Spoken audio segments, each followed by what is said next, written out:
How's everyone's Thursday going? Hello, hello. I'm so glad to be here again today. 2 days in a row. Sorry, my throat's a little sore. Keep reminding me to drink water too. That was very helpful yesterday. Is this? Yep, there it is. Okay, cool. Almost finished. Give me one more second to get live on YouTube and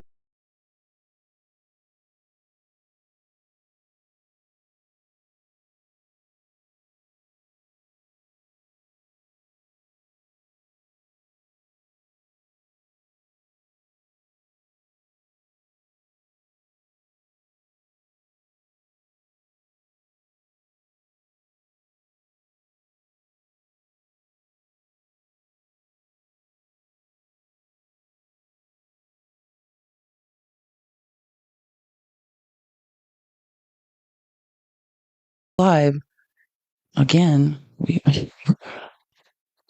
Hold on, YouTube. Sorry, I know. I think it went black for a second, but it should be okay just in a couple seconds. I think we're live again. Let me refresh. Yeah, there I am. Okay, cool. It's working. Just make sure we're on Twitch. Yep, there we are. Perfect. That was crazy. I just thought that's, every day it's something new. Yeah, the tap. I put the gift goal up here. Thank you guys so much because the tap counter, that like, we just have to use the regular like likes thing because the tap counter I uninstalled and reinstalled TikTok Studio. It is gone. I have no idea.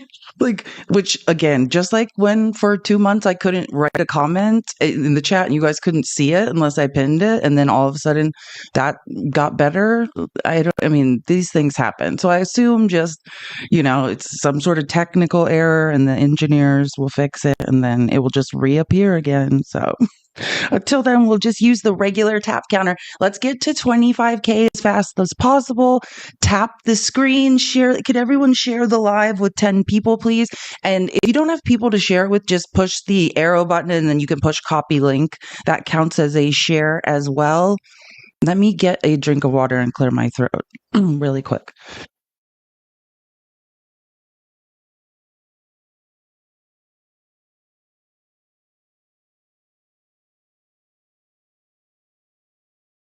Maybe we'll start out with a little hypothetical story. Hypothetical. Or, in the words of my brother, who's a lawyer, there's one simple word you can always say in order to avoid lawsuits. Allegedly. What if I just tell you guys, remember allegedly there was like a hypothetical fictional person who maybe was like, I don't know, a professor on a university campus who, was a creep, it turned out. Does everyone know who I'm talking about? Hypothetically, just hypothetically, this guy was a creator who pretended to be a safe space for women and then, hasn't been around anymore since it was discovered, hypothetically, allegedly, that many, many women had in different ways been hurt by this person. Well, allegedly, hypothetically, that person no longer had a job on that university campus. Allegedly, hypothetically. And I wish it was because of, like holding that person accountable, for the things that we all knew about. But no, it's alleged. The reason that person was allegedly, hypothetically being investigated was whether or not this type of stuff had occurred with students on that campus. And allegedly, hypothetically, it looks like that is the case. Which breaks my heart, but also it goes to show, just as someone who's been like, like I said, I was raised by a malignant narcissist, and also, 1 in 3 women have been essayed. I talk about how I was essayed as a child and things. And, like a lot of that, there's a lot of guilt you carry with that about like, oh, if I had said something, if I'd done something, maybe more people wouldn't have been hurt. Like, I think this is a really good example of like, some brave people being willing to say what happened, like, and let everyone know. And then through those few brave people who I'm not going to say their names because that's not my story to tell, but, by them being willing to go on a live with Matt and like say what had happened, then, we found the dozens and dozens of other people. And then because of the videos that were created around that, then the investigator at this university who was doing an investigation already was able to reach out and contact people who had been victims, on the internet. And then as a result, now all I can think right now, sorry, and that's why I'm a little late because I was kind of just talking to some people about this, is that it's not okay that even one person was hurt or deceived or lied to or damaged by this person, especially not someone claiming to be such a safe space for women. But think how many, now I think about the young students on that campus and how they're exponentially safer. And God, thank God, thank effing God. So, like, the silver lining is by being brave, and saying something, think how so many other young girls will be in a safer place where they're paying to get an education. Like, so good things do happen. Yeah, there's a really good documentary. I mean, not specifically about what I'm talking about now, but it came out a while ago. And is it called? And someone might know what I'm talking about. It was basically, it's a documentary. It's called like The Hunting Ground or something, and it's about like just how unsafe young women and girls are on college campuses. How like actually, I mean, they're hotbeds of predation, and then it also goes into how crime statistics on university campuses are often covered up through public safety and through local university police departments because no one wants to send their children or pay to send their child someplace where they could be SA'd or be in danger from, I don't know, creepy professors lurking around. So yeah, I think this is in line with that. Like, you think you're going to university to be safe, and who knows who will be teaching you there or pretending to be a safe space that cares about women, allegedly, hypothetically. This is just all hypothetical things I'm discussing here. No one in particular. But by people hypothetically saying the truth, there are a lot of young women on a huge university campus right now who are much safer. So thank God. So that's my hypothetical story that never actually happened, allegedly, for the day. In the words of my brother, just say allegedly, and you cannot be sued. So pretty much I'm just going to start saying allegedly before everything I say. I know, W for those strong women. I was just texting one of them, like, and she's actually become a good friend of mine. Hey, also, creepy predators can bring people together. So I've made some good friends because some weirdo decided to try to victimize a bunch of people. So allegedly, hypothetically. So, I mean, in that way, it's brought a lot of people together. It's created support systems and community and taught us, to communicate and to protect each other. So, out of the worst things and people that do gross things, good can come. Brett's here in the comment. I got closer to Brett Cross. It's nice to see you here. So yeah, like good things have come of other people's horrific, disgusting decisions, allegedly, hypothetically. And let's say allegedly, hypothetically, one of the students on this university campus allegedly, hypothetically became pregnant. Let's just, I don't know. Let's say if that alleged investigation yielded that. And let's say allegedly, hypothetically, that I was literally saying to this alleged creep on the phone, how many? And he's like, what? And again, this is just a made up story I'm telling you, hypothetically. And I was like, students. I would never do that. I would never do that. And I was like, I'm basing this on my own experience at university. I know how many of my professors tried stuff like that with me. I would never do that. Well, this alleged hypothetical made up investigation that I'm just talking about says different. And then how allegedly, hypothetically, this person was divorced. Well, allegedly, hypothetically, the person that he is not divorced from, that this poor alleged person on the campus went to her for help with this alleged situation. Yeah. I'm allegedly. Well, somebody else can help. I allegedly don't know anything, but many people in the comments could probably help you with who it is. I mean, but yeah, I mean, this is what I say when I say like this is why. And I was just saying this I was talking to Fax, like Steve, and I was just saying like I really appreciate Steve, Facts Don't Matter, and Matt. Like it's, when I say there's like two people on the internet I'll vouch for, it's like that's why. It's like if every lesson I've learned is like, yeah, it's scary to support people and not know. Yeah, someone said it. Someone just said the right name. I mean, allegedly, hypothetically, if there was a name, but there's not. I'm just making up a fairy tale right now. I'm just making up a fairy tale that never happened, allegedly, of tons of women being victimized by a person who may or may not exist. But anyways, I'm just giving people a hypothetical update. But yeah, he hypothetically no longer has a job if he existed at all. So, like, then we can all sleep a little bit better because that has been worrying me. Like, no, we're talking about somebody who allegedly teaches on a university campus and who was a creator. So, yeah, but no longer is a teacher. Thank God. Allegedly. Allegedly. Dude, completely allegedly. Sorry, I'm a little bit in shock. I just heard all this, like, and I was like I said, the good news is more students who are paying for an education are safe now. So there you go. Silver lining. And like I said, it's brought a lot of women who've been hurt and damaged by someone together and set up support systems and taught us all really good lessons about communication and protecting each other.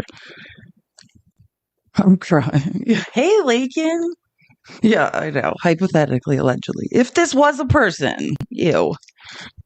Anyways, let's move on because we have a lot of other creepy people to talk about. I just want to say, and I didn't get, because I was gone a week, so I didn't, I like to be thorough with all the things I cover. So when I was gone, I never got to like laugh with you guys about this. Like, did you guys see, and I might get it wrong, like, what is it, like 7 years George Santos is going to the Slammer? And I think George Santos thought like Trump was going to help him, like get, because he supported Trump, maybe like he wasn't going to get in trouble. And then the last update I gave you on George Santos was that like I showed you that the federal prosecutor was petitioning the judge for like a harsher sentence, and they had like all of George Santos's like tweets and like clips from his podcast of George Santos basically saying like, oh, I'm not going to get in trouble, like everything's fine, it's no big deal. And they used all this evidence of things he had said, submitted it to the court to ask for like the harshest sentence possible, which he basically got. Well, look at this. I want to just show you what George. I think Georgie's going to leave the country. I mean, he's saying, once I finish my obligations with the U.S. criminal justice system, I will leave and never return. I'd rather take my chances in other countries than live in a country that has a weaponized justice system and is run by the industrial prison complex. Yes, go. You wandered here after defrauding too many people. Where was he? Brazil last? Like he defraud, like he had fraud charges, like for like defrauding like an elderly person, I believe. So yes, your luck has run out. You have to serve a jail sentence here for fraud. First of all, rule number one, like, I mean, if you're going to grift, probably don't steal from rich conservatives. That's like, it's like that one girl. Who's the girl that said she was getting from one drop of blood? Like she was creating some machine that basically with one drop of blood could do all these diagnostic tests. Elizabeth Holmes. Remember her? And I mean, if you're going to defraud a bunch of people and make up a bunch of lies, probably not like the richest people on earth, because they're going to teach you a lesson. This is like a George Santos thing. Like you stole from a bunch of rich conservative Republicans. You stole their credit cards and ran their credit cards over and over, and you thought they were just going to be like, oh, that's fine. Yeah, no, like but it's just another example. Like George Santos is so confused. He's like, "Hey, I support Donald Trump. I thought if you supported Donald Trump, you could just commit crimes, like, and then you weren't in trouble. Like everyone else, all the other conservatives are committing crimes, and none of those people seem to be in trouble." I think it's funny to watch. George Santos says he's leaving the United States after he completes his prison sentence. Yeah, I think that's best for you, George. Just move on to another country and begin grifting people there. I think that's the next step for George. He's going to be a congressperson. He's going to be in like the European Parliament. So we'll just wave to him from there. Okay, I feel like I need one more drink. My throat is killing me. I have electrolytes in here. I'm really into these like 50 calorie Gatorade rehydration things. They're pretty good. Okay, sorry. It's just my throat is feeling very dry. I swear I'm drinking water. Okay. We've got a lot of stuff to talk about today. Where are we at on the tap goal? Okay, we're at 29K. Let's get to 50K. Great job getting to 25K. Do you guys want to have a funeral first? We do need to hold a funeral for Mike Waltz. Would you like to start with a funeral? Should we start with Mike Waltz's funeral? If you haven't heard, RIP Mike Waltz. It was fun while it lasted. Yes, let's hold a funeral for Mike Waltz. I think it's best if we start with, everyone, let's get somber, coffins and crosses in the chat, please. Mike Waltz is no longer with us, or should I say with the Trump administration. And the bodies are starting to show up under the bus. The first body is underneath the wheels of the bus. You knew it's going to start. And once Trump starts with the firing, it doesn't stop. And I'm thinking we should start actually before we start this funeral and get really somber. Poor Mike Waltz, and we are R.I.P. Mike. We're serious. We're going to take it seriously. We're going to pay real tribute to him in a second, like that. And if you don't know, that's because Trump this morning has fired his national security advisor, the one whose contacts were being sucked up into his phone. And after literally a month of Trump being like, he did nothing wrong, everything's fine. This is how you know. Remember when people were like, oh, Trump's going to back Pete Hegseth to the end? And I was like, yeah, well, he's going to back him publicly until he's already fired. Oh, facts. Oh, cool. Oh crap! Fax just gave me breaking news. It's Mike Waltz. He has been reincarnated, and he will be UN ambassador. Which I just want to be clear, so just to give you an idea of how stupid this is. Which since Fax is here, I'm just going to say this. Fax and I were having a conversation, and I ran by. Remember yesterday? Can we all tap the screen? Let's get some more people in here. But what I don't know if you guys remember my genius idea that came to me on hour 5 of the live stream yesterday when I was saying, hey, we need to have a Darwin Awards, but it's going to be for MAGA, and we're going to get clips of people's pathological lying and present pathological liar award and for people in Trump's administration, and we'll get cheap plastic trophies. We're going to have an award show. I was talking to Fax. He's like, that's a great idea. I think it'll be part of what Fax and Matt and I do, and just to that end, sorry I got sick for a week, but our next virtual town hall for the Effin' Fight, our virtual town hall series will be this next Tuesday, which I believe is May 5th. Someone can correct me if that's wrong, but it will be May 5th, and we're going to meet on it soon. Matt's just been doing some protesting in DC. I was sick for a week, but we will have another virtual town hall, and then eventually we are going to award. I do think we should start acknowledging MAGA's accomplishments. The most delusional, the most pathological. We definitely should give them their just desserts. We should not acknowledge all of the things that MAGA has accomplished, because that is true. That's all I can think about in the first 100 days. It's not, they did accomplish a lot, and we should probably acknowledge it. Oh, reset. Thank you. I will reset the goal. I feel okay. Here we go. Oops, that's what I'm trying to do. Give me one sec. Oh, for a second, I thought it was. Oh my God. Wait, what's. Oh, the gift goes up top. Okay. Sorry, I'm just making sure I'm not. I forgot the gift goes up top now. I'm not used to it there. Thank you so much for reminding me. Resetting the gift goal now. Thank you guys so much. And I'll reset the individual one. And so, yeah, so we'll have an award show next virtual night town hall series, which I think went really well. And, if you're like, what the F are you talking about? USMC, Angry Veteran, Matt, Steve, Facts Don't Matter, and I are doing a virtual town hall series, right? Where we are giving voice to the people. And we're going to have subjects, different things we do it, like probably healthcare. I mean, once we get closer to the midterms, we can highlight candidates, things like that. So that's what I'm talking about. If you missed the first one, it wasn't, obviously I was sick this last Tuesday. It was the Tuesday before. We hold them at 4 p.m. Pacific, 7 p.m. Eastern. And it's just a way to, thanks, Cooter. It's a way to just give people a voice, right? Like, I'm really inspired by these town halls. And as we lead up to the midterms, we just want to give people an opportunity in America to speak their mind on different subjects. Like, why don't we have any effing healthcare? So that's what I'm talking about. And then again, we'll figure out the MAGA award show, because their accomplishments should not go unnoticed. But now, keep tapping the screen. We're almost to 50K. Let's move on to the funeral that we do need to have, which I should screenshot this, and then when it loads to the presentation, I will, because that's great. It's not Mike Waltz is not unalived. He will be reincarnated apparently as UN ambassador, which I'll get to in a second. But let's just fairly. I'm gonna skip around a little bit because I was trying to figure out, because this has been rumored. I took a screenshot of the first thing I saw of Mike Waltz possibly getting fired. Okay, here we go. So this showed up like breaking news. 3 sources that say Michael G. Waltz, deputy NSC advisor, and his deputy, like his number 2, because the number 2 doesn't usually get to say, Alex Wong, and others there are on their way out as early as today, right? So someone was reporting on this.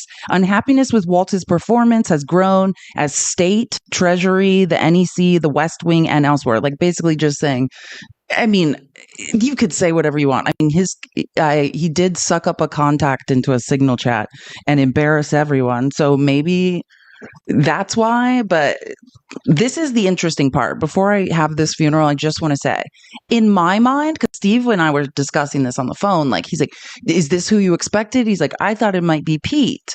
And I was saying, actually, yes, because I just want to remind everyone who Mike Waltz is, not just who Mike Waltz is, but who Lil Marco is, right? I always thought the first 2 out would be Mike Waltz and Marco Rubio. And you say, why?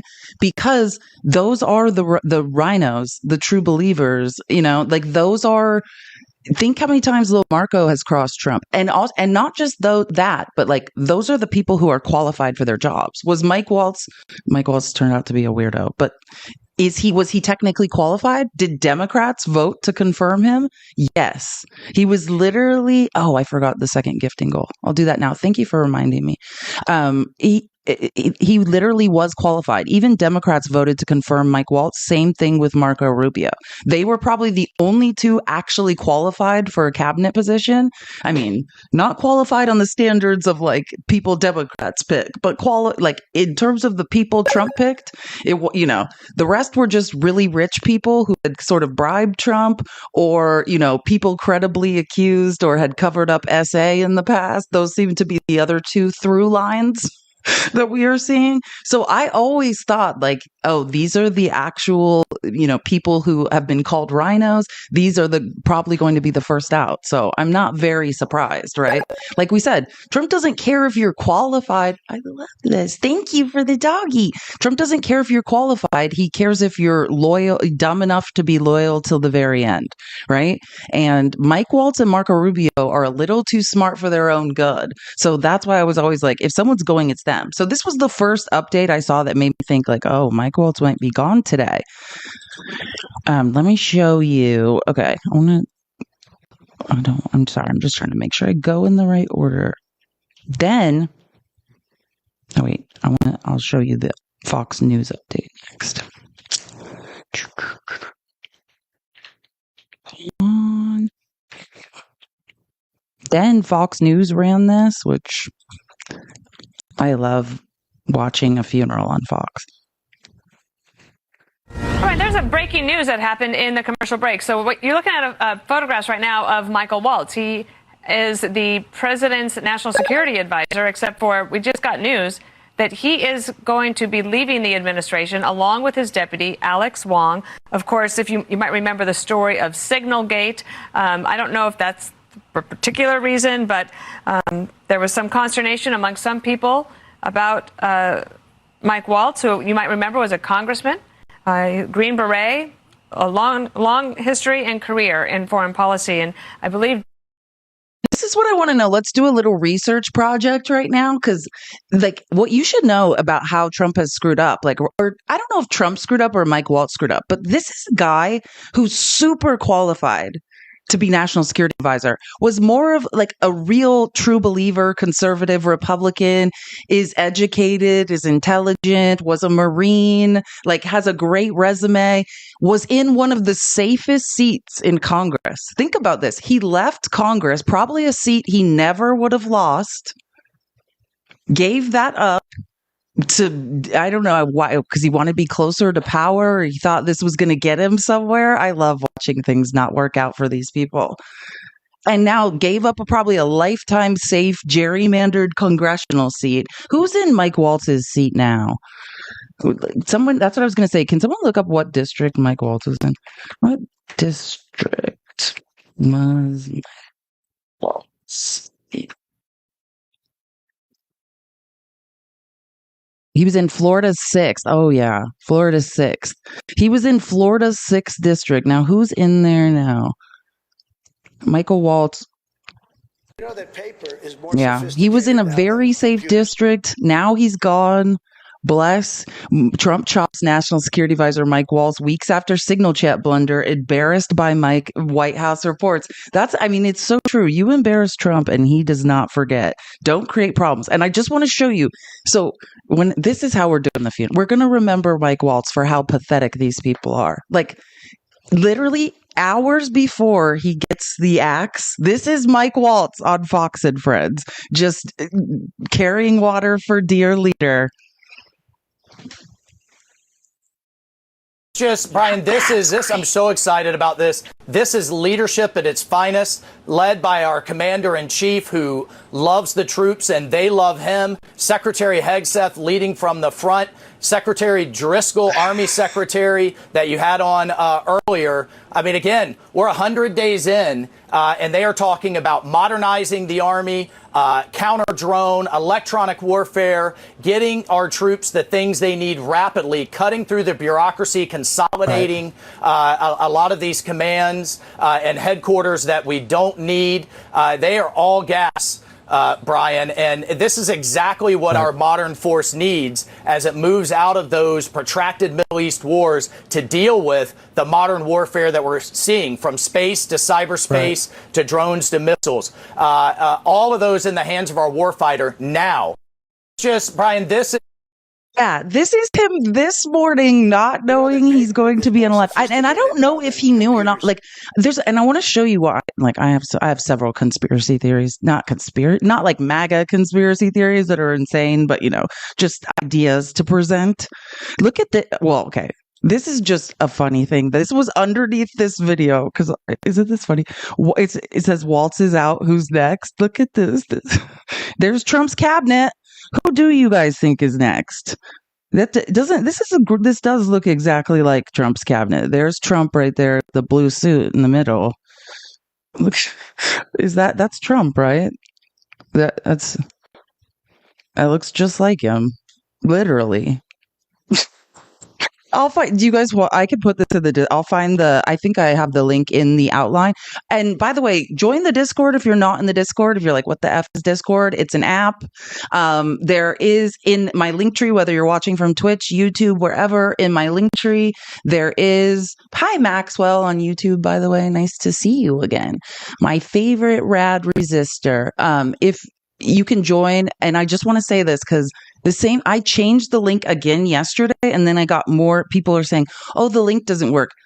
Don't click on the link or copy it and paste it into your browser and it will work. For some reason, it's like, even though it's a forever link, it just gets invalidated by Discord. I think they think it's bots or something. So do me a favor and just copy and paste the link to join the Discord. And yes, I will find this, because isn't this the best portrait of Trump's cabinet you've ever seen in your life? I was like, oh my gosh, wait, I might not have this. I might not, for once, maybe I don't have this link. Well, I can just take it. Actually, what am I talking about? I'm sorry. I'm smarter than that. I'll find the screenshot and just send it to you guys. Sorry, I've got a lot of stuff going on today. I'll put this in the Discord as soon as but I do think this is a great depiction of Trump's cabinet, and we should probably bet on who the next, we should come up with a bingo game, or as they go down, maybe we should do randomized bingo cards, and whoever gets bingo in the order Trump unalives these people and removes them from the administration. I know Pete's the obvious choice. That's what Steve was saying when we were talking on the phone. But my thing is just you never underestimate how much Trump likes someone who's been credibly accused of SA. That seems to be one of Trump's favorite things about people. And Pete's got that in spades. So who knows if Pete will ever go. If you've beat some SA grape allegations, Trump's yeah, birds of a feather flock together. I know if I ever SA someone again, allegedly, that this person will have my back. Oh, yeah. Well, Scott Bessent wants out. I don't know if you guys remembered, but there's many rumors because Trump appointed Jerome Powell, who is, if you're who the F is that? That's the chairman of the Federal Reserve, right? In 2016. And then they served 10-year terms. So in 2026, during the midterms, Jerome Powell, Trump's trying to fire him now, but that's when he'll leave. And there's a lot of rumors that Scott Bessent is please God, Scott Bessent looks like a hostage in every clip. Scott Bessent's get me out of here. I'm not as dumb as the rest of these people. Please help me. I hate this. So you could, Scott Bessent does not want to be there. And I read a bunch of Capitol Hill blogs and all sorts of things. And they're saying that he's trying to angle and stay close and good enough with Trump. So Trump would help him be chairman of the Fed. And then, and once Scott Bessent gets there, essentially, he's out from underneath Trump. I don't know what he would do or would not do for Trump, but that's an independent position. I think that's how Scott Bessent is I am the laughing stock of economists everywhere. This is, Scott Bessent has a real brain. And Scott Bessent is regularly standing there lying for Trump, dumbing himself down. You can see it in his face. He hates it. So I don't know if he would leave. I mean, he's trying, I heard, to get to chairman of the Fed, in my opinion, allegedly. So again, we just saw that lovely portrait of all of the clowns that work for Trump and the Trump administration, which I'll send you. I'll put the screenshot in the Discord in a second. But this was yesterday. Remember during the live yesterday, I was oh, what are they doing right now? And I played you that wacko clip of Elon Musk. And I was oh, they're just fluffing, they're glazing Trump in the White House. This is what they do in cabinet meetings. It's a reality show where one at a time they just glaze Trump. They're just okay, one at oh, dear leader. I think Pam Bondi was out of her mind yesterday. She was Trump has saved hundreds of millions of lives or something. It's just, who can say the most embarrassing to him? It's Kim Jong-un type shit. This was Mike Waltz yesterday.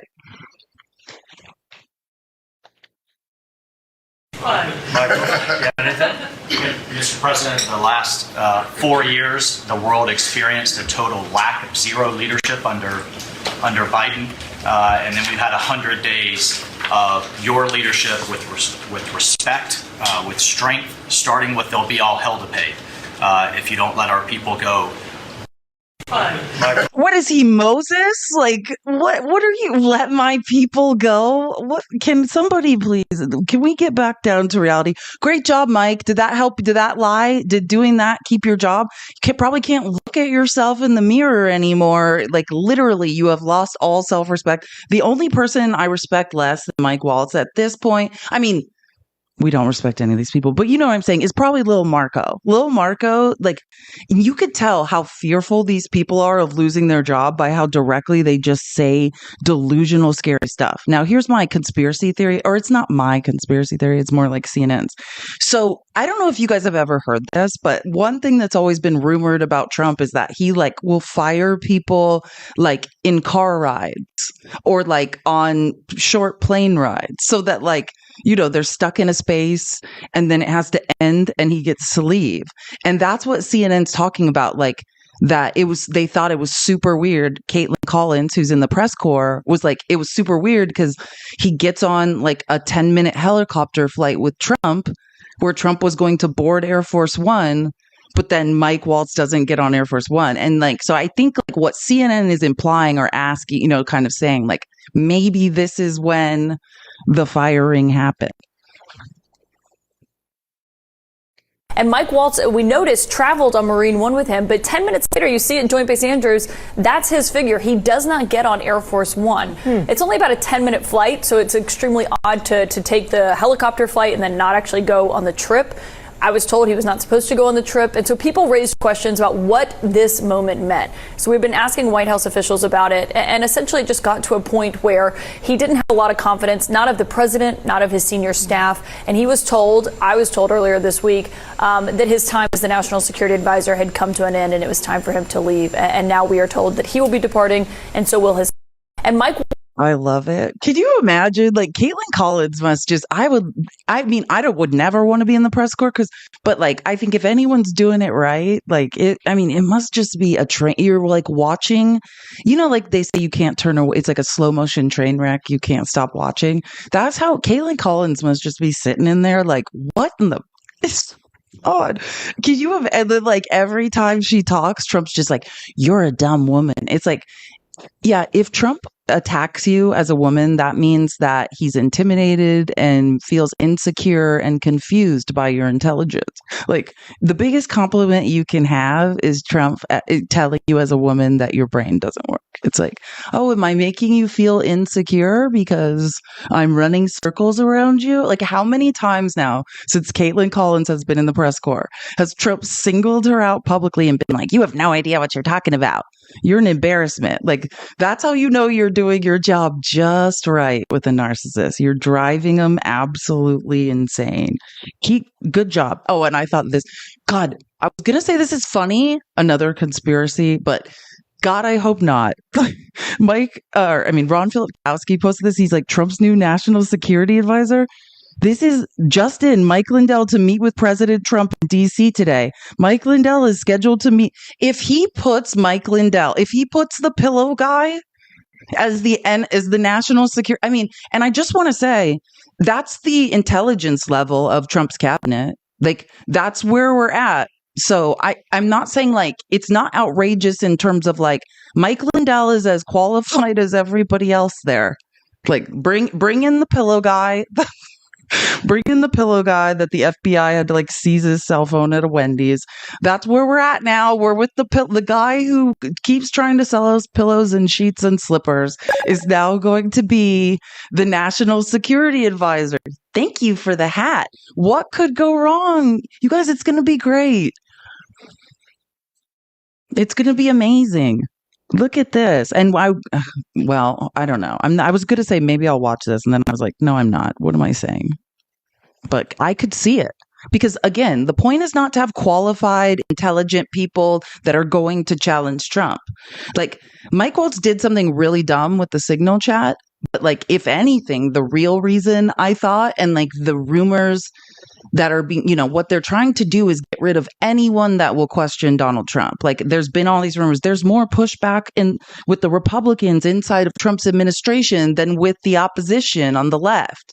Like, what Trump wants is nobody to question him. No one say that's illegal. What are you doing? I'm not saying Mike Waltz, obviously, if contacts are getting sucked up into your phone, you're not that great. But if anything, I think they see him as a rhino who was a barrier to getting all their BS done. And another, as long as we're having a Mike Waltz funeral, we retweeted this morning. Dan Scavino, who, if you're like, who the F's Dan Scavino? Dan Scavino was like some guy who helped Trump tweet things because Trump can't use the internet, and was like his golf caddy, who now is like one of like one of the shareholders in Donald Trump media. And, it's ridiculous. But Mike Waltz, earlier this morning, Mike Waltz retweeted a White House hype video that named him as part of Trump's dream team. Literally, he's fired a couple hours later. R.I.P. Mike. This R.I.P. to you.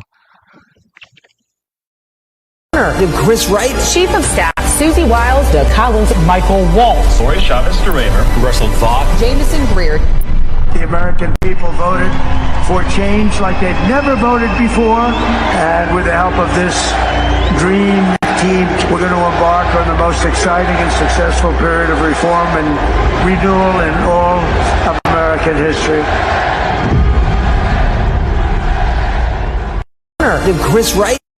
How's that? How's the dream team working out for you, Mike? They supporting you through? Yeah, God, I love this. So, I don't love it. It's just, this is inevitable. The bloodbath was going to start at some point, and I love how these people think they're safe with Donald Trump. But let's also this funeral for Mike Waltz would not be complete without Trump's very own hypocrisy. Let's relive Trump right after Signalgate. This is another cabinet meeting, another fake reality show meeting where all these cabinet members just go one at a time and glaze Trump and pretend like he's amazing. This was Trump on March 25th. Stories. And they're just a failing magazine. The public understands that. He's a very good man. That man is a very good man right there that you criticize so strongly. He's a very good man, and he will continue to do a good job. In addition to him, we had very good people in that meeting, and those people have done a very, very effective job, and you're going to see it. And it goes on, by the way. Stories. Why? And MAGA, let me help you. Why? This man has been lying to you while he looks for a replacement and makes plans to axe Mike Waltz. Like, was he lying then, or is he lying now? Are you getting it? Like, or no, you're not. Excuse me. I know better than to ask that. Of course you're not. Never mind. Of course not. Oh, and you guys are going to love this. So, and for my final piece of this funeral we're holding for Mike Waltz, I love the Bulwark. Tim Miller made some very good points, which, what I learned from Tim Miller, which I bet I know something about Mike Waltz that nobody else knows. Well, obviously Tim Miller knows. Did you guys know, R.I.P. Mike Waltz, who's now been reincarnated as an ambassador. So we'll have this reincarnation ceremony immediately after this last clip. Did you guys know that Mike Waltz, the guy Trump just fired, his brother is like in Creed, the band Creed? I was like, what? Isn't that crazy? Who knew? Hold on, I'll show you. Yeah, like, what? That's it. Basically, Tim Miller's like saying that that's another strike against him. It kind of is. Imagine the humiliation of Mike Waltz. Let's just walk through this for a second. He gives up his seat in Congress, which is a very safe seat. Could have been in that seat for his entire life if he wanted to go and work and suck up to Donald Trump, somebody who really just based on Waltz's past he's not aligned with on foreign policy issues, specifically. But he goes to do it because he wants the job, wants the access, wants to be on Air Force One, wants to be hanging out next to the power center. He lasts in the job for 10 barely Scaramucci's. 100 days. 10 Scaramucci's. He lasted about as long as Anthony Scaramucci. Actually, he did last a few Scaramucci's. That's true. That's it. Loses his congressional seat. Gone. He's humiliated. MAGA world isn't going to like him now. They are going to, do everything to protect Pete and to protect all the other MAGA people. He's about to be trashed in MAGA media. His brother-in-law is the lead singer of Creed. It's not really his fault, but it's just kind of adds to Brother-in-law is the lead singer of Creed. That's this whole funeral is worth it just for that one piece of information. I was like, oh, well, that's a wrap on my day. What? Now I'm going to go down a rabbit hole later and be like, Mike Walt, our national security advisor's brother-in-law, was the lead singer of Creed. Why weren't we leading with this? We should have had Creed at that sad Easter egg hunt. That Trump and Pete Waltz or Pete Hegseth and Trump were crying for the cameras while kids were trying to find eggs. What if Creed was playing at that weird Easter egg hunt? Now that would have been amazing. Protect Pete and to protect all the other MAGA people. He's about to be trashed in MAGA media. It's not really his fault, but it's just kind of adds to the humiliation a little bit. Is that true? Yeah, that's true. That's true. And and then you look around the government and it's like, you know who outlasted you? The fucking radio host. That's the deputy FBI director. Yeah. Like the guy. He doesn't even say, but the washed up D-list reality star who's running the FAA. I'm sorry, it's not fun. Or is the transportation secretary? Think of the weirdos that Mike Waltz is the qualified one, and all of these unqualified weirdos. We got the washed up real world Boston guy still having planes fall out of the sky. We're firing on all cylinders, everyone. I know. Everyone just laughs so you don't cry. That's where we're at now. We just fired the guy whose half brother is the lead singer of Creed, who actually had the right resume, but did have the editor of The Atlantic's contacts sucked up into the Signal chat that none of them should have been having. I mean, you can't write this stuff. Cash for time. It is a rogues gallery of clowns that are in this administration. And Mike Waltz, the I don't have any love for Mike Waltz, but quasi-serious, at least like plausible person is the first one out. It is pretty humiliating. Imagine.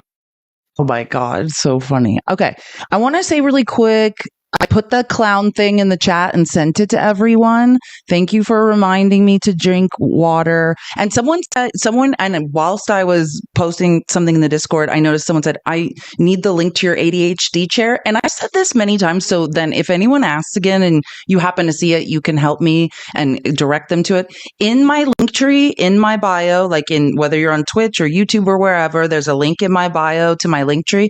The ADHD chair link is in there. And it's actually, I just bought another one, actually, and it's much cheaper. Well, I don't know. I can't speak to this moment right now, but thank God they finally gotten real about the price because they were much more expensive. So good time to get one. If you don't know what I'm talking about, I have this chair you can sit in like 100 different ways. They call it, it's a good chair if you're neurodivergent, different things. So you can fidget, all sorts of things. There's a link to where I found it on Amazon. And then there's different types of chairs like that. Like once you find that section, you can look into it. But it has saved my life. Like I can't. It helps me focus so much. So if you are like, what are you talking about? If you happen to be neurodivergent, can't hold still in a chair, and you're looking for a great chair to hang out with, the link is in my bio. It will change your life. And sorry, we're not taking the funeral seriously. R.I.P. Mike. But the good news is, as I have said, he apparently is going to be reincarnated as the UN ambassador here. Oh, it did load. Here we go. Let me pull this up. So just a reminder, you're like, what? Why? Mike Waltz gave up a safe congressional seat in Florida's 6th district. He probably could have remained in Congress forever to take this job with Trump, has now been ousted. Now, if you remember, the UN ambassador, Elise Stefanik, was like in that office in the sky. If you don't know where the UN is in New York City, it's a quite prestigious place and area. Great office, great building. She was like measuring the drapes for her. Realized everyone in this country hates me.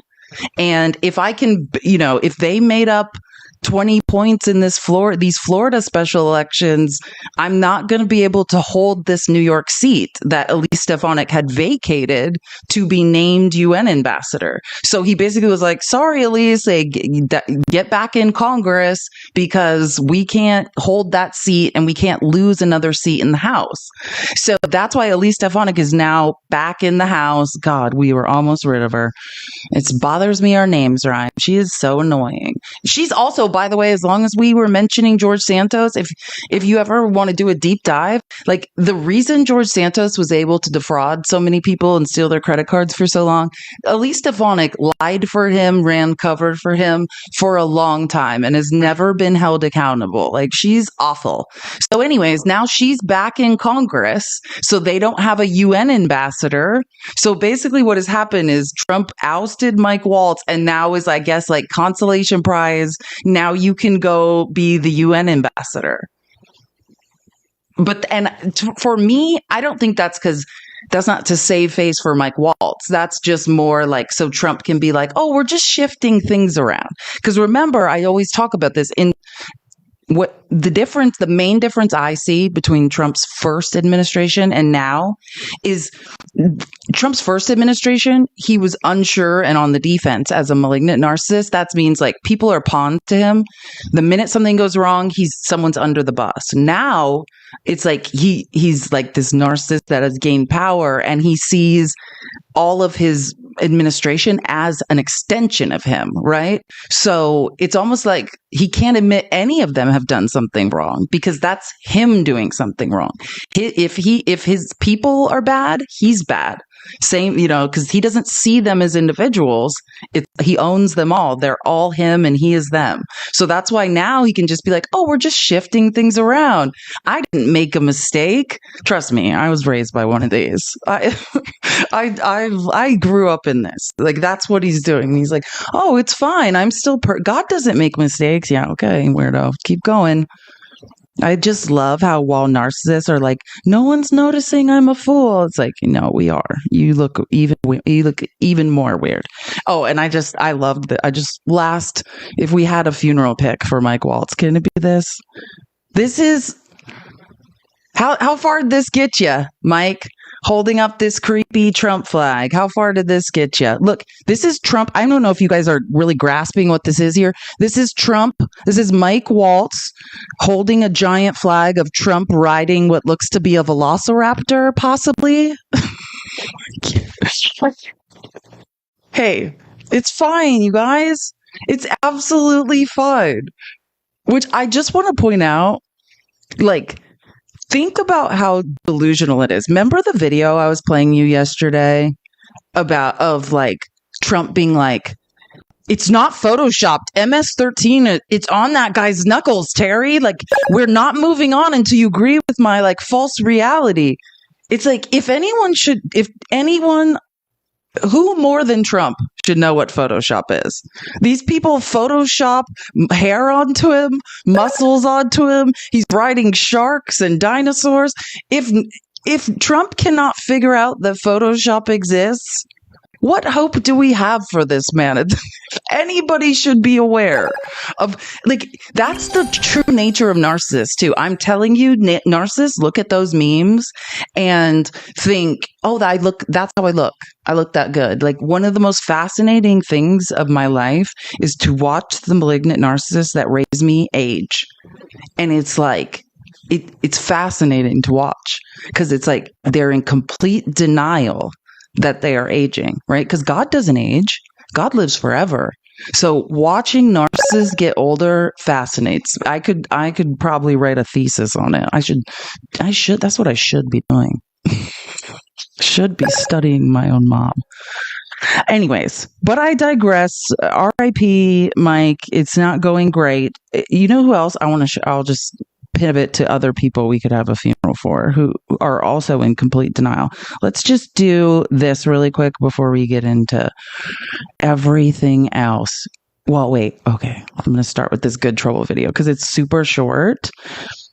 I don't play a lot of Good Trouble videos, but we all know he is, and I thought this was funny. And it's because I want to just talk about another person who's being hypothetically or in reality fired, Elon Musk. Look at this. Like, this is Good Trouble, like stitching a MAGA person's video. Look how serious this is the perfect 16 seconds of like, you're almost there. You can find your way out of the paper bag, idiot. You're almost getting it. Oh, he's not going to get it. Like, these people are not going to get it.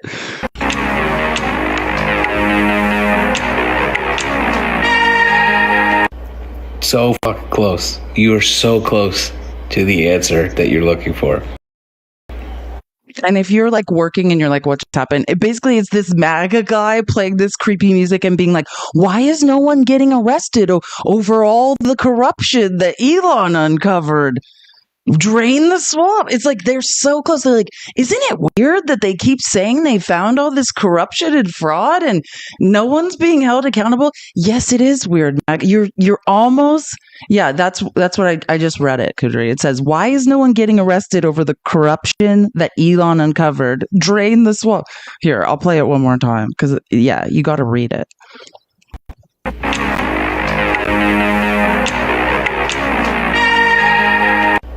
So fucking close. You are so close to the answer that you're looking for.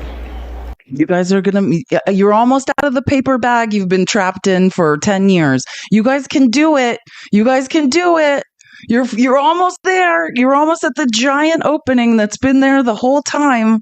No, they're not going to get out. They're going to be trapped in there forever. What am I saying? They're not going to make it. I can never get enough of this. They can't. It's like this paper bag has one giant opening. They're not ever getting out.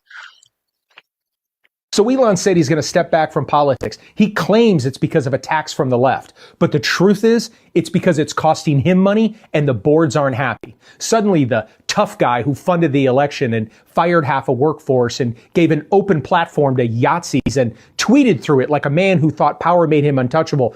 Now he wants to disappear into the background? Nah, fuck that. It's too late. See, you don't get to play God with our democracy, throw up a couple of Yahtzee salutes, spread disinformation, and then go quietly protect your portfolio. We see you now, Elon, and you'll be treated according to who you really are, not the sanitized version your PR team is hoping we default back to. There's no redemption coming. There's no reset button. The damage is done, and the consequences are just beginning. So no, you don't get to walk away. The goal is to keep the public's thumb planted on your forehead from now until the end of time. Yeah, and again, I don't know this creator, if you're like, who's that? It's like, he's called The Dark Left. And I just thought this was an interesting video because I just want you to think about it. Like, he's like, no one's ever going to forget. I find this it's a little bit to me like, hey, if you just realized who Elon Musk was based on what he just did since Trump was elected, I'm still worried for you. But maybe that's because I come from the tech industry and everyone there knows. He's like, we know now. It's like, we've known for like his entire life. Well, some of us have. But I mean, I do agree, though. Like, I talk about this from an advertising perspective, like the brand damage that is done to I don't think, and I'm going to I'll show you why I'm saying this in a second. I don't think there is any way, even if they get a new CEO and he retains a majority stake in Tesla, I don't see it ever recovering. Like, he's saying he's going to step back from meddling in our lives, and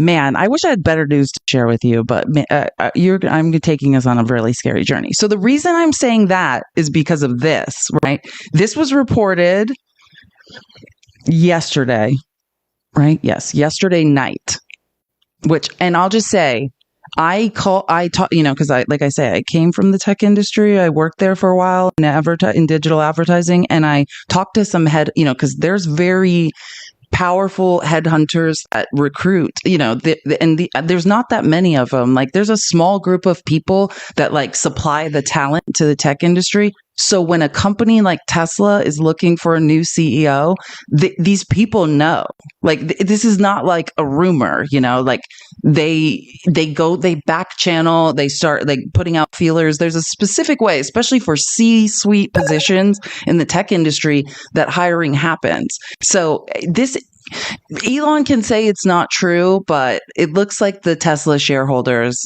have put out the feelers to replace him as CEO. Wall Street Journal just this hour. It's a headline that reads, Tesla board opens search for a CEO to succeed Elon Musk. When you read the story, sources are telling the Journal that Tesla's board members started reaching out to several executive search firms, initiating a formal process to replace Musk. My source joining me tonight is the Wall Street Journal's Emily Glazer, who just broke this reporting. And Emily, thanks for joining us on such breaking news. Can you just tell us what happened here and what the board of Tesla was thinking? Absolutely. So Tesla has been going through some pain lately. It just reported earnings last week and had profits decline about 70%. And our reporting shows that around a month ago, board members were reaching out to executive recruiting firms to start a formal CEO succession search process. This is a formal kind of next chapter. Obviously, companies do succession planning all the time for their next leader, but we know that this is happening as there was concern from investors about Musk spending too much time in DC, given his government role, and concern about the company really struggling lately. We also know that board members prior to earnings had an update. They gathered with Elon Musk and they said to him that we really need you to refocus on Tesla and we need you to say it publicly. And he did not push back. That's pretty remarkable, given we saw him come out and say he'd step away from the Doge effort. I mean, I don't, correct me if I'm wrong though. He owns like a 50, does he have a controlling share in Tesla? So they would have to somehow, this is a complicated thing that's going on, but like, I mean, ultimately they're all capitalists. And I say that meaning he shares the controlling share with his brother. That's interesting. Cause like, then they can pressure him. Cause I'm just thinking like, how much pressure can they place? And like, so they're probably going after the brother. Cause think about it. I mean, at the end of the day, Elon Musk included, they're all capitalists. The point is to make money. They have this one guy now who is, I mean, not just hindering them from making money, like, I mean, driving their profits into a hole that they can never recover from.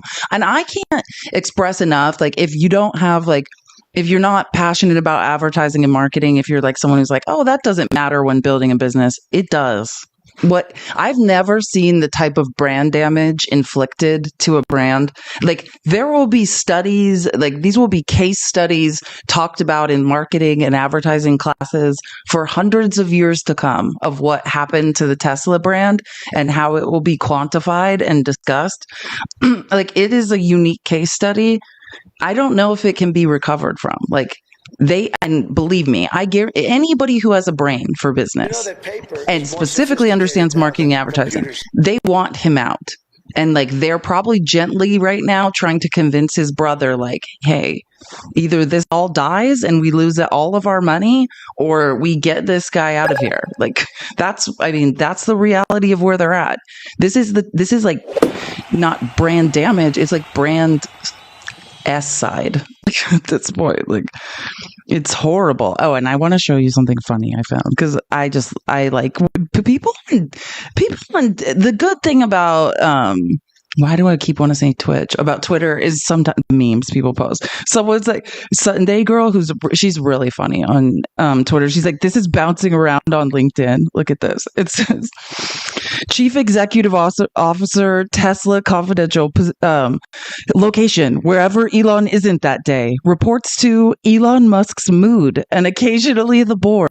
Type, full-time or until you tweet something disagreeable. About Tesla. Tesla is the world's most valuable electric car company, solar energy provider, and part-time meme stock. We're driven by innovation, vertical integration, and whatever Elon just posted online. We're tweeting it into being. The opportunity. We're seeking a fearless, flexible, and mildly masochist executive to lead Tesla through its next era of disruption, litigation, and stockholder Q&As. As CEO, you will technically be in charge, though your ability to influence strategy will be directly proportional to staying. Key responsibilities. Pretend to be surprised by product timelines. Oh my God, this is if you are in the tech industry, this is hilarious. Interpret and implement strategic guidance from cryptic late night X posts. Claim or calm investors while accelerating into a full-blown Mars colony project. Drive profitability, but make it look accidental. Lead the most innovative team in the world, minus the ones Elon borrows from Twitter, SpaceX, or flamethrowers. Required qualifications. MBA, PhD, or ability to survive earnings calls without blinking. Proven success, leading at the intersection of technology, chaos, and cult branding. Fluent in ESG, AI, and WTF. Excellent communication skills, especially when explaining why the Cybertruck still isn't waterproof. Actually, that's about it. It's funny, but that seems like the job. That sounds pretty accurate. Like, if that was the real job description, I'd be like, sounds about right. That's how the tech industry is too. It's like your number one job is like giving Andrew Jacksons to tech bro billionaires. Hypothetically, not really, or not hypothetically is not what I meant. Figuratively. This is what I meant. Okay, moving along. I'm just thinking about the direction because I'm trying to decide, do I want to show an FAFO video or move? I mean, we have so many crazy things that happen. I've got a lot of good Jasmine. We got some stuff. Oh, I knew there was something I was forgetting. Okay, before we move on to the absolute F show that went down in Congress yesterday, I'm just loving Jasmine Crockett and Eric Swalwell together on the Judicial Committee. So I'll give you a reason to laugh in a second. But wait, is this the right clip? I want to make sure I have the right clip. Yes. And the reason I was sharing all that other stuff about Elon trying, basically probably being forced out as CEO. Oh, wait, before I show you. And again, this is not going to be great news. Prepare yourselves. Take anti-nausea pills because I have some very scary stuff to share with you.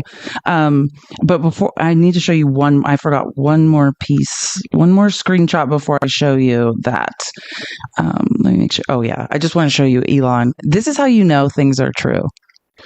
Look at Elon. This is his post. It's an extremely bad breach of ethics that the Wall Street Journal would publish a deliberately false article and fail to include an unequivocal denial beforehand by the Tesla board of directors. Elon, if it's not true, if this is just all gossip and none of it's true and there's no sources and it didn't happen, why are you flailing around frantically like this? And if it's true slander and libel, if it's written libel is written slander, and no, but this didn't happen, and you have no sources or the Wall Street Journal has no valid sources, then you're the richest man in the world and you could sue them into, the next life. But you're not doing that, are you? Because it probably is true. Because if they made this up out of thin air, that would be libel. But they didn't probably, did they? I do love watching him flail. Rod Filipkowski's like, seems a little triggered by this story. It's like, yeah, if this is 100% a lie, then somebody slandered you and libeled you. But I don't hear you filing a lawsuit because my guess is that's not what happened. Oh, bless Elon's heart. It's okay. You did, and ballistic podiatry. You put yourself in this entire. Nobody did anything to you. You're like, hey, how can I ruin my life today? Okay, this is now on. Rachel Maddow did a piece yesterday, and when I say. So I played you the piece, which I had pretty much already covered it. Yay me.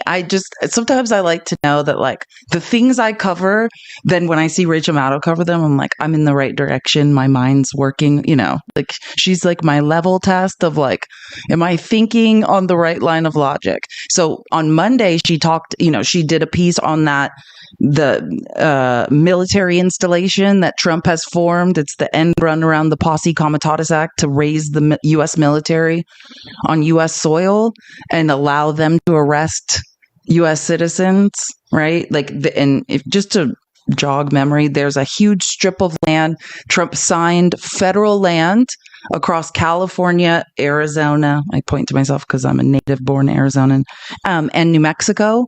It's over to the Department of Defense, making it a military installation. And that way, they say it's to catch undocumented immigrants. But anybody who U.S. citizens can be arrested on it as well. It's basically trying to it's the step before, invoking the Insurrection Act and declaring martial law. So she did a piece on that.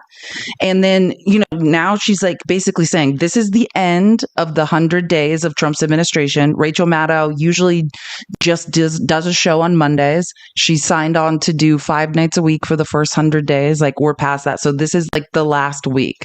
So she's kind of like, okay, I've talked about a lot of things that have happened, and now I want to alert you guys to like what I believe is coming next. And I've been doing a lot of research about this. Like, it involves Peter Thiel, Palantir, his companies, and like why was Elon Musk? We know now.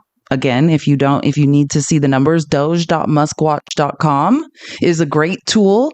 We know Elon Musk wasn't rooting out waste, fraud, and abuse. MAGA doesn't know because they can't do math or read, but we know, right? So what was the point? What were you up to? We know that there were huge exfiltrations of data. That means, huge amounts of data were taken and stolen.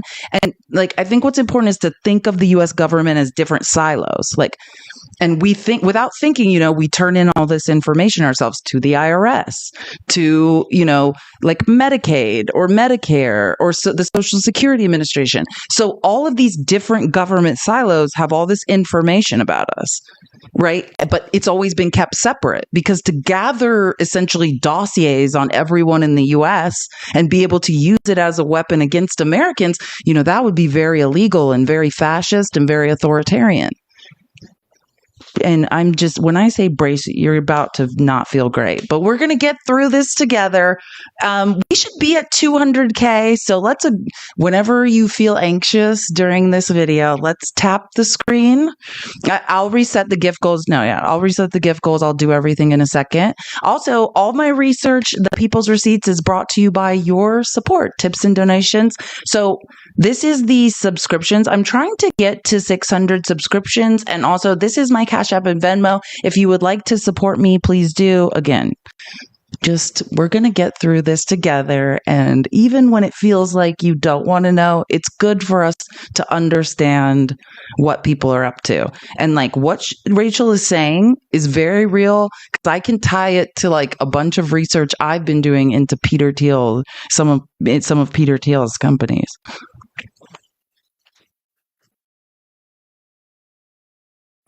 So I've been saying this week, as we come to the end of me being here for shows every night, that I wanted to spend these last few shows talking about some of what is around the corner for Trump's second 100 days and beyond. Some new threats in what Trump is doing that the country, I think, hasn't really focused on yet, but I think this is stuff that's on its way. On Monday night, we talked about the first thing I really wanted to raise a flag on, which is this military zone Trump has created on the border, where active duty U.S. troops have been given legal authorization to arrest U.S. citizens and search U.S. citizens on U.S. soil. That is not something the American military is supposed to do. Second thing we talked about last night, which is all of these immigration-related powers being turned against U.S. citizens, agents smashing up the house of a U.S. citizen and her daughters in Oklahoma City, U.S. citizens getting letters from the government telling them to leave the country, U.S. citizens being arrested and held in immigration prisons, U.S. citizen children being sent out of the country.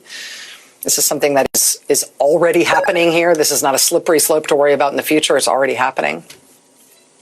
But here's the third thing I wanted to raise. It's something that we sort of just, I think, haven't really gotten our heads around it yet. And it relates to Doge and Elon Musk and what he's done in Washington. But it's the sort of black box at the center of whatever he has been doing in Washington. We know that Doge is not about saving money, because even the amount of money that they claim to have saved, it's barely more than the amount of money they are thought to have wasted with the way they have behaved in Washington. There's been a ton of embarrassing and really indefensible mistakes that Musk and the Doge team have made. But those mistakes, no matter how much publicity they get and how often they need to be reversed, it hasn't led them to stop making those mistakes. They haven't course corrected on any of that. So it seems like maybe they're not even viewing those things as mistakes. The one thing they are consistently doing, and doing as aggressively as possible, and they haven't given us an explanation for why they're doing it, is that they are aggregating data. It is a huge data grab from what appears to be every agency in the government. And that really appears to be their only consistent priority, the only thing they are consistently and aggressively doing everywhere they insert themselves. What is that about? Why are they doing that? This is from investigative journalist Julia Engwin, who has reported on data privacy and security for years. She's writing in the New York Times today. She says, quote, Doge is assembling a sprawling domestic surveillance system for the Trump administration, the likes of which we have never seen in the United States. Over the past 100 days, Doge teams have grabbed personal data about U.S. residents from dozens of federal databases and are reportedly merging it all into a master database. This month, House Democratic lawmakers reported that a whistleblower had come forward to reveal that the master database will combine data from federal agencies, including Social Security, the IRS, and the Department of Health and Human Services. The whistleblower also alleged that Doge workers are filling backpacks with multiple laptops, each one loaded with purloined agency data. What this amounts to is a stunningly fast reversal of our long history of siloing government data to prevent its misuse. In their first 100 days, Musk and Trump have knocked down the barriers that were intended to prevent them from creating dossiers on every U.S. resident. Now they seem to be building a defining feature of many authoritarian regimes, comprehensive files on everyone, so they can punish those who protest. A longtime civil liberties lawyer tells Ms. Engwin for the Times. Okay, and sorry, I thought I had this link to this article. Because I do subscribe because of your tips and donations, like my business, People's Receipts. I have a subscription to the New York Times, so I'm going to find the article. I believe I could transfer it into a gift link and then I can put it into the Discord. So if people want to read this article, they will be able to. And I just want you to understand like how serious this is. And I'm trying to think of what I can say. I've signed so many NDAs around the tech industry. Okay, so just understand that in the tech industry, people aren't, even though these are billionaires who are very rich, they don't think currency is that important. Their currency is data, people think that how tech company, there's been a long time, a lot of confusion around why tech companies are valued so high. Why is it worth $100 billion? They're not generating enough advertising revenue. None of this makes sense. It has to do with the data that they're sitting on. It has to do with metadata. It has to do with understanding literally every American citizen's behavior around things like consumption. They know this is the mood this person has to be in to buy something, or the price point at which they will buy. I mean, when I say the metadata that people in the tech industry have around all of us, they know everything fundamentally. They understand more about who you are than we understand. Now, understand if all of the government data that has been kept in separate silos was then used as a weapon against all of us. If you tried to oppose an authoritarian administration, it's then taken, consolidated, and used as a weapon against you. That's a terrifying place to be. Today, quote, this is what we were always scared of. The infrastructure for turnkey totalitarianism is there for an administration willing to break the law. Joining us now is Julia Engwin. She's founder of Proof News. She's the author of Dragnet Nation, A Quest for Privacy, Security, and Freedom in a World of Relentless Surveillance. Ms. Engwin, I really appreciate you being here tonight. Thank you. Thanks for having me. So I think that your op-ed is really helpful. I'm not any more tech savvy than the average bear, but I have found myself increasingly worried about what we don't know about why Doge is assembling data the way they are and what they are planning to do with it. For an audience that may not be totally familiar with surveillance technology and the kind of privacy protections that you're so well versed in, can you explain in just layman's terms what you're most worried about here?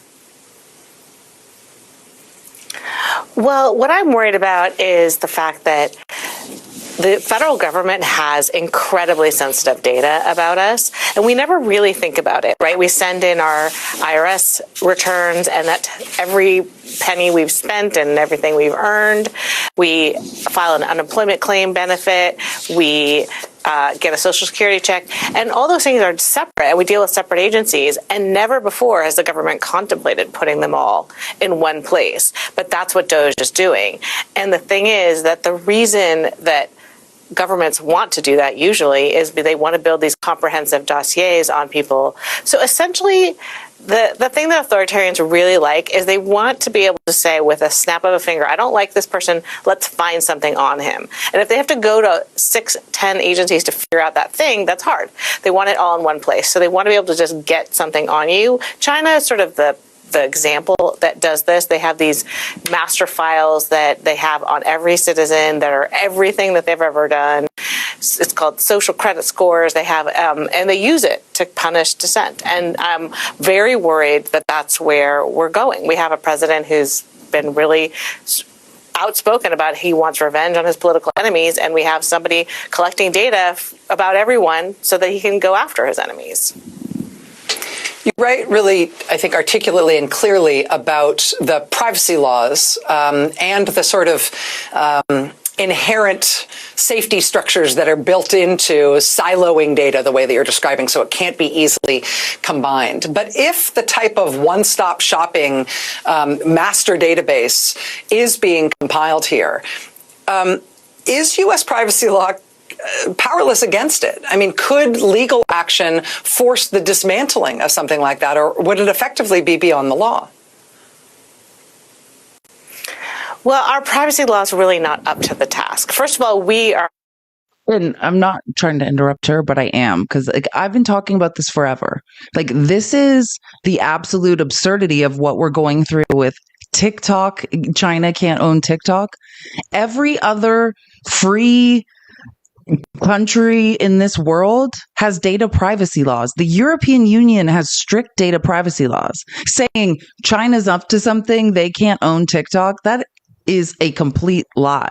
If the American government cared about us, they would do what the European Parliament has done and enact data privacy laws that don't just protect us from one internet company, it protects us from all of them, so that people like Mark Zuckerberg stop selling our data to the highest bidder. That is happening right now.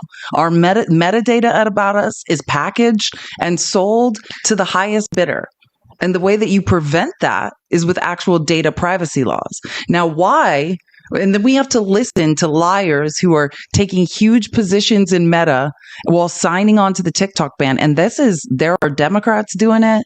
There are Republicans doing it while trying to shove down our throat that they're trying to protect us. Like, talk about adding insult to injury. How dumb do you think we are? Right? The tech bros and the oligarch that Trump has now formed around him. That's why the tech bros are flocking to him and bribing him with money. People always say, I always say the tech industry is the wild, wild west. It doesn't need to, it has never been regulated, ever. There are no laws. And in the rest of the world, in the rest of the developed world, that is not the case.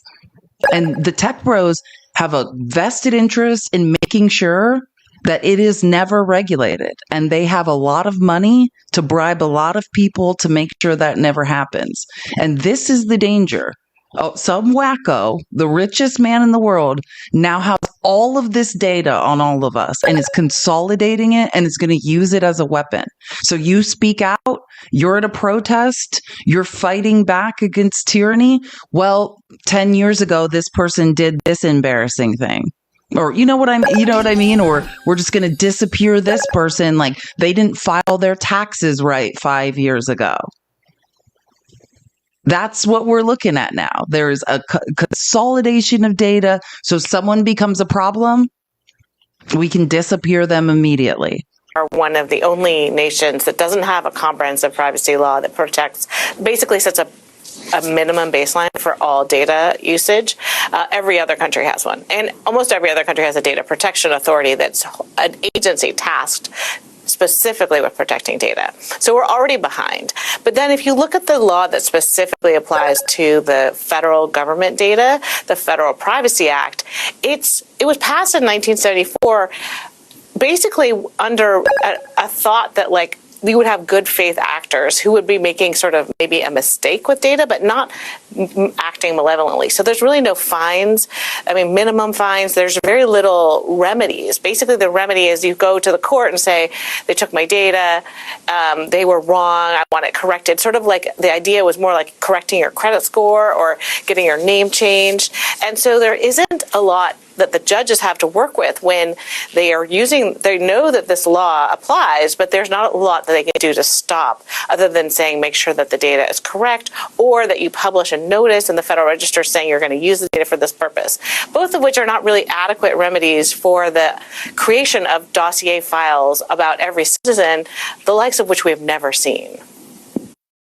I'm not trying to scare everyone. It's knowledge is power. We need to understand what's happening. I mean, you tell me, because I'm open to the discussion. Like, what was Elon Musk doing? Why were there? We know whistleblowers have shown the proof that there were huge exfiltrations of data from all of these government divisions. Why would you steal all of the data from the National Labor Relations Board, whose only job is to adjudicate labor disputes? People who are trying to fight for labor rights, union whistleblowers. Why would you need all that data? You know what I mean? Think about it. Truly, we know that they have saved no money and and I think it will come out that they've wasted way more money than we even know. But we know, I showed you the think tank that has produced a report saying, like, at minimum, they've wasted as much as they've allegedly saved, which that's if you believe they have saved 160 million, which on Doge's own wall of receipts, it's still at 155 billion. And the itemized cuts are at 61.5. So I don't even believe that. But, I went through a think tank a report, mathematical report alleging that they've wasted 135 billion so far. That's when Rachel Maddow says, hey, they've wasted more money than they spent. And I'm just talking about what Doge has done. The Trump administration is spending way more than the Biden administration. So we're just going into debt. No one saved any money, but we know that the richest man in the world and a bunch of other billionaires now have all this data. What are they going to do with it? You tell me what they usually do. I could tell you what they do in the tech industry. Package it and sell it, use it to manipulate people and their buying habits. The world is their oyster in the wild west of the tech industry. And that's what we have to understand. That's what we're now up against. People that have all of this data about us. And what are we going to do about it? Sorry, my throat. I'm going to drink some water in a second. I'm going to get there, I promise. But now I want to pivot to Congress. God, I wish this was better news. Oh, Lahua, I just saw. Thank you for the super sticker. Thank you for the super chat. You're awesome. Love you, girl. I hope I'm not going to lose my voice. I have been taking care of myself. I promise. But I just want to make sure we understand what's been going on in Congress. If you've seen a lot of congressional clips when you're on the internet, or heard a lot of the people who are on the Judiciary and Oversight and Accountability committees in the House, making videos, it's because they've been having these marathon congressional hearings for the Trumps, the robberies coming soon. The reconciliation bill that we can't do anything to stop. Our one chance was, the only chance we had to take a stand was the Senate shutting down the government. But Chuck, spineless Schumer, decided to back Trump. Oop, puzzle piece. Give me 1 second. Got it. Okay, we're good. So that didn't work out. So now we're here, and they're basically they're robbing us blind. They're going to steal from middle class to give tax cuts to billionaires and corporations while we all watch. But part of that reconciliation process is that in the Judiciary Committee and the Oversight and Accountability Committee, the opposition, Democrats, can present amendments to the big, beautiful reconciliation bill. And so for hours and out, for 12 hours, Democrats are just hammering at Republicans in these congressional hearings, which got quite out of control. And so I just want to show you some of that. And these are things they're presenting amendments Trump's already fired more veterans than any other president in history. let's not fire anymore. And they voted it down.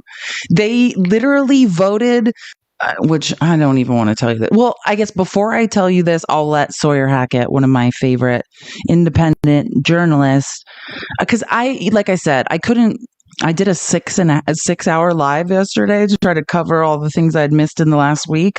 But this is one thing I didn't touch on, and now we're going to talk about it ad nauseum. If you haven't heard about it, I'm sorry to hit you with this news. But, you might have heard in the last week that Trump has been deporting American citizens.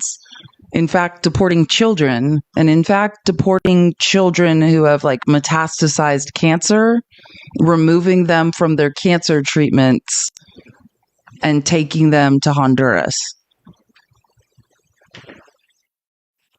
This weekend, the Trump administration deported 3 children who are U.S. citizens, including a 4-year-old with cancer. 3 American children, ages 7, 4, and 2, were deported to Honduras along with their mothers, and a 4th mother was deported to Cuba, separating her from her 1-year-old baby. One of the children, the 4-year-old, is suffering from metastatic cancer, and his lawyers say that he now has no access to his medications or his doctors while he's in custody. The mother of the 2-year-old and the 7-year-old is currently pregnant and was told that her children were being used to pressure their father into turning himself in. The father made an emergency petition to stop the 2-year-old. You understand what Sawyer Hackett is saying? He's saying that they are taking a child with metastatic cancer and using that child who needs treatment as leverage to get at the parent who's undocumented. This is an American citizen receiving a child receiving cancer treatment that is being used as a pawn, apparently, to trap the father. Great. You get MAGA. I can't wait for the award show. Someone needs an award for this. Now has no access to his medications or his doctors while he's in custody. The mother of the 2-year-old and the 7-year-old is currently pregnant and was told that her children were being used to pressure their father into turning himself in. The father made an emergency petition to stop the 2-year-old citizen from being deported, a petition that was ignored by the Trump administration. And according to his lawsuit, as the father was giving the mother the phone number for their lawyer, ICE officials ripped the phone out of her hands and hung it up. A federal judge reviewing the case, who was appointed by Donald Trump, said that he had a, quote, strong suspicion that the government just deported a U.S. citizen with no meaningful process. The mother from Cuba, Heidi Sanchez, has no criminal record and a strong case for asylum. She was detained at a scheduled ICE check-in, was denied any contact with her lawyers or family, and was deported without warning, separating her from her 1-year-old breastfeeding infant. Deporting kids with cancer, separating babies from their mothers, and denying U.S. citizens their due process rights. These deportations aren't just heartbreaking, they're blatantly unconstitutional. We have to speak out about these cases. The Trump administration believes that the public supports this kind of cruelty, but polling is already proving them wrong. So share this video and follow me to stay. Love Sawyer Hackett. He's on Substack, by the way. If you don't, let me see. He just goes by his name pretty much across the internet. He's a great independent journalist I've followed for a long time. It's just at Sawyer Hackett. Can you guys see that? Yeah. So he's on Substack. He's a great journalist to follow. I like all types of journalists. I like Tim Miller from the Bulwark, who's has all these opinions, and like me, I'm always up and down. But I also sometimes like Sawyer Hackett because he can say everything calmly, and I'm because I'd be screaming and throwing things. So yeah, so it's you need a variety of the way people deliver news to you. He kind of reminds me of Aaron Parnas. He's good at it. But so just saying, recommend Sawyer Hackett. Sorry, that's a very depressing story, but that's the reality. And I don't even want to get into this, and I don't think I had time. There was a day, if you guys knew, the hours I spend researching and presenting information to you, there's probably double the information I never get to. I have a whole presentation. I don't know, one of the things, the grossest things that's going on with these deportations of American citizens are basically American citizen children are being forced to represent themselves in immigration proceedings. And same with undocumented children. This is there.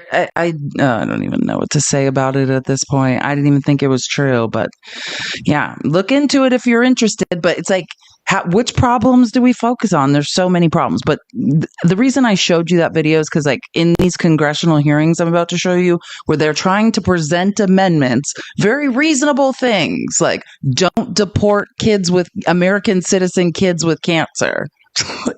And Republicans are like, nope, that's fine. Get them out of here. But I mean, that's the point. Like, let's just show who Republicans are.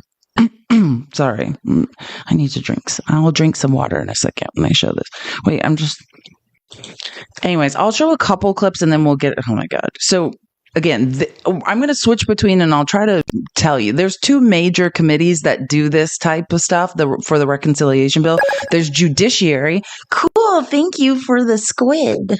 There's the Judiciary, which is chaired by Jim Jordan, and our ranking member for the Democrats is Jamie Raskin. And then there's Oversight and Accountability, which is chaired by awful Jamie Comer from Kentucky. And then our ranking member, well, it was supposed to be AOC, but instead it's Gary Conley. Even not saying I don't like Gary Conley, but whatever. Anyways, so this is Robert Garcia, former Long Beach mayor. Love this man. He is on Oversight and Accountability. And they're just basically attacking, like, hey, why are you going to bankrupt everyday Americans in order to protect billionaires? That, like, if you're wondering what line of logic they're on, they're like presenting and arguing amendments to try to stop everyday Americans from being harmed, while the Republicans vote these amendments down one by one. This committee should be investigating powerful people, not enabling them. We should take on and stop the Trump agenda, not further it. We should be investigating the impact of tariffs. We should hold hearings on reducing the cost of living and issues that matter to all Americans. And we should stand up for the rule of law. We should be investigating the people who are profiting off our government, jeopardizing our national security, and harming our country. And we need to stand up for working people, inside or outside our government. We should defeat this bill and create a government that actually helps people. Thank you, and with that, I yield. What a simple thing to say, but nope, Republicans are like, no, shut up, Robert Garcia. No, we will not do any of that. Like, it's like the more of these hearings, and these hearings were like hours. This is like marathon hearings. Like, and you'll see people got crazier and crazier. Like the hours that this continued, people were like screaming at each other. And it's like, no, Republicans do not care. And MAGA, it doesn't matter what you feel like is going on. I'm talking about statistical analysis, legislation that is brought to harm the average American. They do not care that if you have a financial future, if you have health care, if you have job security, if you have a livable wage, they do not care.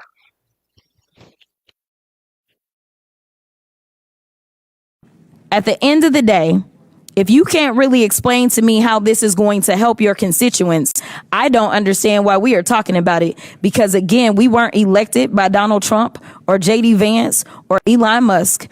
We were elected by the people of our districts, and those are the only people that we should be discussing as it relates to the policy changes that we bring about in this committee. And I will yield. Literally, and the reason she's saying that is Republican after Republican are talking about Elon Musk protecting billionaires, protecting Donald Trump. And Jasmine Crockett's like, hey, you were not elected by Donald Trump. Like, conservatives have lost the plot in Congress. Their only job is to protect the richest man in the world who has no business in government, and Donald Trump, who they don't represent. If you are if you're in a district represented by a Republican, they are not representing your interests in any way. And if you want to make an argument for how they are, other than I'm delusional and in a cult that supports Donald Trump, I'm open to hearing it. But I can tell you the data is not on your side. So here comes Marjorie Taylor Greene, because she's annoying. So like people like Robert Garcia, Jasmine Crockett are pointing out, like, hey, why you guys were elected by average American citizens to represent their interests, and all you're doing is running cover for Donald Trump and Elon Musk. And I just want you to just Margarine Taylor Greene. This is one of the dumbest people in Congress. Literally, look who Margarine's become. Trying to give a speech like, bless all the idiot Democrats on this committee. Like, Margarine, your brain does not work. Never should you imply that you are smarter than anyone else. You're the person that thought space lasers controlled by the Jewish population were starting forest fires. There's never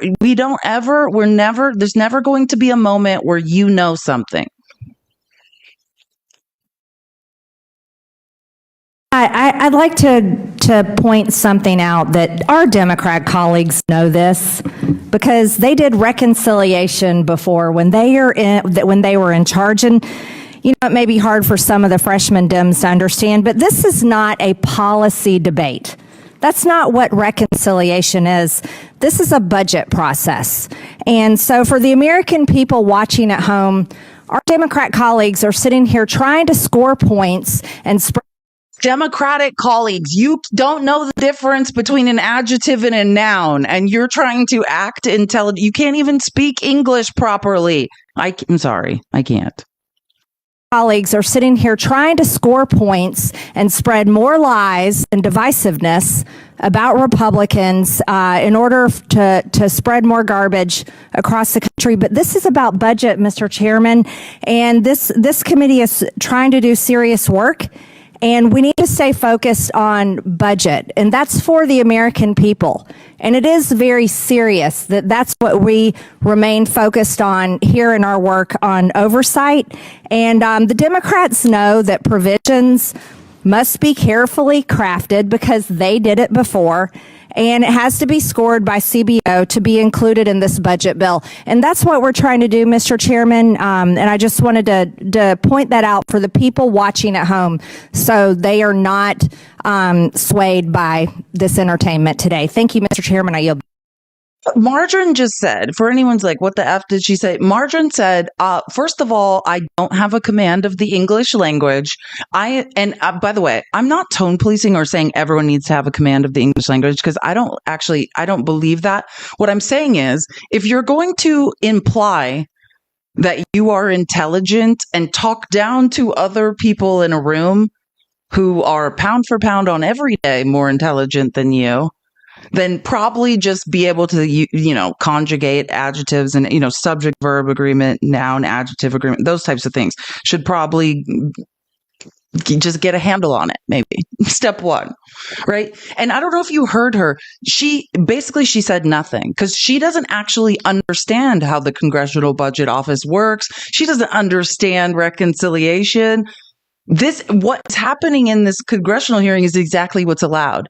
Right? A reconciliation is going to happen. So everyone can propose amendments, right? It's not policy. It's amendments to a reconciliation bill. And Margarine just repeated the same asinine thing like 4 times and then acted like she said something. Like how long have you been? Has she been here like 3-4 years now? 3 years going on 4th year? Still can't find her way out of a paper bag. And I'm not going to. And this is the person she's talking about. Some people are confused. This is the person who's like attacking people's looks, yelling at Jasmine Crockett. Like, please don't act like you have decorum or you know what's going on. Like you don't. Anyways, now watch. This is, oh man, I might get his first name wrong. Sorry. Is it David Lynch? I like him a lot, though. I need to look up. Is he from Virginia? Sorry if I'm getting this wrong, but where is Representative Lynch from? Watch how crazy these people are getting. Like, watch Comer and him get in a fight. And the purpose of our budget. With all due respect, you do understand our federal budget is $2.5 trillion in debt. Reclaiming my time, though. I know, but our values, we can't have values Chairman, where we you don't get to just interject, Mr. Chairman. It's Stephen Lynch. Yeah, sorry. David Lynch is another person. Sorry. No, it's Stephen Lynch, I believe. Wait. The most likely, AI is correct. That's cool. Yeah, Congressman Stephen Lynch, and he's from Massachusetts. Thank you. Someone said that in the chat correctly. It's the 8th Congressional District. Look at the talent message. I'm telling you, that's the good thing. People in New England are raised to never shut up. And I will say, that can be annoying at times, but when facing a fascist takeover, it is coming in extremely handy. Keep it up, people of Massachusetts and New England in general. Keep never shutting up. I guess this is the same. This is where the Boston Tea Party happened. This is what you guys are doing great. And I should probably be, that's why I said I should have been raised in New York City for how much I won't shut up. I should be from New England, or I should be from New York. It makes no sense that I'm not. Chairman, you don't get to just interject, Mr. Chairman. You know what? I think you've already spoken, so I you're have out not of order. spoken on this. I borrowed on somebody else's time. All right, go ahead. I borrowed somebody else's time, and I will speak. Well, speak. You all have put our country in debt. Kids are graduating from college. You're about to put our country in $4 trillion. Biden lowered the deficit. A pandemic put our country in debt. I love how Republicans just lie. And why is James Comer so red all the time lately? He's having a hard time. Jamie's going through it.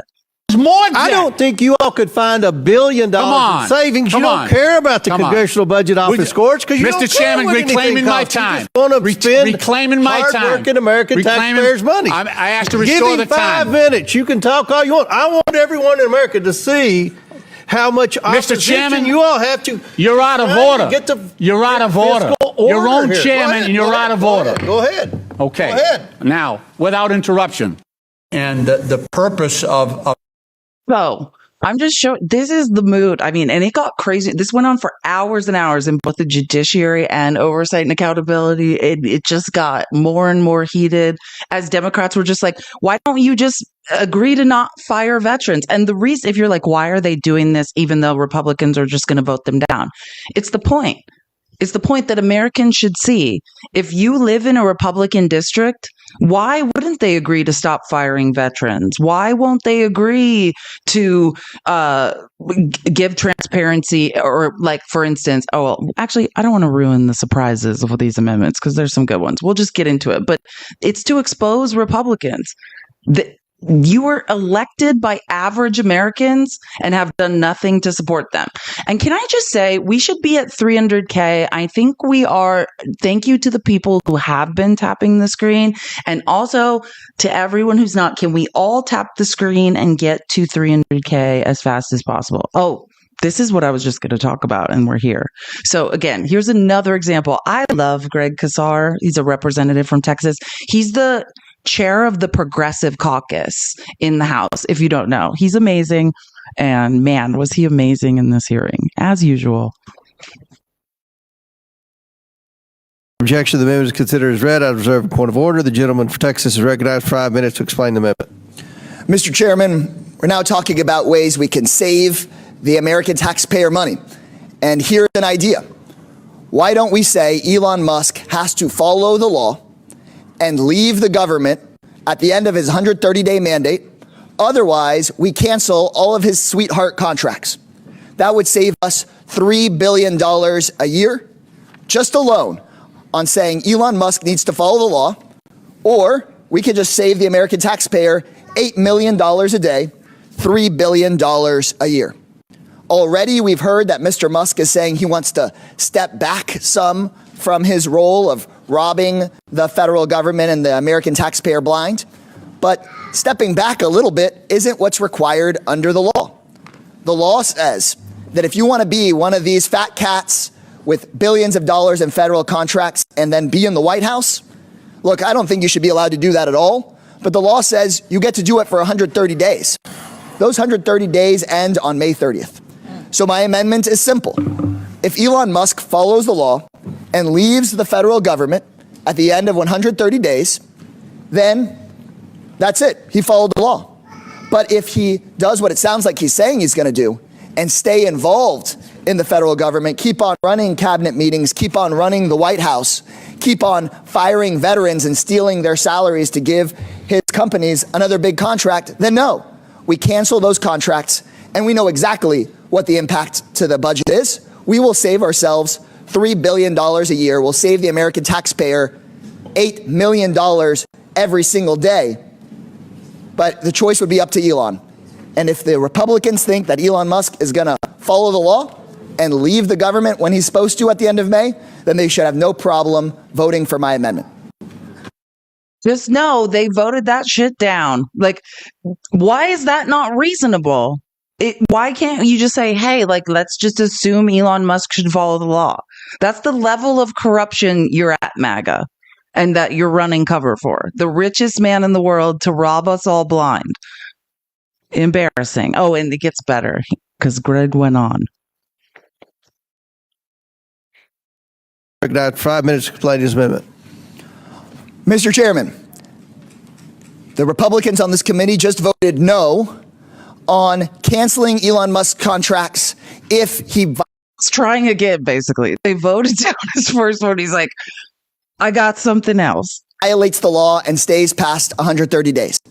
The Republicans on this committee just voted no on Mr. Frost's amendment that would require the President of the United States to follow U.S. Supreme Court orders.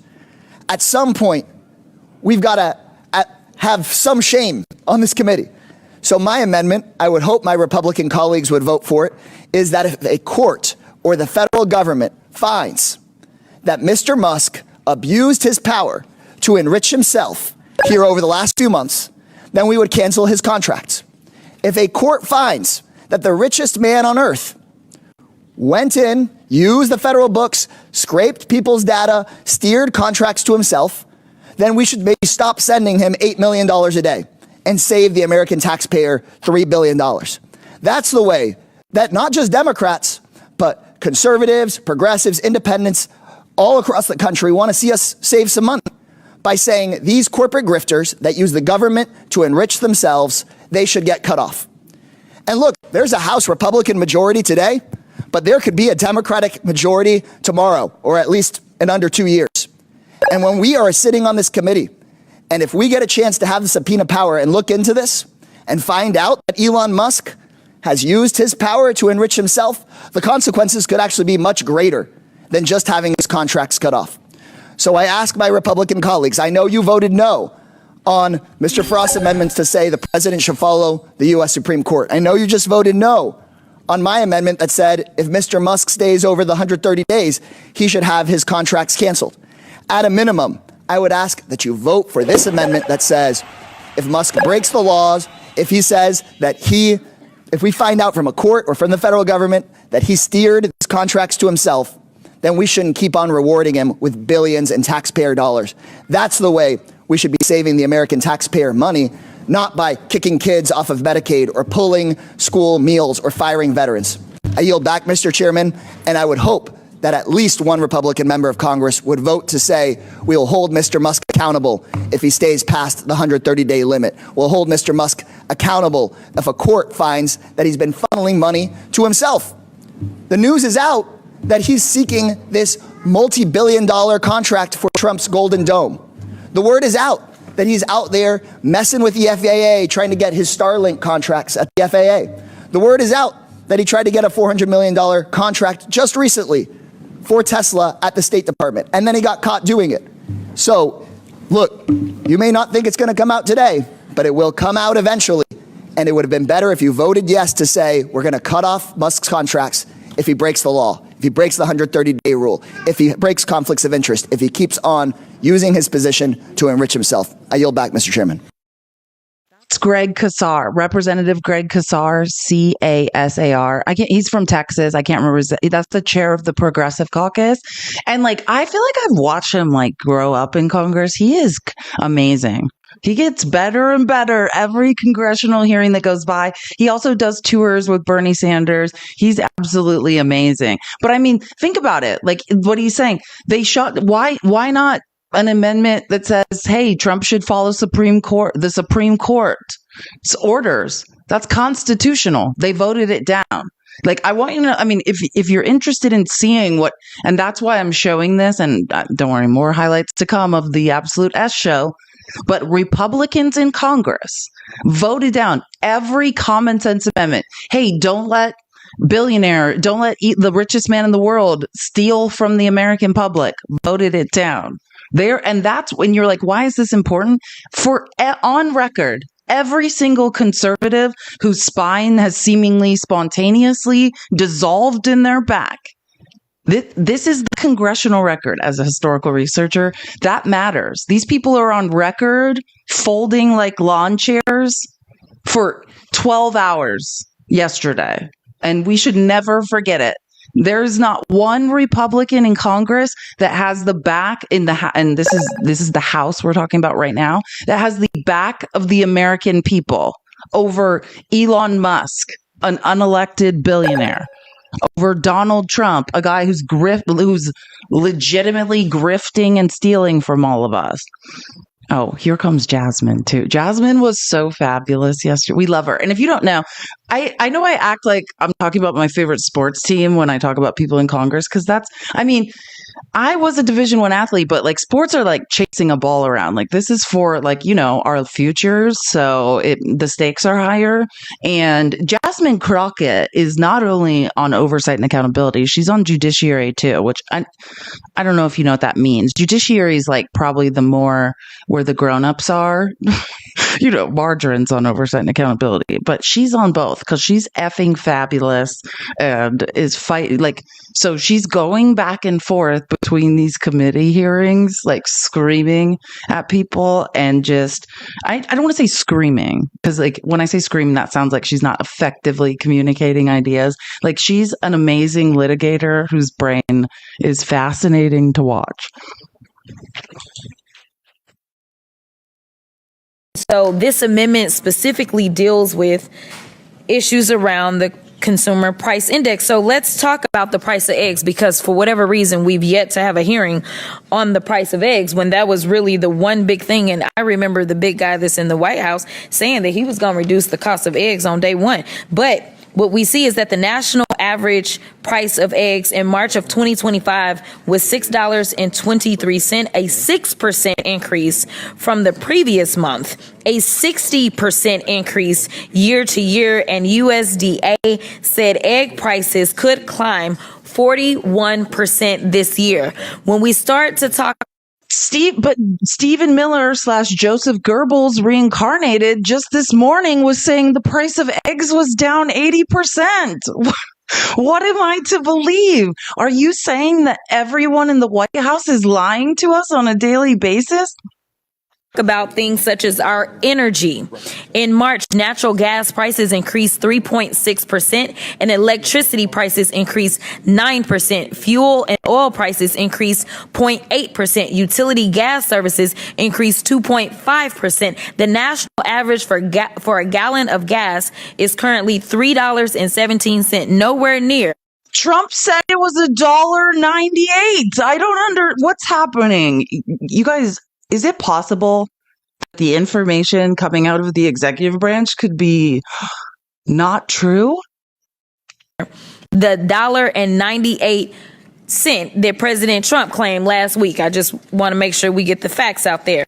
And finally, so this amendment specifically deals with issues around the consumer price index. So let's talk about the price of eggs, because for whatever reason, we've yet to have a hearing on the price of eggs when that was really the one big thing. And I remember saying that he was... Sorry, I didn't realize. I think I recorded half of that clip twice. I didn't mean to. Sorry. This is continuing. I didn't mean to play a little bit of that twice. I think like 5 to 10 seconds just played twice. This is the second part.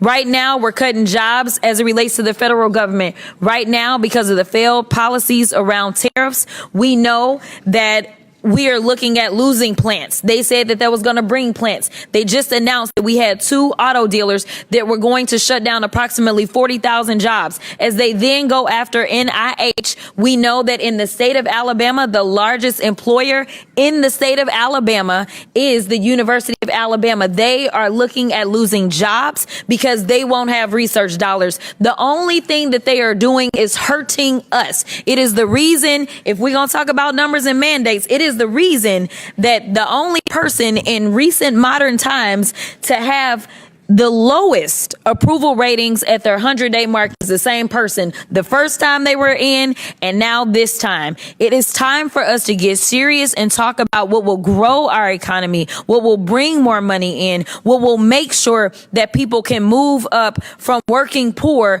to middle class and maybe even reach this higher level that so many of y'all listen to, this upper echelon, this rich level, because that is what is supposed to set us apart in this country. We are supposed to live in a country where everyone has an opportunity to go from rags to literally riches. And so I am asking my colleagues to start looking out for the people that elected them. And this is one way that we can do it, by supporting this amendment of Ms. Lee. And with that, I will yield. No, don't yield, Jasmine. Everyone give Jasmine your time so she can continue speaking forever.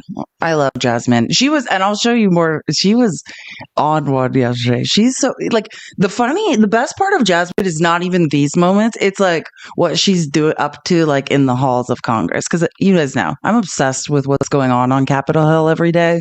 I know I know when people are like going to the bathroom, like, I mean, thanks to Nancy Mace.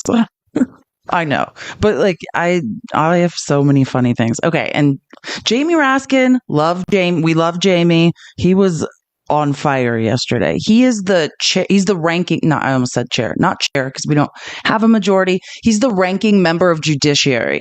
So, like, kind of like the big brother to the Oversight and Accountability Committee, which the chair of Judiciary is Jim. I never actually passed the bar, Jordan, who. You know, the one who sold out all those college wrestlers. That's personal to me at Ohio State, because I was a college athlete. And I understand the amount of essay and abuse that happens in college athletics. So, yeah, let's never forget that Jim Jordan betrayed all of the wrestlers at Ohio State. Mr. Chairman, it must be tough to be an authoritarian. You promise everybody the world to get elected. Prices will go down on day one. No more inflation. We're going to end Russia's war on Ukraine. The world's going to respect us. And then you get in, and even though you inherit an economy from your predecessor that's described as the envy of the world by The Economist magazine, you crash everything. The economy today is shrinking. The stock market is sinking. Inflation is soaring. $7 trillion in American retirements and wealth has been destroyed. You've plunged us with your imbecilic tariffs into a trade war with the whole world, except, of course, for your bosom buddies in Russia. So now, only 100 days in, with 100 unforced policy blunders, you're the most unpopular president at this point in your presidency in more than 80 years. Barack Obama stood at 69% in the polls. Ronald Reagan was at 73% in the polls. Truman was 87%, and Franklin D. Roosevelt 68%. But Donald Trump is at 39%, the lowest 100-day approval rating since polling began. He controlled the agenda for 100 days. He controlled the House. He controlled the Senate. He's got everything going for him, and his numbers are in the gutter. So now, Jamie Raskin, the gentleman from Maryland. If you don't know, one day Jamie Raskin could sit on the Supreme Court. He's one of the foremost constitutional scholars in the country. His brain is massive. Oh, and this is not like, I don't know why I'm going to tell you this, but this is a fact. Like, I don't donate to a lot of congressional candidates. Well, I don't have money. So that's probably why. I'm not like, if I had money, I would donate to a lot of candidates probably. But the only one I've ever donated money to is Eric Swalwell.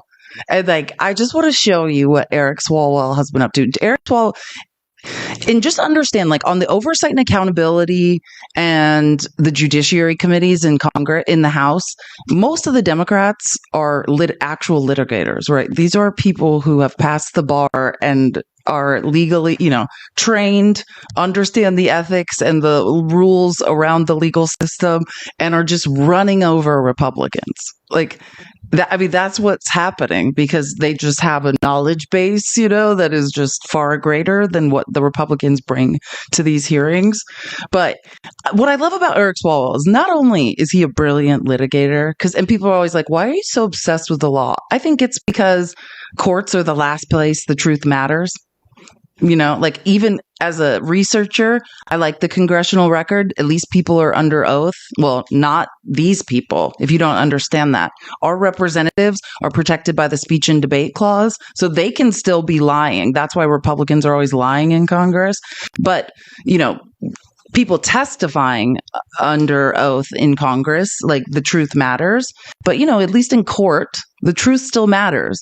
When lawyers talk in court, they're beholden to the ethics of the bar. And I respect that and enjoy it. At least in some place, there's one corner of America where Donald Trump cannot pervert the truth. So anyways, Eric Swalwell is a brilliant litigator, but also like his dark sarcasm, it gives me life. And I just want to show you like a few clips of like what Eric Swalwell has been up to in Congress.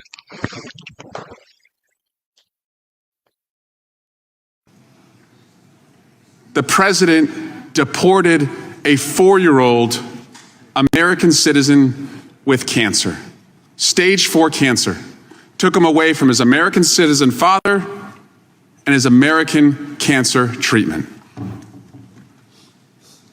People just wanted cheap eggs. And now you're deporting kids with cancer. We are so far off course from where the American people wanted this administration to go. People just wanted cheap eggs. Now we're in a literal effing hell. Let me show you another clip of Eric Swalwell. We're 100 days in to this administration, and the president promised he would lower prices on day one. Donald Trump is 0 for 100. He's 0 for 100. Prices are not going down, they're going up. The Trump tariff tax is raising prices on the 4 out of 5 items in every American's Walmart shopping cart. Your 401ks, they're 201ks. That's the Trump slump. Americans were anxious about the economy when they voted last November. They wanted their costs to go down. They didn't want the chaos to go up. So what are we doing here? What are we doing here? What in this hearing achieves lowering costs for the American people? You know how far you have deviated from lowering the costs for American people? This is where you are. Today, you will make it easier to deport more American citizen children with cancer. Think about that. Today's vote will make it easier for the president to deport more American children with cancer. That makes me sick. I have a 7-year-old, a 6-year-old, and a 3-year-old. You don't have to be a parent to understand how cruel this is. That in the last 2 weeks, a 4-year-old was separated from his father, a U.S. citizen, and deported with his mother while he was suffering stage 4 cancer and undergoing cancer treatment. That's where we're at right now. We're 100 days in. Job, MAGA. I'm just encouraging you guys to keep up your good work. Your good work of supporting us all being robbed, ending our financial future, any future economic upward mobility any of us have, all trade partnerships with other countries. Keep up the great work. Not being able to read or do math is really working. You guys are changing things. And again, I want to show some more Eric Swalwell clips because I just want to show you. This is what Eric Swalwell. He's a representative from California. If you don't know who he is, this is just showing you some things he's been up to yesterday. Like this is his, and just to be clear, what I'm showing you, they're presenting amendments and saying it's basically saying hey, vote this down. If you think that what I'm saying is wrong and we can't amend your stupid, big, beautiful reconciliation bill that's going to rob American citizens and give tax breaks to billionaires and corporations, then publicly have the nerve to vote this down. This amendment plainly says the Department of Justice will not fire veterans. So if you vote for this amendment, you're going to stand up for our veterans who work at the Department of Justice. If you vote against it, you're going to really screw them over. This would make it unlawful for an employee of the Department of Justice who held a veteran preference status to be fired for the, quote, sake of government efficiency. As many of you know, and many of you are veterans yourself, and I thank you for your service to our country. When veterans leave their service, whether they retire after a long career or after they fulfill their duty requirement, they oftentimes continue to serve the public, and they often do it through the federal government. And one of the agencies where they do it the most is at the Department of Justice. However, no president has fired more veterans than Donald Trump. Not a surprise for a guy who refers to our service members, those who have paid the ultimate price, as suckers and losers. Our veterans are not suckers and losers, and if they were hired after their service to work in the federal government under a veteran preference, they should be protected. Now, my Republican colleagues just showed that they will not protect U.S. citizens from being deported. They just voted to allow Donald Trump to deport U.S. citizens. The same week that Donald Trump deported a 4-year-old child citizen battling cancer. Will you treat our veterans the same way you just treated U.S. citizens by making them susceptible to deportation, by making our veterans eligible to be fired by DOJ? Prove me wrong. Vote for this amendment and you protect our veterans. Vote against it. This amendment. I don't want to just bury they voted against it. Every single one of them. Sorry, veterans. Great, MAGA. Look at all you're accomplishing, though, because that's what I'm saying. That's why Steve and Matt and I are going to host an award show for MAGA, because it should not. You guys have accomplished a lot, and your accomplishments, and you should get awards for all the things you have accomplished. Look at all you've done. Look at this. You should get a plastic trophy worth 50 cents from China. Oh, wait, the ships bringing stuff from China aren't coming anymore. Hopefully we'll have to do the award show soon, because soon there will be no plastic baubles from China.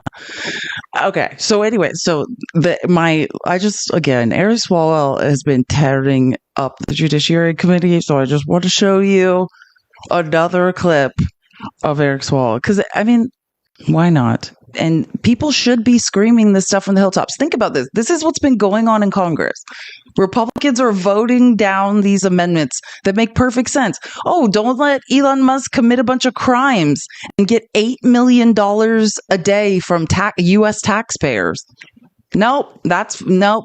Hey, can you guys just follow Supreme Court orders? Nope. This is what the Republicans are up to in silence, hoping nobody notices. Hey, can you guys just stop firing veterans? You've already fired more veterans than any other president in history. Can you stop? Nope. I want to talk a little bit more about the silence. I'm going to invite Professor Raskin in on this. Professor, we have alleged that this legislation. Jimmy Raskin is also a law professor. He could sit on the Supreme Court one day, but if you don't know, he also is a law professor. He's one of the foremost constitutional scholars in the country. And this is what I love about Eric Swalwell and Jimmy Raskin. It's their dark sarcasm and how they also just find a moment like, let's educate the stupids in this room. This is brilliant stuff. I want to talk a little bit more about the silence. I'm going to invite Professor Raskin in on this. Professor, we have alleged that this legislation, which would further deport kids with cancer who are American citizens, that would deport and exile American citizens, that would allow the firing of veterans who work at the Department of Justice, that would allow the hiring of January 6th rioters at the Department of Justice. We've alleged that. We'll get to that. That's another whole one. You guys can't even imagine what's been going on in Congress yesterday. That is cruel and incompetent. My colleagues across the other side have said nothing. We've given them multiple opportunities to defend it. Now, I do my CLE, my continued legal education, but I'm a little rusty. I've been here for 13 years. You're not rusty. In the law, I remember something called like an adoptive admission. So if I say to the other side, what you're doing is cruel, what you're doing is incompetent, and it's just like zip, heads down, kind of like what my kids do when you catch them with their hand in the cookie jar and they don't want to talk about it. What is an adoptive admission? What does it mean that they're being so silent? And what could you conclude in the law that they've been accused of being cruel and incompetent and deporting kids with cancer who are citizens, and they say nothing? What's an adoptive admission? Well, an adoptive or a constructive admission, as it's sometimes called, means in certain contexts that you can construe someone's silence as agreement with a particular proposition. In criminal court, of course, you can't do that. If someone chooses not to testify in criminal court, the privilege against self-incrimination under the Fifth Amendment means that the prosecutors can't get up and say, I'm going to challenge you, though, Professor. Now, say somebody's accused of murdering their wife, and it's not in court, and it's, proceedings have not happened yet, they're a suspect, and you say very publicly to that person, you murdered your wife, and you say it in front of like 10 people, and they just put their head down. Doesn't the law say that an ordinary innocent person in that environment, not in court, would defend themselves and say, no, I didn't do that? Absolutely. And in fact, in civil court, a refusal to testify can be used against you, and your silence can be constructively ascribed to your agreement with the proposition. Okay, let me try it one more time. Your bill will deport more kids who are American citizens with cancer.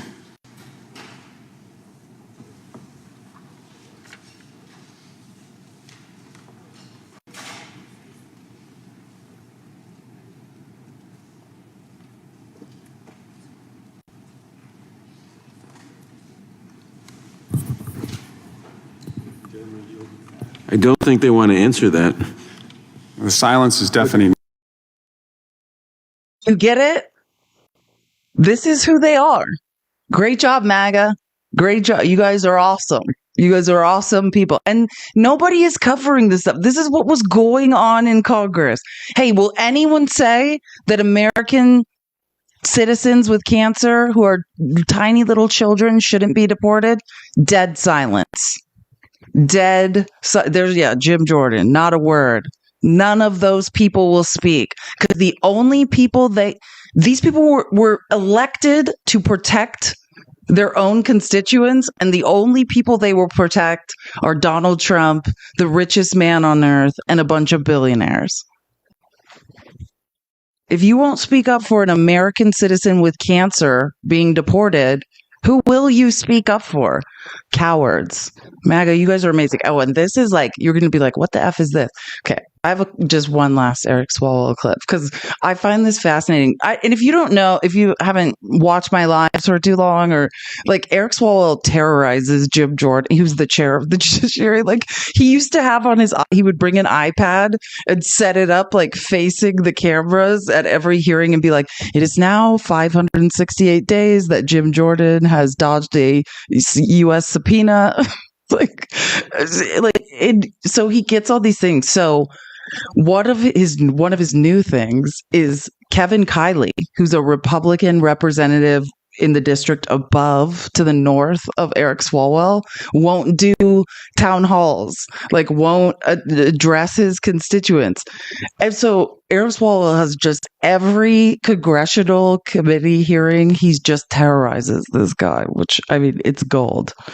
Oh, wait, where's my clip? Hold on. I've got to find the clip. I forgot to, I have it. I just got to go get it. And it like, so, oh man, I won't ruin it. It's too good. But Eric Swalwell's doing good work. That's why I say this is the only guy I've ever donated money to. Not to say everyone else isn't doing good work in Congress, but just let's hold people accountable on the record. Wait, where is this clip? I knew it. Oh, here it is.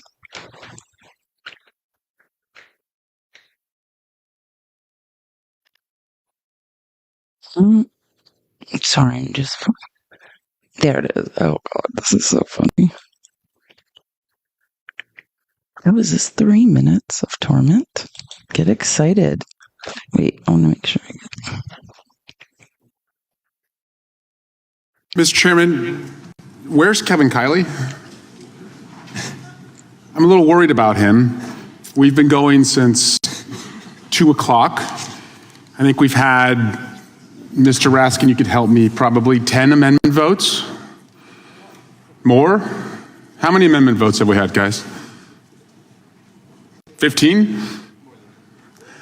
Now, Mr. Chairman, your members have not spoken on anything, and we can take their silence as an admission that it's wrong to deport U.S. citizens and it's wrong to deport kids with cancer.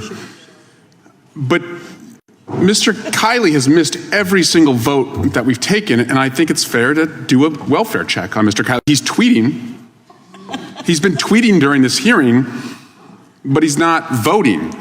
So I just, for the good of the committee, where's Kevin? Does anyone on your side know? Have you seen him?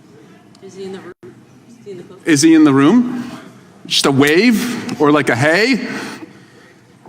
Proof of life for Kevin Kiley, because these are pretty important votes. Deporting U.S. citizens, firing veterans, deporting kids with cancer. I would expect that my neighbor to the north would want to be here, but he hasn't voted on any of this. So if anyone has seen Kevin Kiley, hey, just tell him there's a hearing going on and his constituents want to know how he would vote on any of this.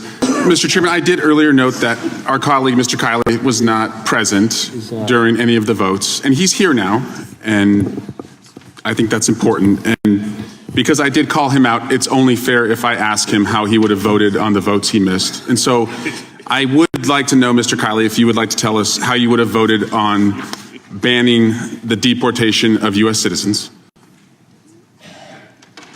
I think your constituents should know how you would have voted on that. We also voted on prohibiting the hiring of January 6 rioters. Mr. Kiley, you weren't here for that vote, and now I'm offering the opportunity to speak. I'd yield to you on that. Mr. Kiley, we also voted and discussed whether the DOJ should be able to fire veterans. And if you want to stand up for your veterans in your district, I would yield to you right now to stand up for the veterans in your district. We also talked about whether kids with cancer who are U.S. citizens, particularly a 4-year-old who was recently deported, should have been deported. And Mr. Kiley, again, you're here now. You didn't vote on anything related to that, but I would yield to you. And if you don't want to discuss this, I understand, but we would just take it as an admission that you support all of that. And I think that's how your constituents would interpret that.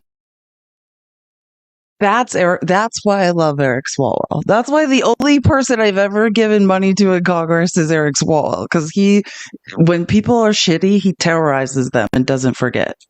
And we should be at 300K. Can we all tap the screen? I mean, isn't it now you know who Representative Eric Swalwell is? And people are always like, why are you always watching congressional hearings? I'm like, it's better than the Super Bowl.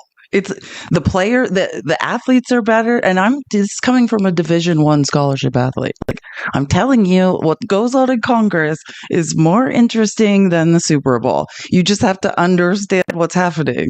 Oh, and let me show you one more Because I like, just to be clear, like the judiciary, which Eric Swalwell is on judiciary, is kind of like the big brother committee that's chaired by, the ranking member is on our side is Jamie Raskin. And then like the junior committee is oversight and accountability.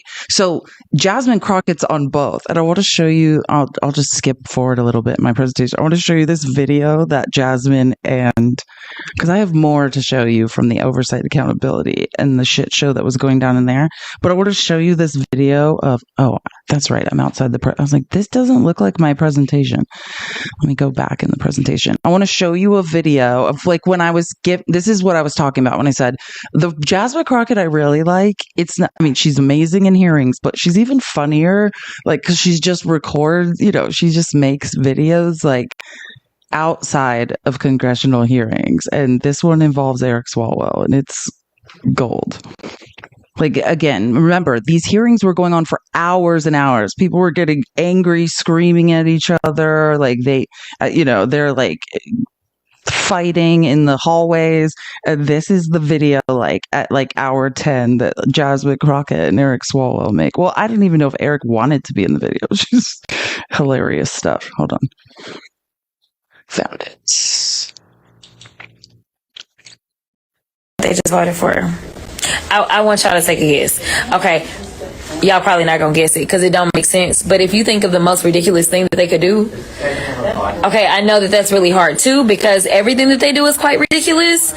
But literally, they just voted. They being the other ones, not us, because we were all on the right side of history. They just voted to give Trump the ability, legally, to give him the ability to deport U.S. citizens. That is what they voted for. A bunch of elected U.S. representatives. That is how they voted. Am I telling a lie, Eric, or no? No, I got my salad here. Mouthful. No, I'm stunned. I'm not. But I'm glad that you... okay. Well, Eric been here longer than me, but like... So what we said was, we even said, you know what? Many of us will not offer any more amendments tonight. We won't vote for the overall bill.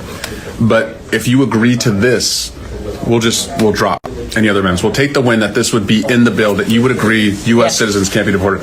They voted to allow Donald Trump to deport U.S. citizens. And they did it during the week that we learned that a 4-year-old little girl fighting cancer, a U.S. citizen, has been deported, separated from her U.S. citizen father and her cancer treatment. So, yeah, it's kind of shocking. Well, he's shocked. Y'all, listen now. I came in with nothing but fools. So he been here longer, so maybe he still has a little bit of shock in his life, but I don't personally.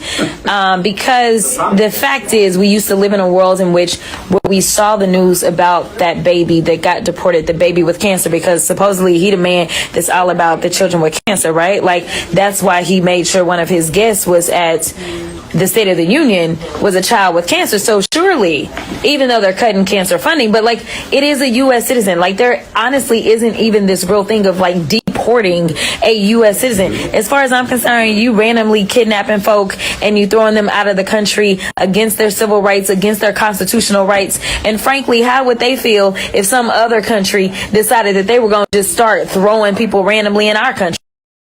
They just voted.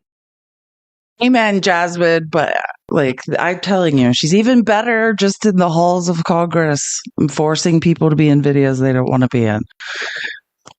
Let me go back to the present and more shit show to come. Keep tapping the screen if you'd like to support me. All this research I do, all these clips I present, I do it based on your tips and donations. Thank you so much for your support. I'm trying to get to 600 subscriptions. If you would like to subscribe or buy a subscription for someone else, please do. Oh, that's, by the way, that's the gold star in the bottom left-hand corner of the live. And then this is my Cash App and Venmo. It's a girl has no name, like just my name in my profile. If you would like to support me, please do. And furthermore, we still are not at 300K. We should almost be at 400K.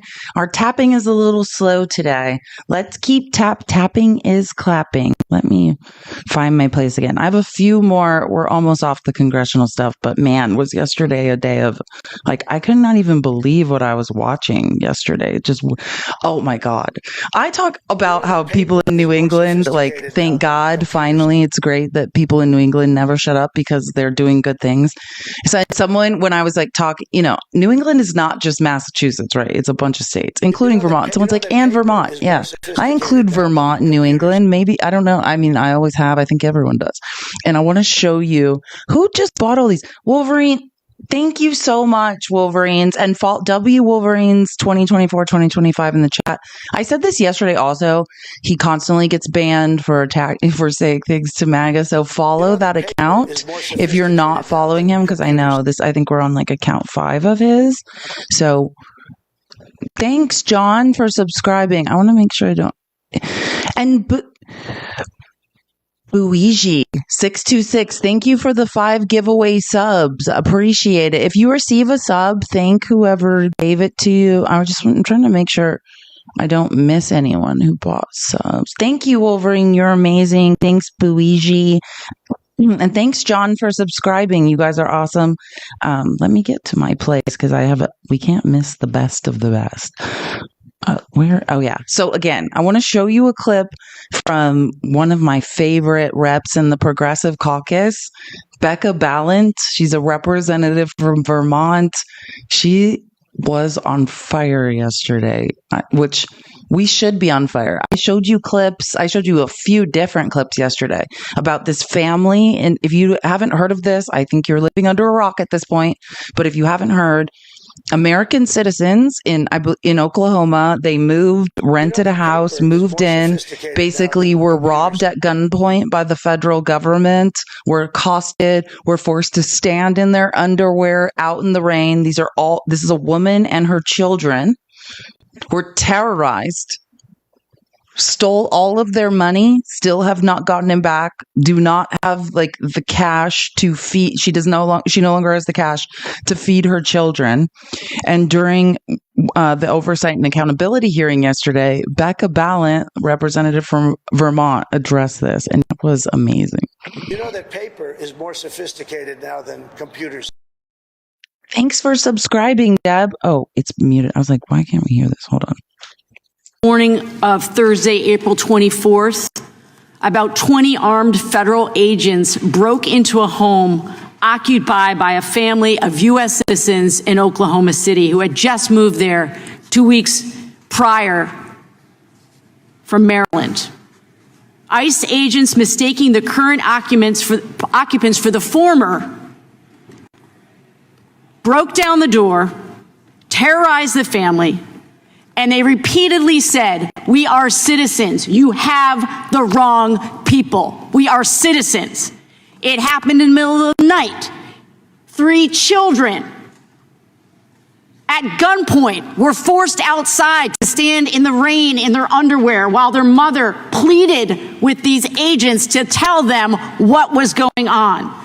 They ignored the pleas. They ripped apart the entire house. They seized cash, documents, electronics, their computers as evidence. When the family asked when they would get their stuff back, the agents responded, "Well, it could be days or it could be months."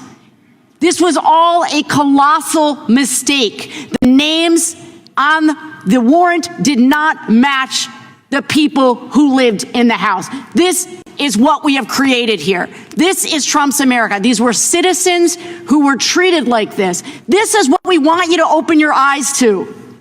If it can happen, as we've said time and time again, if it can happen to folks with green cards, it can happen to citizens. And in Oklahoma City, we see a perfect example of that. This is what we're talking about. It's not other people.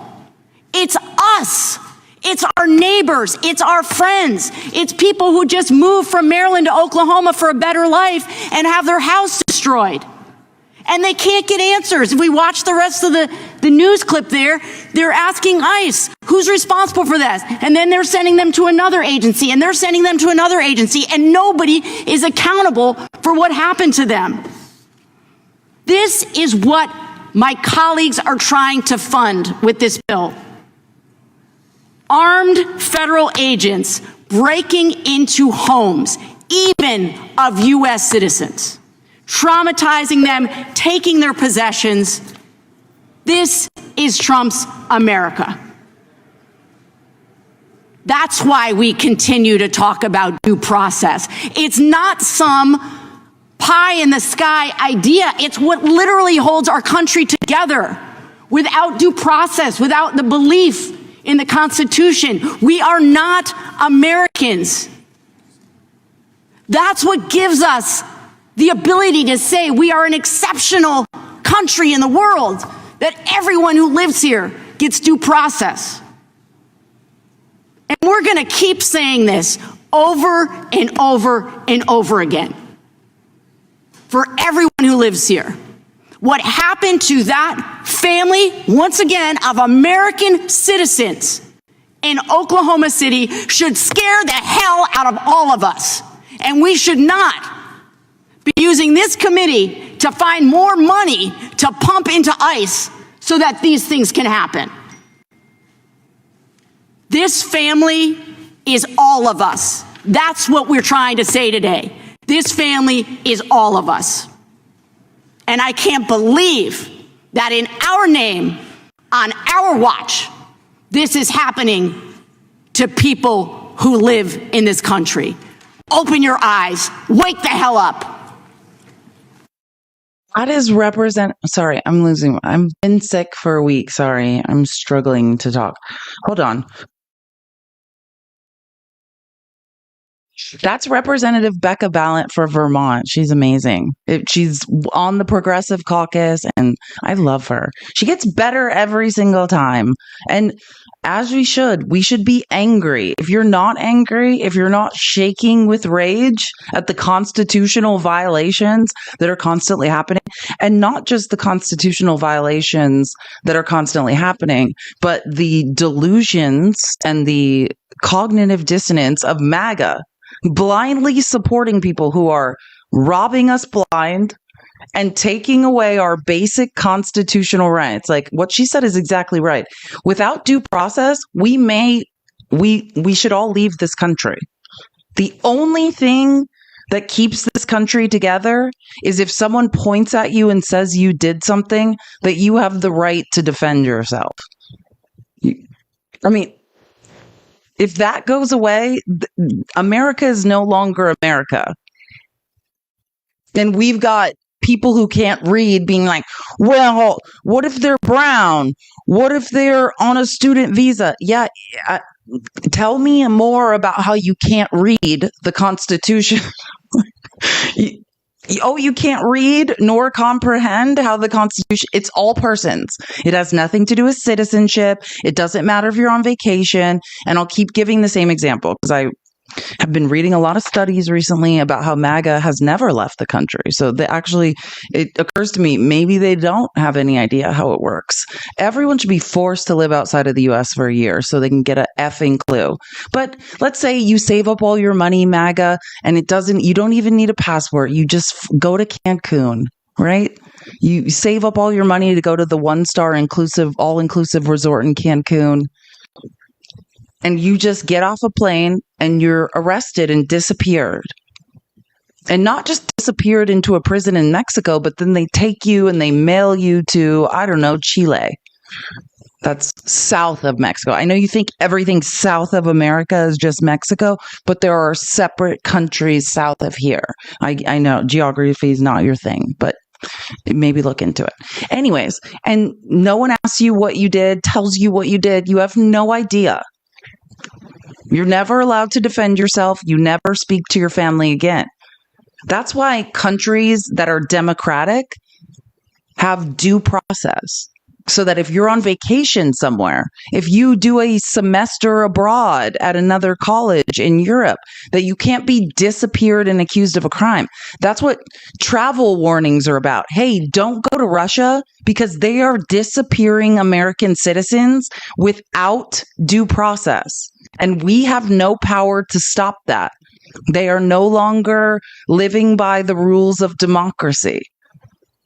And MAGA, your brains don't work in a way that is truly stunning. You are literally hastening you losing your own rights to due process as an American citizen.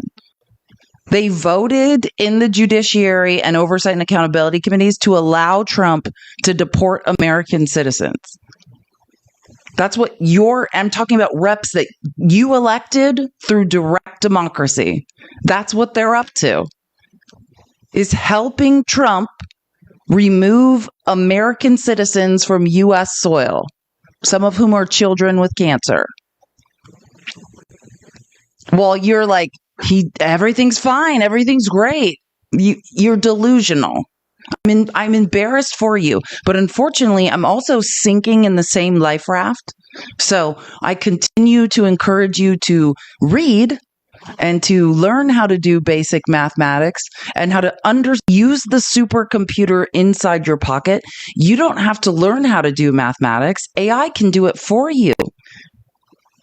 You just have to stop Googling for confirmation bias at this point, and you could find the truth. Follow the money, as they say, right? That's forensic accounting. I promise you, brown people don't have your money. The people you continue to vote to stay in power are robbing you blind and laughing at you. It's the weirdest thing. It's so weird also that conservatives never pass legislation to benefit any of you all. Where are those no tax on tips? Those coming? No tax on Social Security. When is all that coming? Any minute now, right? You only have to make over $360,000 to get a tax cut under Trump's tax plan. I hope all of you MAGA, and I've watched every single Trump rally. I know none of you are making over $360,000. So you are actually getting a tax hike. Great job though. Keep up the good work. You guys are firing on all cylinders, burying us all alive. We're all drowning together. Your decision making is impeccable. Keep up the good work. I don't understand how you'll be able to look yourself in the face knowing that you voted to allow our federal government to detain and deport United States citizens simply because you do not want to vote against something that Donald Trump may support. Do you have a thought of your own? Do you have a belief of your own? Or is everything literally just whatever Donald Trump tells you it should be?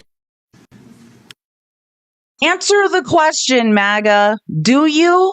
Have you ever had an original thought? Or does Trump just say things, you take it as the Bible, and then you parrot it? Like, that's what MAGA sounds like to me, or a bunch of parrots who are illiterate parrots. That's what we have, a group of illiterate parrots who are like, hey, I never created a line of logic on my own. That's actually difficult. There's a lot of people on the left that can't do that. But I've never had an original thought. Every thought I've had, everything I believe to be truth, just somebody told me, and then I repeated it. I didn't look into it. I didn't do my own independent investigation. I'm not a free thinker. I'm just a parrot. And it seems like some of you are proud to be completely devoid of free thinking. Okay. It's quite sad.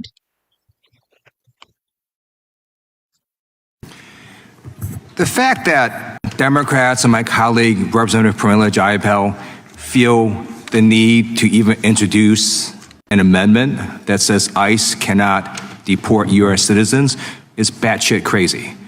This should not even be a discussion. It is not even a question. U.S. citizens cannot be deported by ICE. It's the law. It's the Constitution. I will be astounded if Republicans vote no on this. I yield back. Well, they did. In defiance of the Constitution and constitutional law. Don't you worry. They did.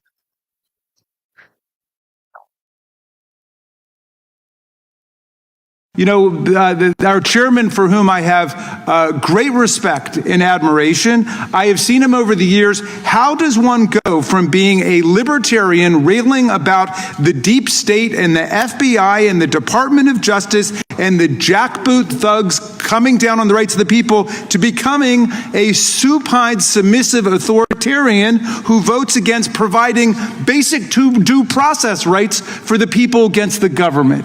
I don't get it.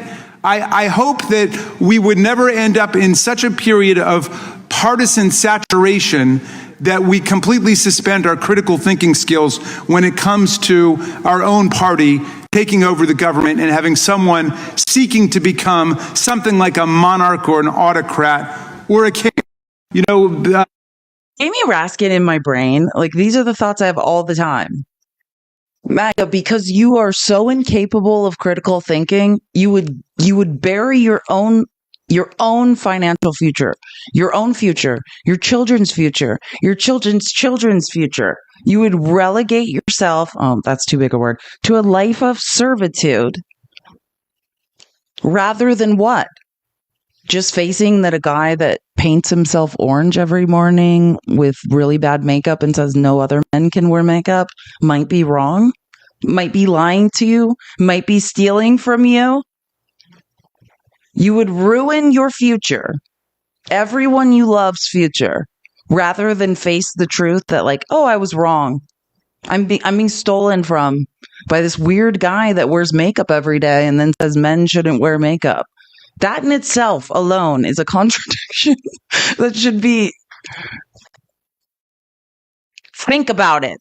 Why are you weirded out by men with makeup on when your leader literally paints himself orange with makeup every day?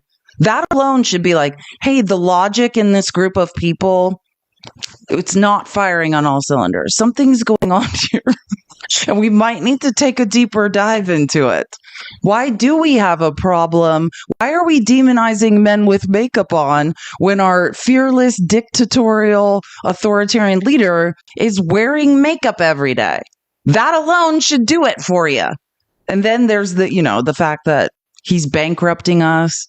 $50 trillion since 1980. It did not trickle down. $50 trillion has trickled up, straight up to the top of the economy.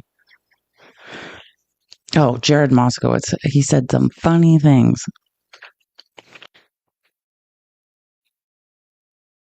Fox News. Oh, I have an amendment at the desk, Mr. Chairman. Clerk will report. I'm just trying to get you guys out, you know. Yeah. You don't seem thrilled. Amendment to the amendment in the nature of a substitute to the committee. Without objection, the amendment be considered as read. The gentleman from California reserves a point of order. The gentleman from Florida is recognized to explain his amendment. All right, thank you, Mr. Chairman. So Fox News asked the White House press secretary, Caroline Leavitt, the other day, would the president ever arrest a Supreme Court justice? Seems a pretty straightforward answer. She could have just said no, but she didn't answer the question. She left the door open. So I thought that this would be an opportunity for some bipartisanship to close the door on that possible question. And so I wrote a very simple amendment, Mr. Chairman.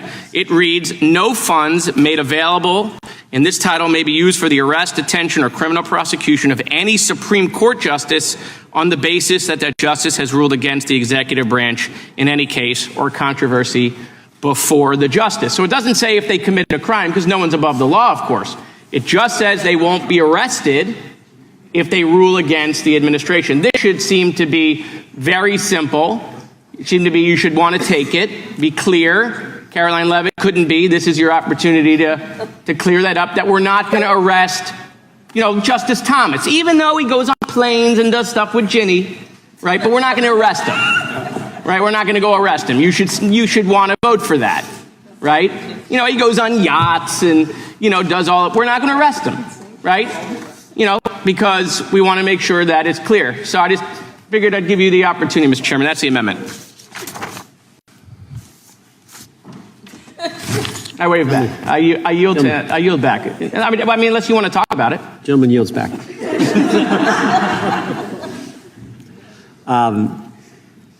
Question occurs on the amendment. Gentlemen. Shocker, they don't care. They voted that down too. This is the reality of the nightmare we're in. And I mentioned I'll show you what I mean when I say someone, sorry, the J6 criminals, the people that actually tried to do a coup on the U.S. Capitol. Oh, I have great news about them too.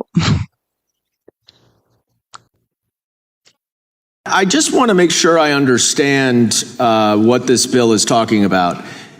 Is it true that the Department of Homeland Security is charged with keeping our homeland safe?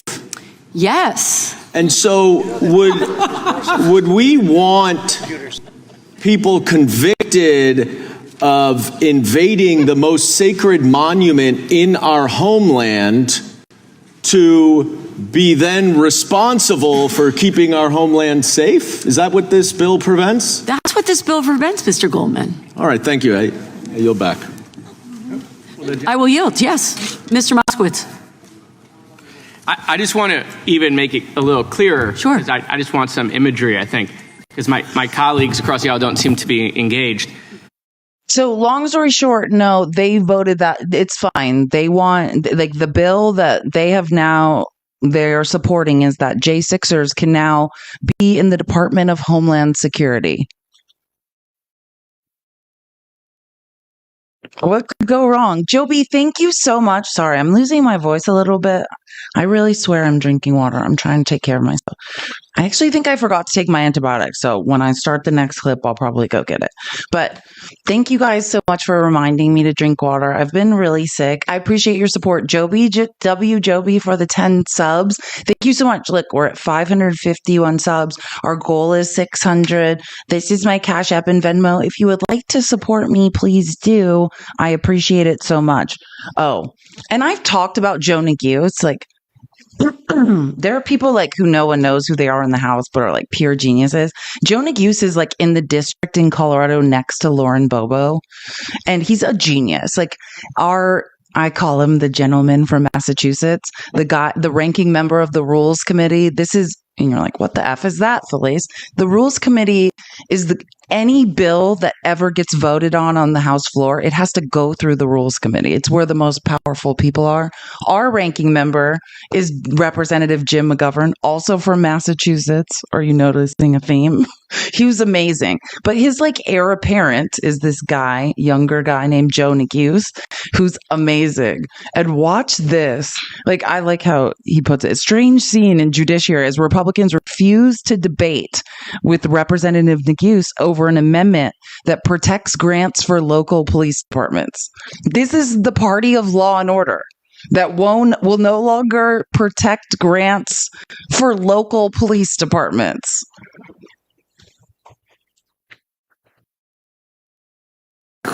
Gentleman from Colorado. Move to strike the last word. Gentleman's recognized. I thank the chairman. I thank the ranking member for the amendment. I think it's a reasonable amendment, and I would relish the opportunity to debate the amendment with my colleagues on the other side of the aisle. I am very confused by the strategy that they seem to have adopted, and I guess I just wanted to test it for myself because as I walked in here, one of my colleagues said, no, if you offer to debate them in any way on any subject, they'll refuse to engage with you. They won't respond, that there's some sort of, I don't know, tactic that they've adopted. And I said, there's just no way that that's true. So, because I, of course, serve with Mr. Roy, for example, on the Rules Committee, and we engage in fulsome debate on that committee. And I just can't believe that this would be a tactic he, of all people, my friend from Texas, would adopt. Mr. Roy, seriously? Is it, you won't respond? We can't have any conversation? Well, I'm glad to be here. I'm delighted.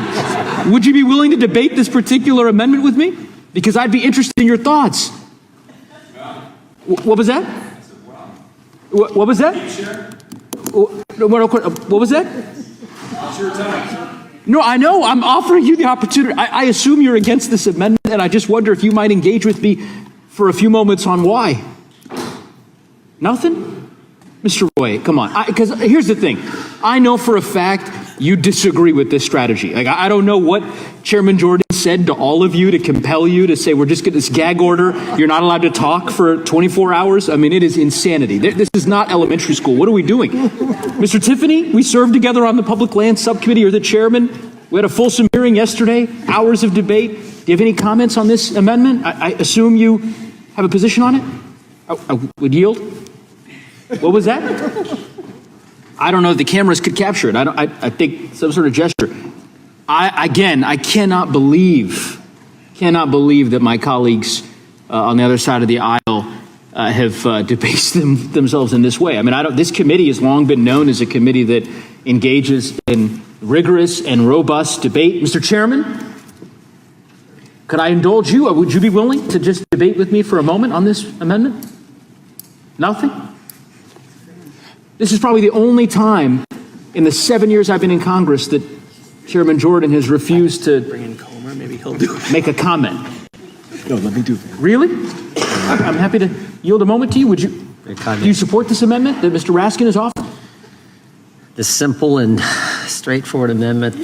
What was that? It's a simple and straightforward amendment, exactly? That's what every amendment, I think. No, but this one is a particularly simple and straightforward. I mean, look, here's the thing. This amendment, very simple, very straightforward. All it says is that the grants that the Department of Justice has allocated pursuant to the authority that we have given that department for police departments in Ohio, in the chairman's state, that those grants be held harmless. That these grants that Doge had managed to cut to local police departments, that they be reinstated. That's it. That's all this amendment does.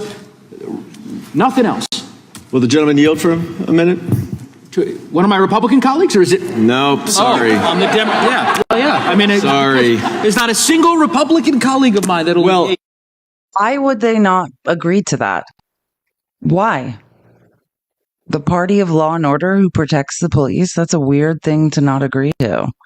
Oh, maybe because they're all hypocrites. I don't know. Oh, and this is my. Oh, sorry. I thought I hit the wrong thing.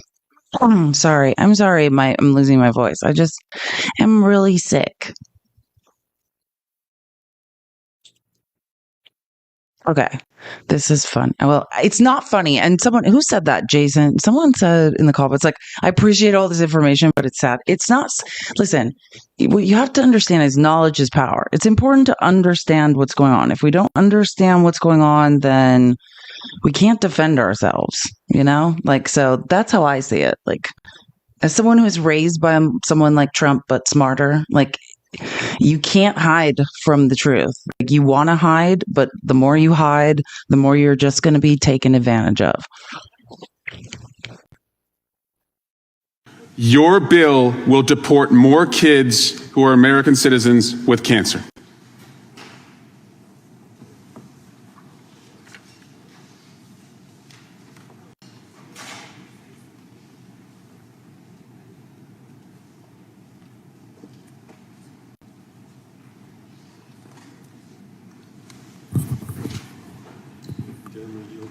I don't think they want to answer that. The silence is deafening. Would the It gentleman tells us yield? everything we need. Would the gentleman yield? Yes. Let's do it a different way. How about this? Raise your hand if you do not think children with cancer who are American citizens should be deported. You do not think. Looks like it's all the Democrats and none of the Republicans. Your bill. This happened yesterday on Capitol Hill. This is who you are, MAGA. Keep up the great work, you weirdos. Like, are you kidding me? That not any of your reps would raise their hand for that? We shouldn't deport American citizen children with cancer. Nobody could raise up their hand for that. You guys are doing an amazing job. Jenny, thank you so much for the $10 on Venmo. She said, "You're amazing, Felice. I debated my friend's MAGA husband last night. And oh my God, she should record it. And held my own, but needed your help. I'm hoping to go for round 2 with him soon. Thanks for the wealth of information you always share with us." Thank you so much. That's so kind. Thank you. And keep arguing with these idiots because the facts are on your side. That's the best part of this whole thing is there's no data and no facts on the sides of these people. Okay, let's pivot. That's enough. That's what was going on in Congress, basically. I mean, be proud of it, MAGA. That's what you voted for. I just wanted to show, like, I love this video, and then I'm going to show, like, a clip of I love Attorney General Letitia James from New York, because that's the point. She was on Ben Meiselas's podcast for Midas Touch yesterday, which it's a good question. Like, all of this very obvious market manipulation. If you don't understand, the Attorney General of New York, right?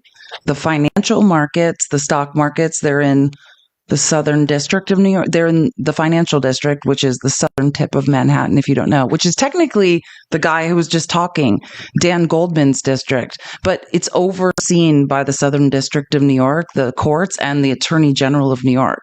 So first of all, this is kind of a funny clip I want to show you. And then I want to show a clip from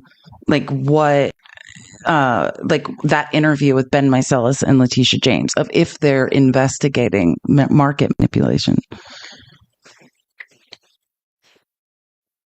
Stock market is the only sign of life, and it's only going up because everyone thinks Trump is going to win the election. You can't really watch the stock market. We all saw the stock market soaring post-election. It reached an all-time high today, 82,000. Optimism everywhere. Just ignore the sky is falling reports in the regime press. Tune out the breathless reporting about market gyrations. I'm excited about the economy. Look at the stock market. Our rocket ship is getting ready to take off in our economy with President Trump. We were probably overbloated with the stock market here for a while. We went up quite a bit. You guys want to start with good news? The market's up 25% since you won.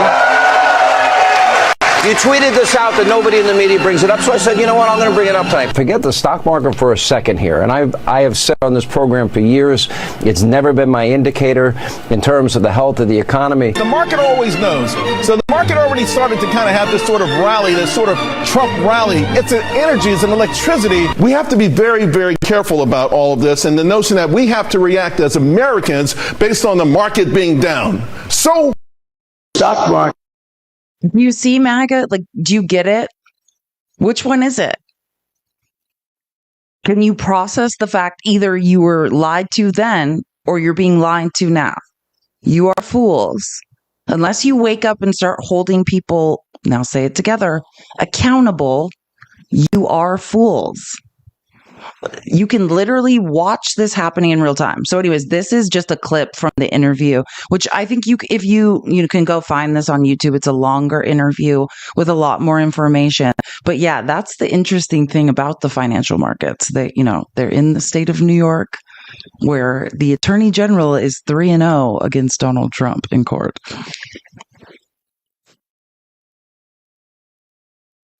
Lots of people are concerned about even potential market manipulation and whether these statements create, artificial spikes and then decreases in the market.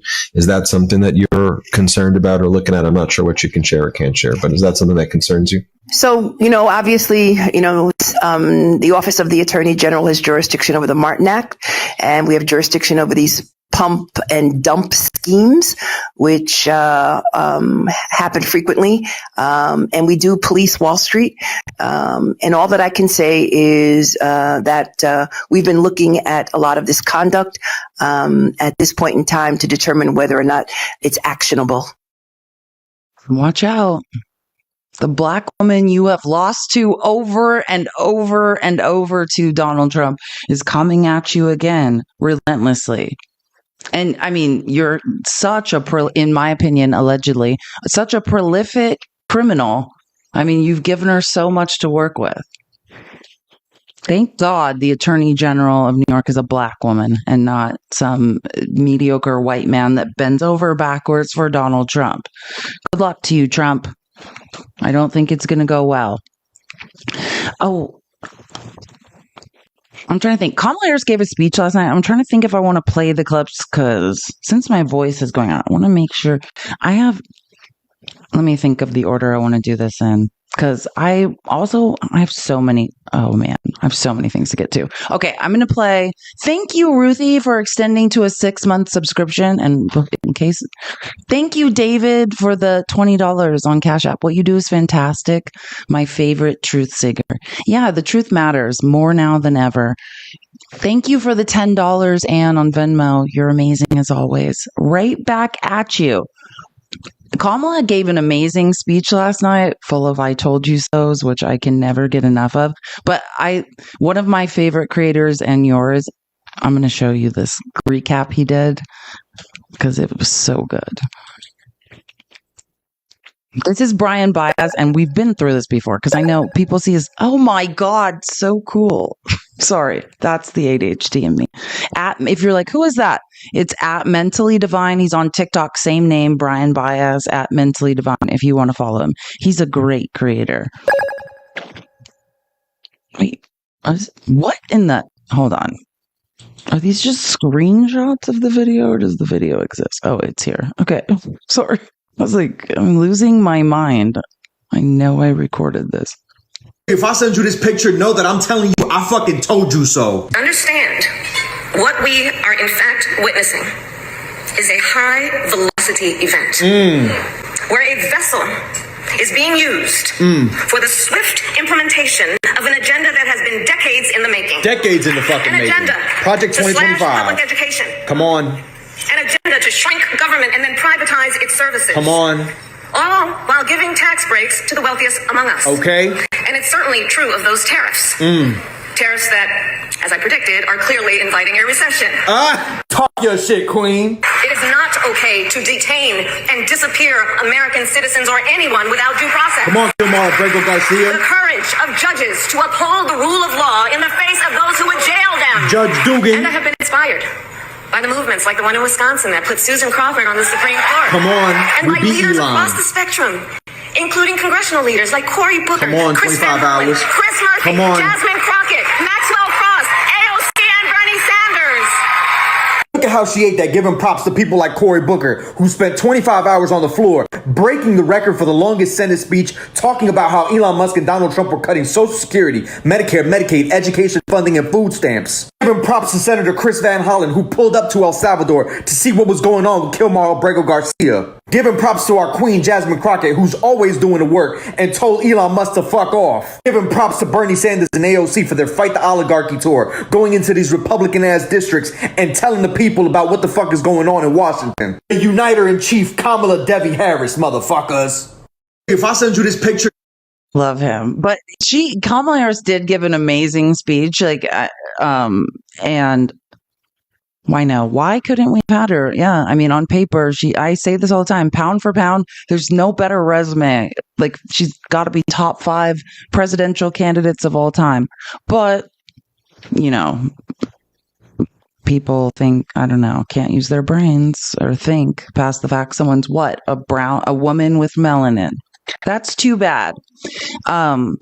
I don't know if you guys know who Sam Cedar is and watch the Majority Report on YouTube, but I'm not like a huge Sam Cedar fan. I like the way his brain works, but when I see someone embarrass Joe Rogan publicly on the internet, I need to show you. This is like, so Joe, oh my God, this is one of the best internet takedowns I've ever seen of my life. If you don't watch the Majority Report, you should check it out. I mean, he's pretty good, but like, this was brilliant.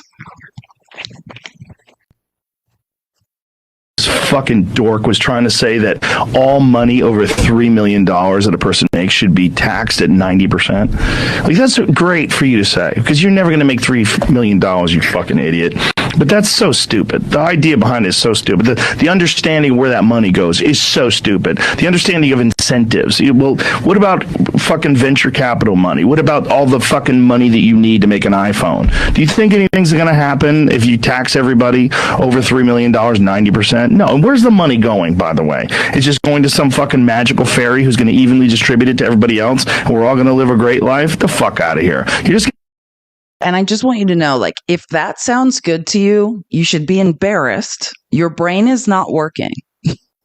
Like, if the words you just heard make any sense to you at all, I want you to know that your brain is not functioning.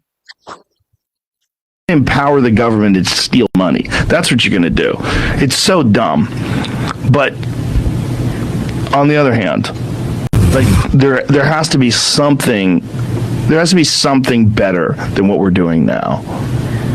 All right. Now, as this ding dong, who has called me a dork and a fucking idiot tries to sort of like look up into his brain and figure out how he's going to deal with this on the other hand. First off, the one thing that he inarguably got true there is that I probably will not make $3 million. There's been a couple of years back in the day where I was close and adjusted for inflation, but not quite. But the idea that I need to make $3 million a year before I opine on tax policy is sort of a effed up situation in and of itself. I don't think that you need to be a multimillionaire to determine what the best tax rate for you is. As far as me being a dork, I've seen Joe Rogan throw a softball. I've played softball with that dude years and years ago, and unless he's gotten exceptionally better, and I would also probably guess we could say the same thing for basketball. You want to talk about a dork? Just because you got a lot of time to work out. Right. You take, whatever it is that you take to build your muscle mass. E-gel, he talks about it all the time. Joe Rogan can do gender affirming care, but God forbid trans people have access to the same stuff Joe Rogan takes and promotes every day. I'm willing to go toe to toe there on the dork thing. Maybe a little bit more nerdy than you because I've actually read, but let's put up some statistics, shall we? First off, the tax rates.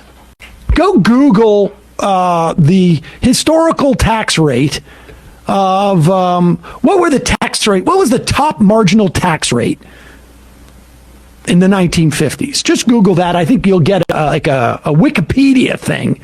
Just pop that up, just so that we can establish this has existed in the past.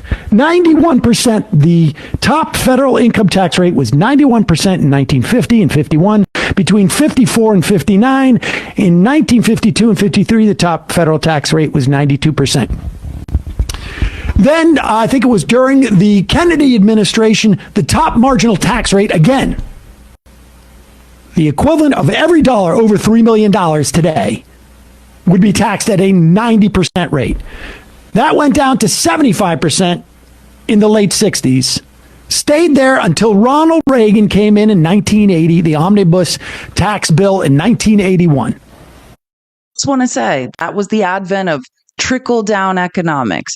Hey, don't tax rich people, don't tax corporations, it'll trickle down. And since the trickle-down lie started, from 1980 to 2022, $50 trillion has trickled up to the top of the economy.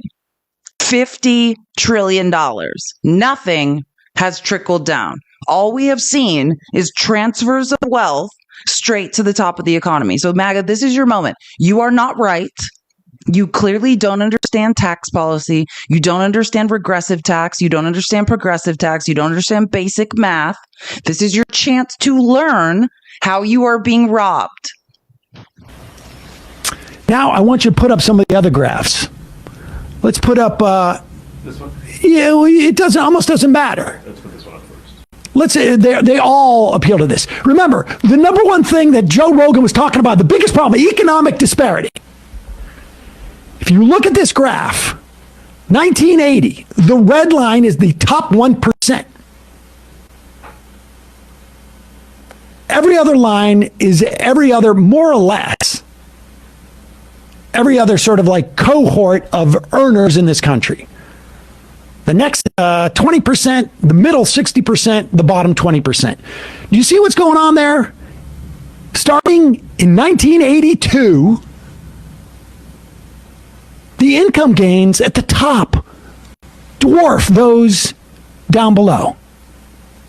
Now, there's a whole host of other policies associated with why that might be the case. But one of the big ones was they no longer were taxed nearly at the same rate. And before any of you libertarian idiots want to tell me about the difference between marginal tax rates and effective tax rates, you go look up what the effective tax rates are. I would go back to the effective tax rates in a heartbeat from that period. Effective being after they do their deductions and their this and this and that. Double the rate it was today. Double the effective tax rate. Put up that other chart. Put up, again, income gains. And this is to 2018. I can assure you that 95th percentile is through the roof.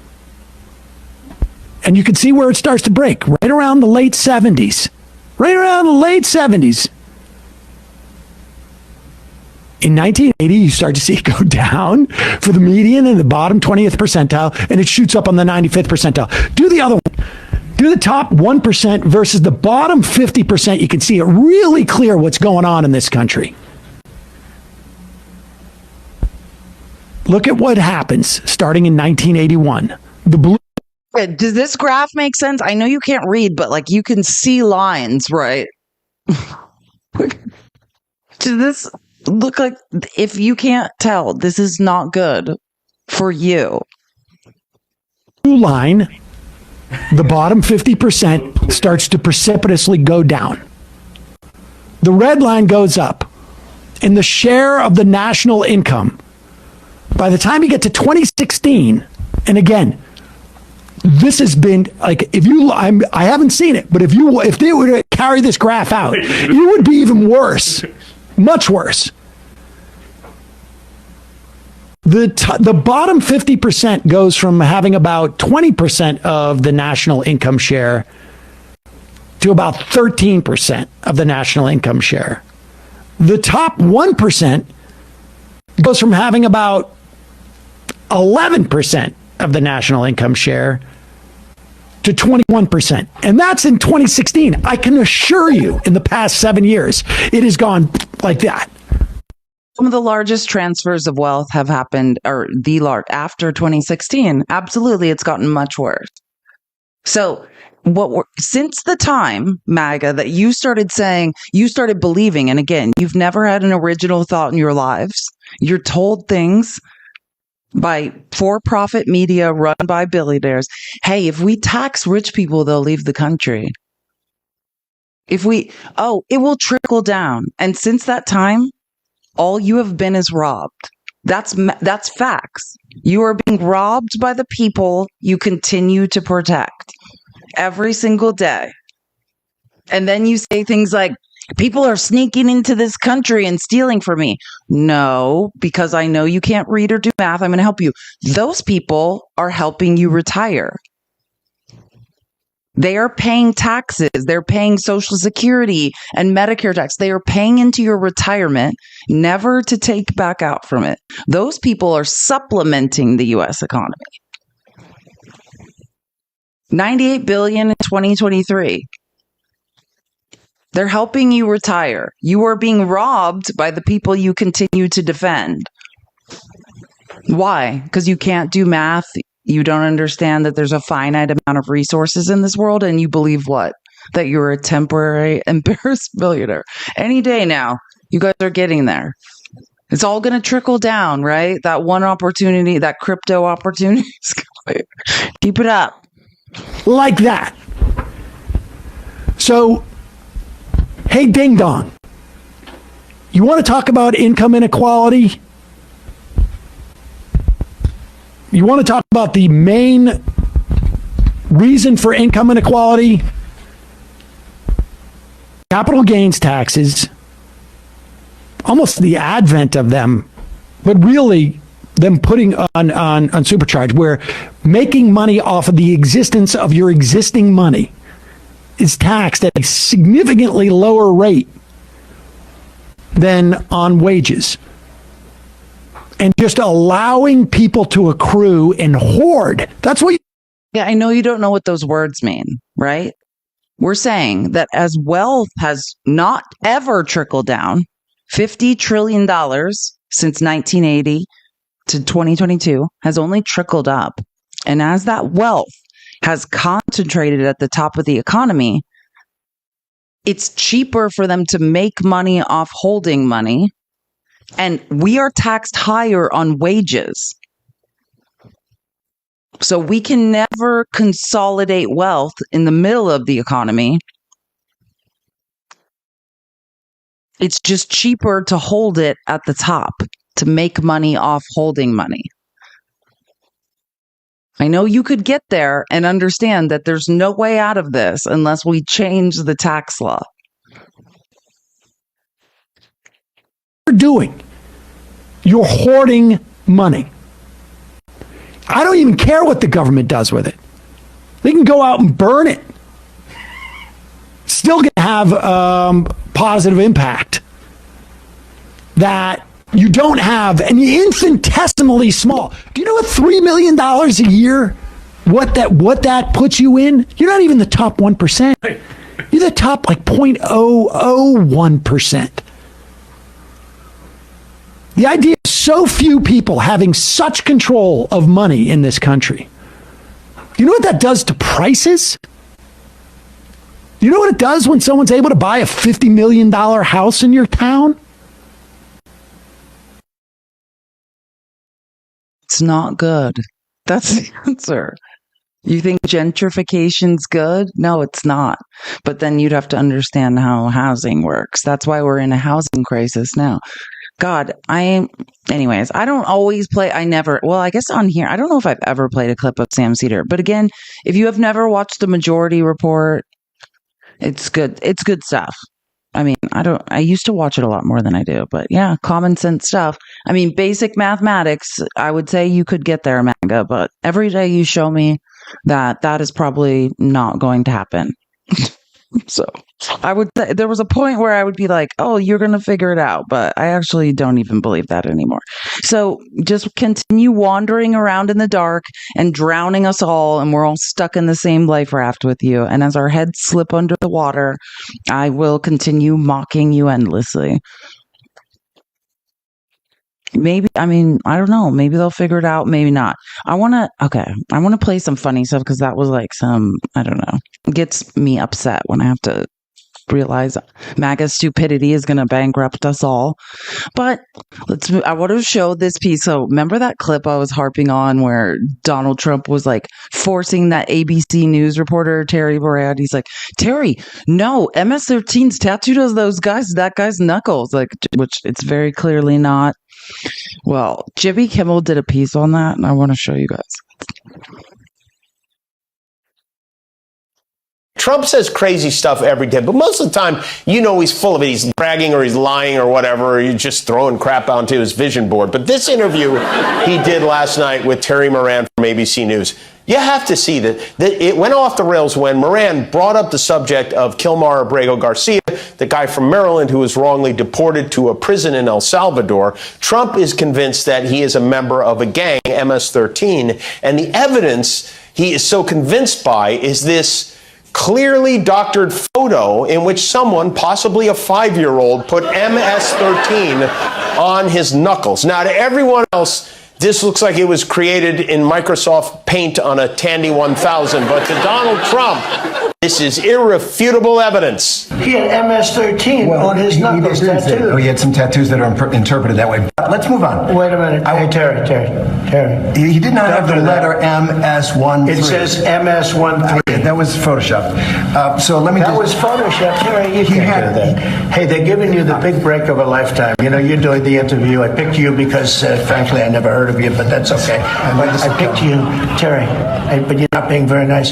He had MS-13 tattooed. We'll agree to disagree. I want to move on to something else. Terry, do you want me to show you the picture? Yes, let's look at that picture again together, because this couldn't look worse if Trump had written it in with a Sharpie himself.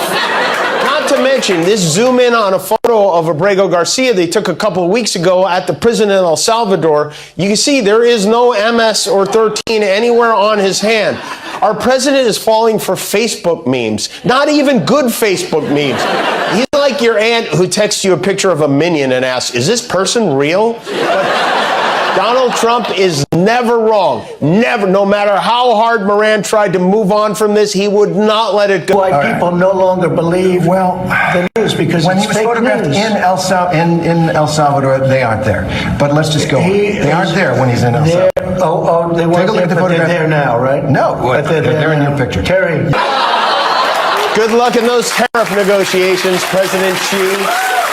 It's like arguing with a child. It's like, I mean, how does a guy who posts pictures like this not understand that photographs can be edited? Does he think that's him? Yes, that's how narcissists think, actually. It's confabulation. It truly is. I wish that wasn't the case, but yeah, in a way, he is. Well, he wants to believe it is. Truly. I want to show you just a few more funny things because, I mean, which it's not funny. This is reality. This is just satire, I guess. But I mean, this is just basically the news. At this point, keep tapping. He had MS-13 tattooed. We'll agree to disagree. I want to move on to something else. Terry. Looking for a news show that won't do biased things like tell you what is objectively true or false? Then tune into Agree to Disagree with Terry Moran. Other news programs insist on delivering factual information, like how the letters MS-13 are obviously superimposed on this photo, but not Agree to Disagree. Do you want me to show you the picture? I saw the picture. We'll agree to disagree. Don't look at his hand. He had MS-13. He did have tattoos that can be interpreted that way. I'm not an expert on that, Why didn't you just say it? Yes, he does. It's contested. But let's move on. Want to be accurately informed about current events? Watch a different show, nerd. Want to skate past whether the president doesn't understand what a Photoshop is? Then set your damn DVR for this. I want to turn to Ukraine. No, Terry, Terry, I want to get to Ukraine. No. Agree to Disagree with Terry Moran. This program airs at 8 p.m. Eastern Time. But if Donald Trump says it airs at 3:17 a.m., well... We'll agree to disagree. So true, because it's not just, it's like, you're a reporter, and I talked about this yesterday, like, there's just like with the ethics of the bar when you're a lawyer, there are ethics of journalism. And whatever is now happening in the media under pressure of Donald Trump, you're not a journalist. Right? No, you don't agree to disagree about the truth in journalism. Period. This is where we're at. And I'm going to try to think of like, if I'm going to play this whole clip. Okay, because this is a little bit longer clip, but this is the funniest thing. So part of this Terry Moran interview, which few people have seen, or you may have seen at this point, is the part where in the beginning, you know, Trump was like taking Terry Agree to Disagree Moran on a tour of the Oval Office, where we learn that Trump has no idea what the Constitution or what the Declaration of Independence is.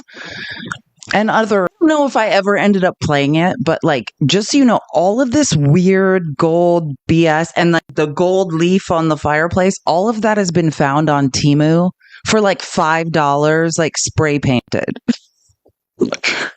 Somebody, I don't know the creator's name. Some creator was like, found every single thing, like picture frames, like the gold leaf on the mantle, everything is literally on Temu. Terry, why didn't you say, no, it's not? What are you talking about? Like, this is what I'm saying. I mean, it's funny, but also Terry Moran, this is the type of journalist people want, people who don't do real journalism. Trump's an embarrassment to all of us. MAGA, this is your fearless leader, someone who has no idea what's going on about everything. You guys are great. You chose the dumbest person in the United States to represent you. Keep up the good work. Allegedly, in my opinion. Are almost at that point. Literally. We are just right before S-ing D for eggs. So we can't sink lower, everyone. We all have to know what we're looking forward to. This woman is this famous comedian. I can't, and God, this is embarrassing. I'm like, how do you not know who she is? I can't remember her name right now, but like, she's very famous. I mean, she's in tons of shows. Like, she's hilarious. What is her name? Someone was Desi. Thank you, Desi Lydic. I feel bad. I couldn't remember that. She's very famous though. Like, if you think she's funny, she's in so many shows that are hilarious. Oh my God. Hilarious. I mean, that's the reality of you're talking about like it's a joke, but that's malignant narcissism. It's the belief like I am God. It doesn't matter what I'm saying. It doesn't matter if I'm saying the sky is, the ground.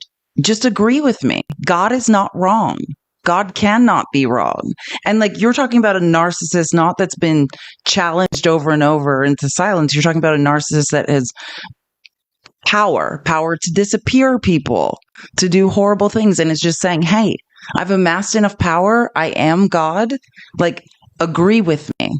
Right? Like, otherwise you inflict narcissistic injury on these people. You're watching like someone's survival skills play out. It's fascinating to watch. I mean, if it wasn't affecting all of our lives in a very negative way, it is fascinating to watch.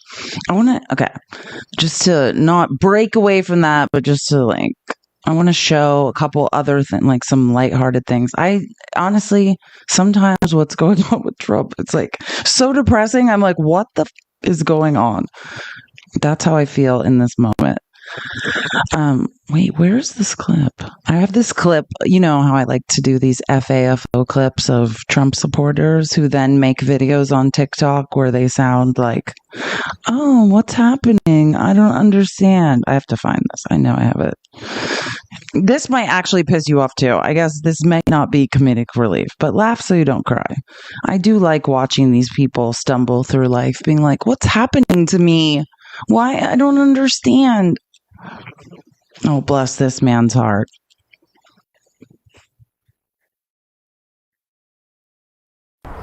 I know you told me you voted for President Trump.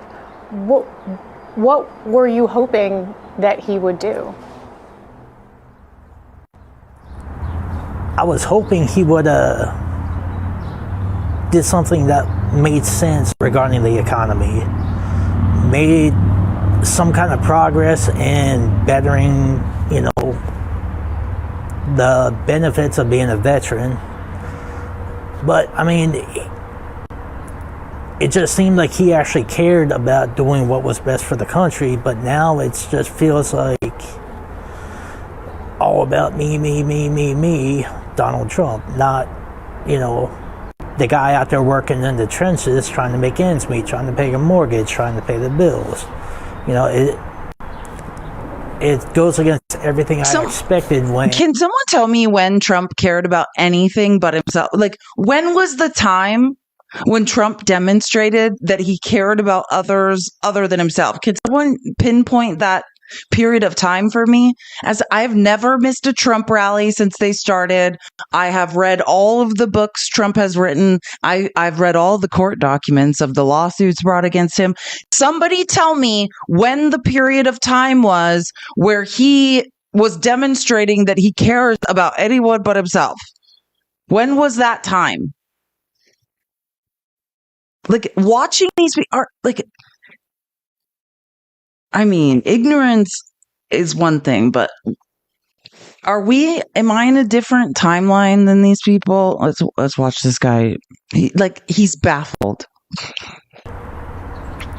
It just seemed like he actually cared about doing what was best for the country, but now it just feels like all about me, Donald Trump, not, the guy out there working in the trenches trying to make ends meet, trying to pay a mortgage, trying to pay the bills. It goes against everything I expected when, I voted for him. So you're not satisfied with what you see? No. And it doesn't even have to do with anything about me getting fired. I mean, if I had gotten fired as part of the, government, cutting government spending, I would have been fine with that. I can accept that. But he's not delivering on anything he said he was going to do. So what's your real game plan? It doesn't make sense to me. There are some things that he almost there, you guys. He's almost out of the paper bag he's been stuck in. No, he's not going to make it. None of these people can head towards the light. You're almost there. You can do it. You can do it.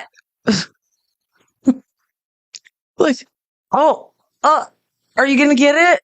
Did you hear this man say, it's fine if he fired me? Can you do math? Do you understand that nothing Trump has done has saved a dime?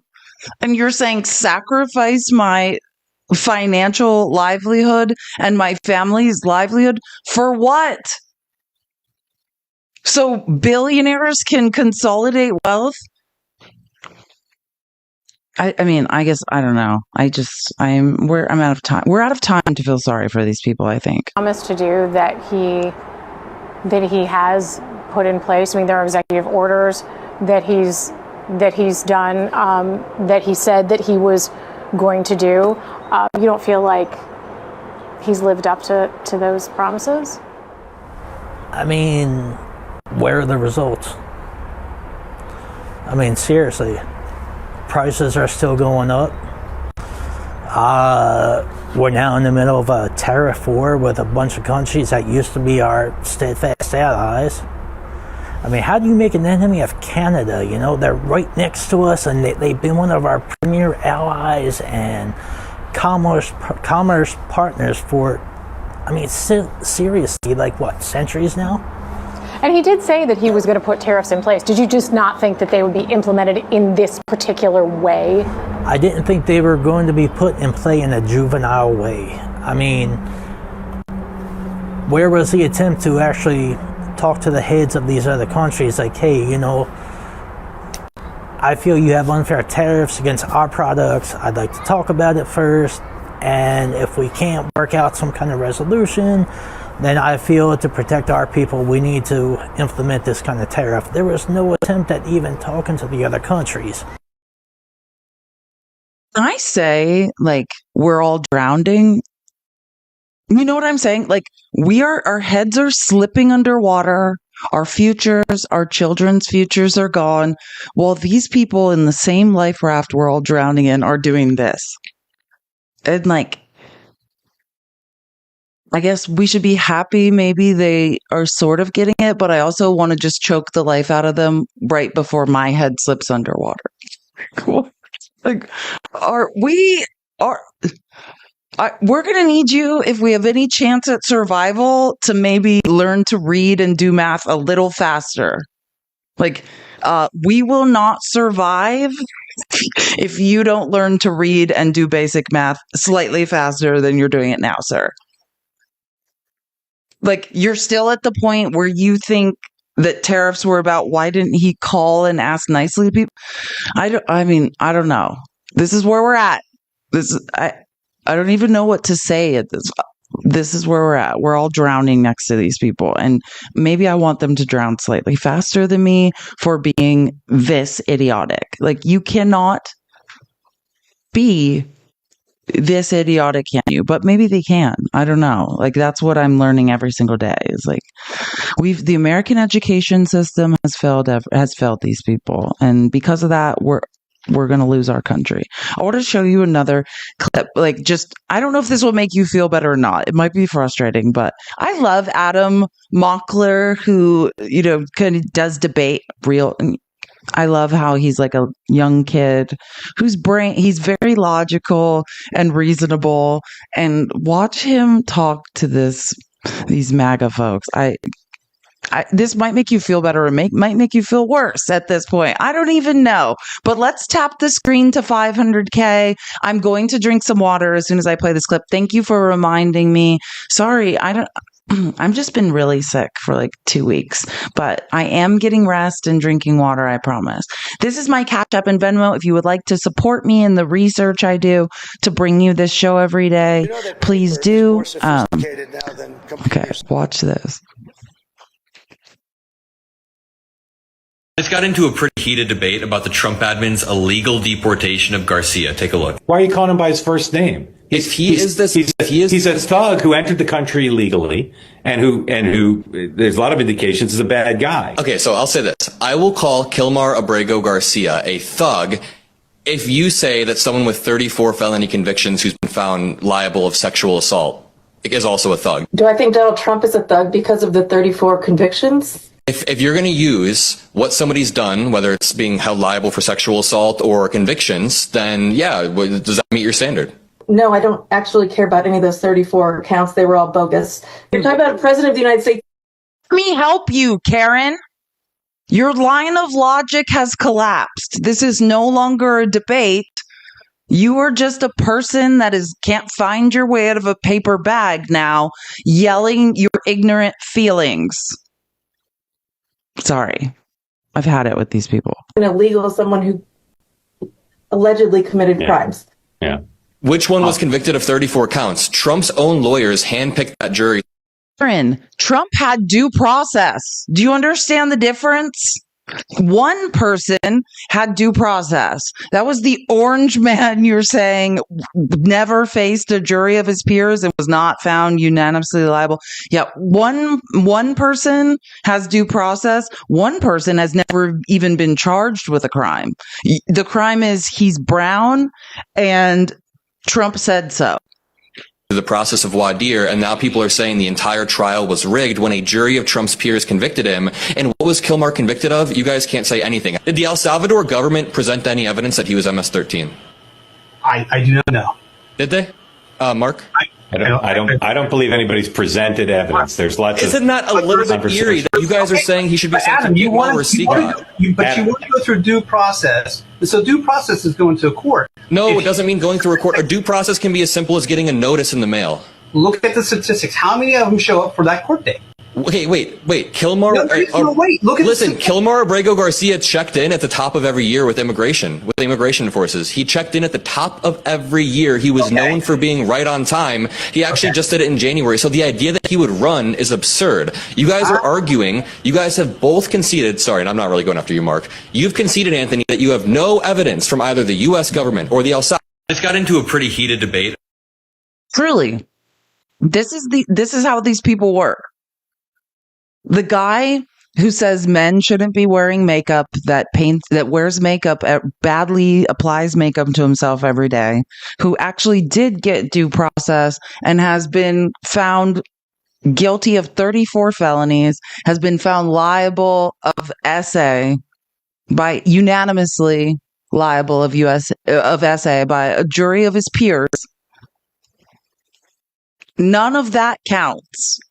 But the man who's never been convicted of a crime in his life was residing here legally.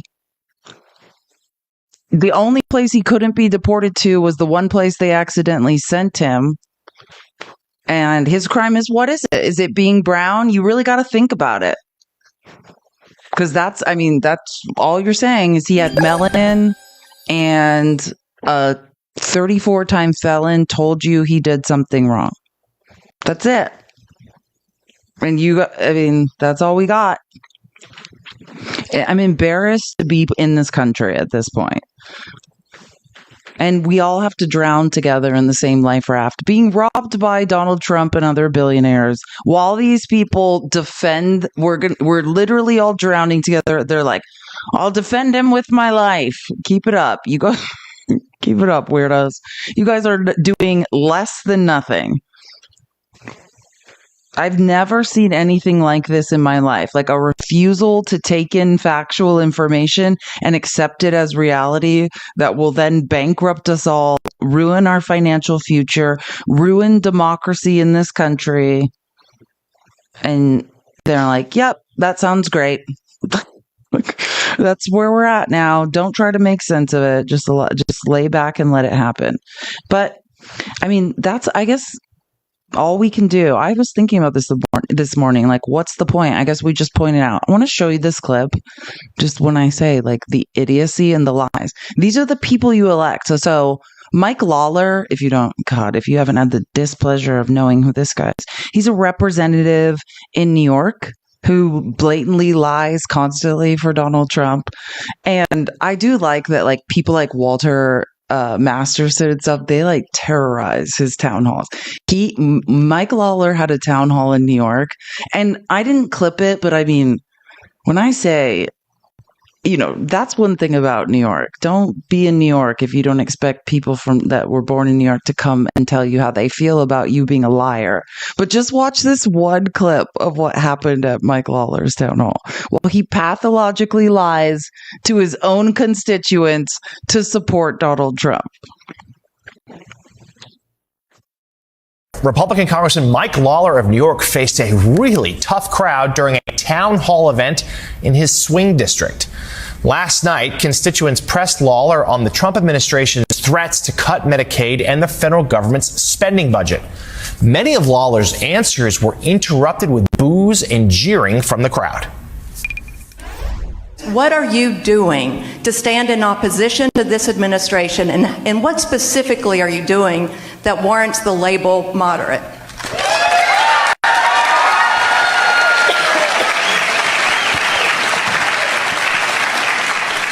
So again, my record speaks for itself. I have been rated the fourth most bipartisan for a reason, which is a very simple fact that unlike many of my colleagues, I actually do work across the aisle. I actually do sit down with my colleagues. There's not a single local elected official who can honestly say that I have not sat down with them and worked with them regardless of their party. There's not a single one of my Democratic colleagues in the Congress who could say that I don't do that. When it comes to, folks, if you want me to answer the questions, let the question be asked and then listen to the answer. If you're just going to yell back and forth, the time is going to run pretty quick. When you're running $2 trillion deficits and you're unwilling to touch all of these other programs, which are vital. But if you're not... Okay, please, stop. Folks, taxing the rich is not going to close our budget deficit. I hope you realize that. It really will not. It really will. Like, imagine being this much of a gaslighter and a liar. Mathematically, it really will. Really. We know nothing has trickled down since the lie in 1980 where we were told, just don't tax rich people. All $50 trillion from 1980 to 2022 has transferred to the top of the economy. And through things like capital gains tax, which is lower than wages tax, that is how money stays at the top of the economy and is not recirculated. And we have these types of people. And when she says, what have you done to deserve the label of moderate? Like, what is a moderate?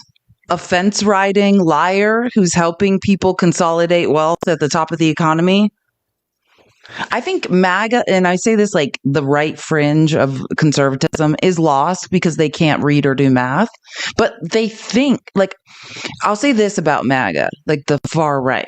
They know someone's robbing them. They just maybe are bigoted and they're not smart and they can't read and they can't do math. So they're just, blaming it on brown people. But at least they know they're being robbed. Like that cluster of moderate Republicans and moderate Democrats in the middle, the vested interest in the continued consolidation of wealth should concern us all.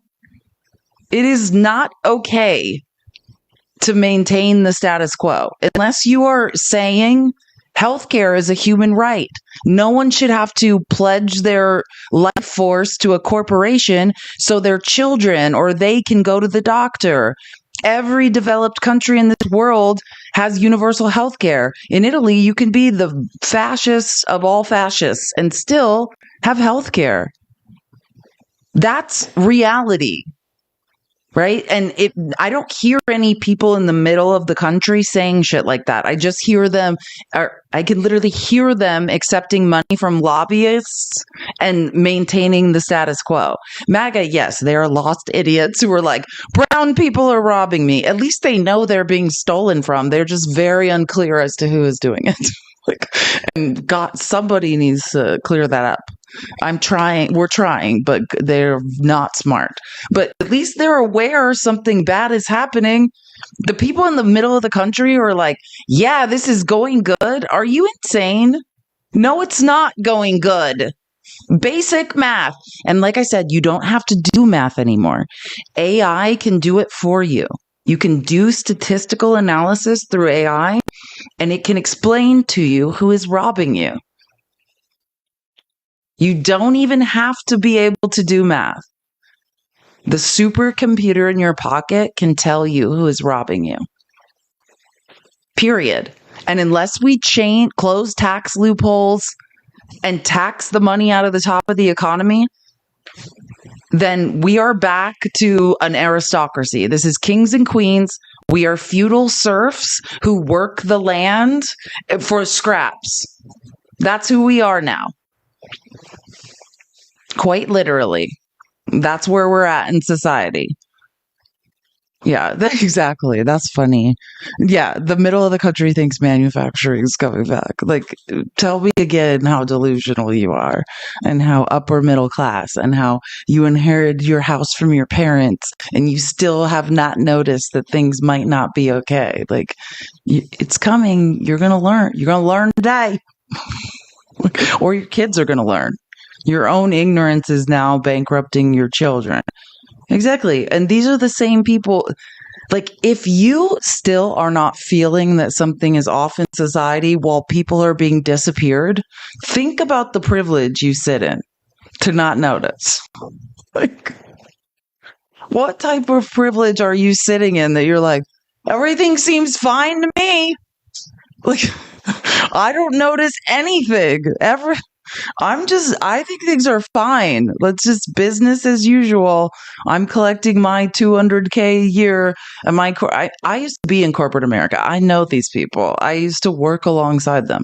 I know what it's like, and how you feel this allegiance to like support corporations with your vote, because you're like, well, I'm living this cushy life, and they like almost indoctrinate you inside corporations to be like, hey, we should all support this bill because this is like what's paying all of our salaries. Like, I used to be one of these people. God, I don't even want to tell you the things I used to convince myself, because I was like, well, I'm living a pretty good life, so I should probably just see this as right. None of it is right. And also the golden handcuffs, like what you have to do to keep getting that 200 to 400 to 600K a year, it's not worth it, right? That's why they call them the golden handcuffs. Like, because you're not living. And I get it. Some people do it for their dependents. I don't have dependents. So didn't take long for me to realize, like, I'm not actually living my life. I am miserable. I could see why people who have children do it, though. Because it's like, I've got to do this for my family. Because if you don't have dependents, what the are you doing? You could just buy a van and drive around and like ask people for change and have a better life. That's what I realized. I could continue making hundreds of thousands of dollars a year and sleep under my desk, or I can have nothing and be happier than I ever was before. Truly. That's the truth. Like, the only reason I can think that anyone is still doing it in corporate America is you have children. That's the only thing I can think of. That's how they get people. They're like, oh, you have a child? You need this. Like, everyone else, you do not need this. And pretty soon, oh my God, let me show you one. I want to show you a couple of clips, actually. This reminds me of the next thing I was going to rail about. Let me just show you our future. Don't worry. Howard Nutlick was doing a series of interviews where we know where our jobs are going. Don't worry. Howard explained it. And I didn't clip the whole thing. And the irony is, like, I'm a native born Arizona. Like, he's in Arizona giving an interview. I think he's trying to, like, I don't know what he thinks he sounds like. Like, he's basically, first of all, I think he's under the impression that Arizona State and all the universities in Arizona are community colleges. I don't think Howard Nutlick has inherited a lot of money, and then, he's a Nepo baby. He has no idea.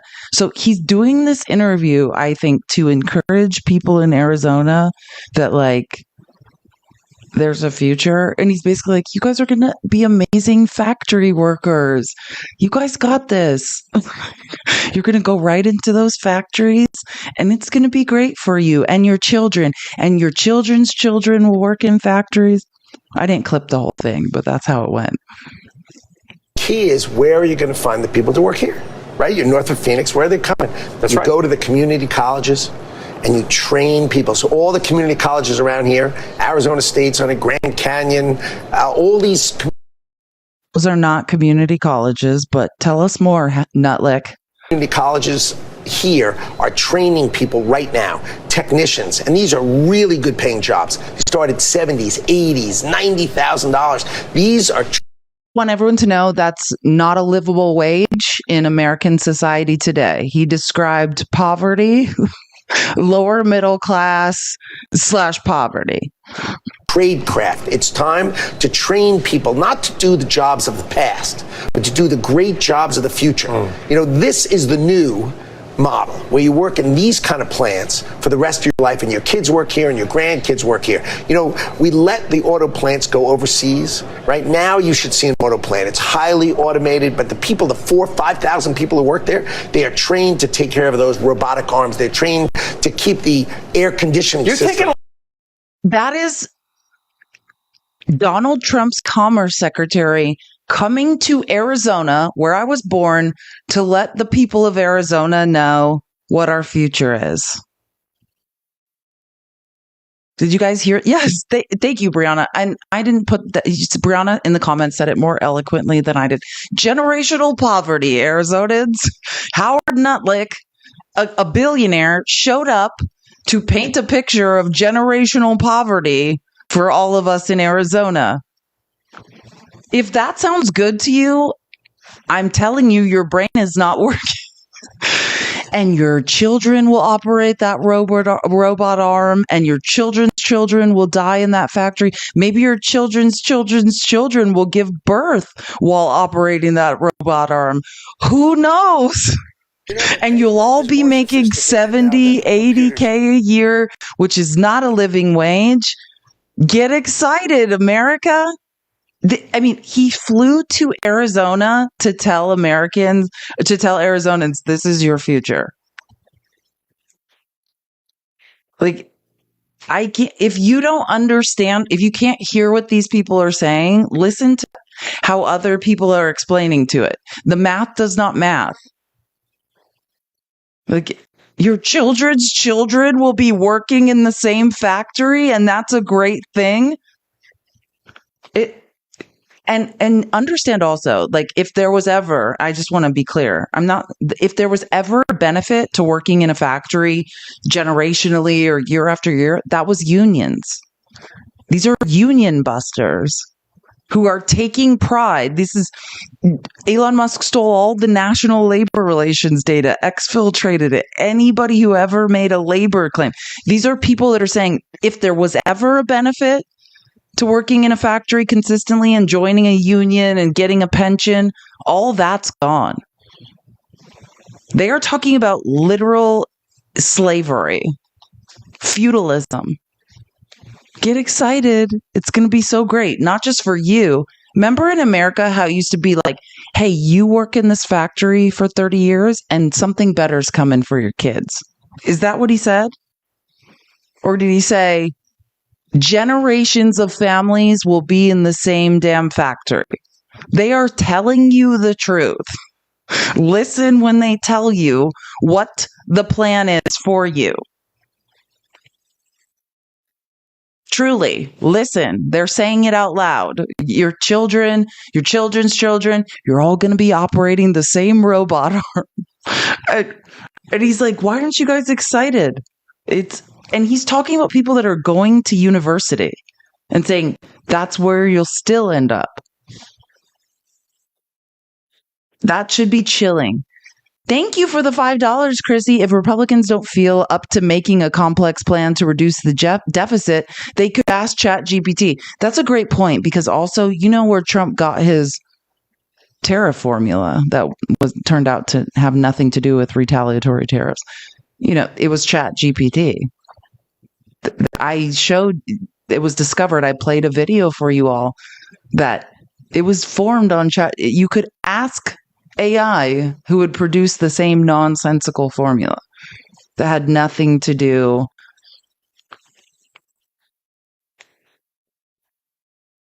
with anything. That's where he got it. You'd be surprised and then I say, like, ask Grok, ask AI, like, because that's the fascinating thing about all the lies the conservatives tell. You know, Grok, if you're like, what the F is Grok? That's the AI bot that is on X. And it regularly corrects lies. All the lies that are being told by conservatives. Because when you feed AI information, it's going to spit back the truth. And it's even the tool Elon Musk creates regularly shames and embarrasses him. Like, do your own research. You can't do math? Great. You can still learn something. I want to play this other video. Let's talk about some more delusions of the White House.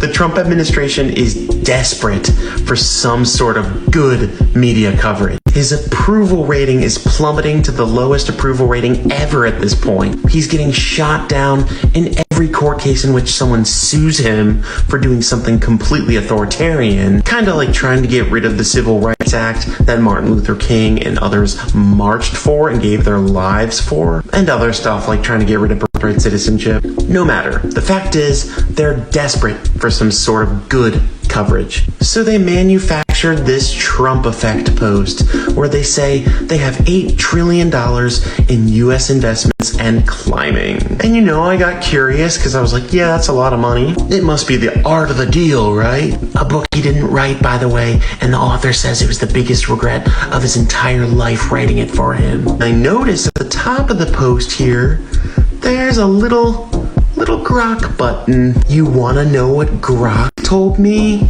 Oh, swing and a miss, White House. Not to show you how my ADHD works, but this like beat in the back. Has anyone ever been to like a W hotel? Like I love like a feel good W hotel elevator beat. Like, I do like how he selected this music. The $8 trillion figure appears to be pledges, not actual investments, as seen with UAE's $1.4 trillion over a decade and SoftBank's $500 billion for AI infrastructure. There's no way to actually confirm that they have $8 trillion in investments because the Trump White House is notoriously secretive and not transparent. If Grok had to approximate the real investments so far, based on confirmed pledges and timelines, it might be closer to $100 billion actually invested by April 2025.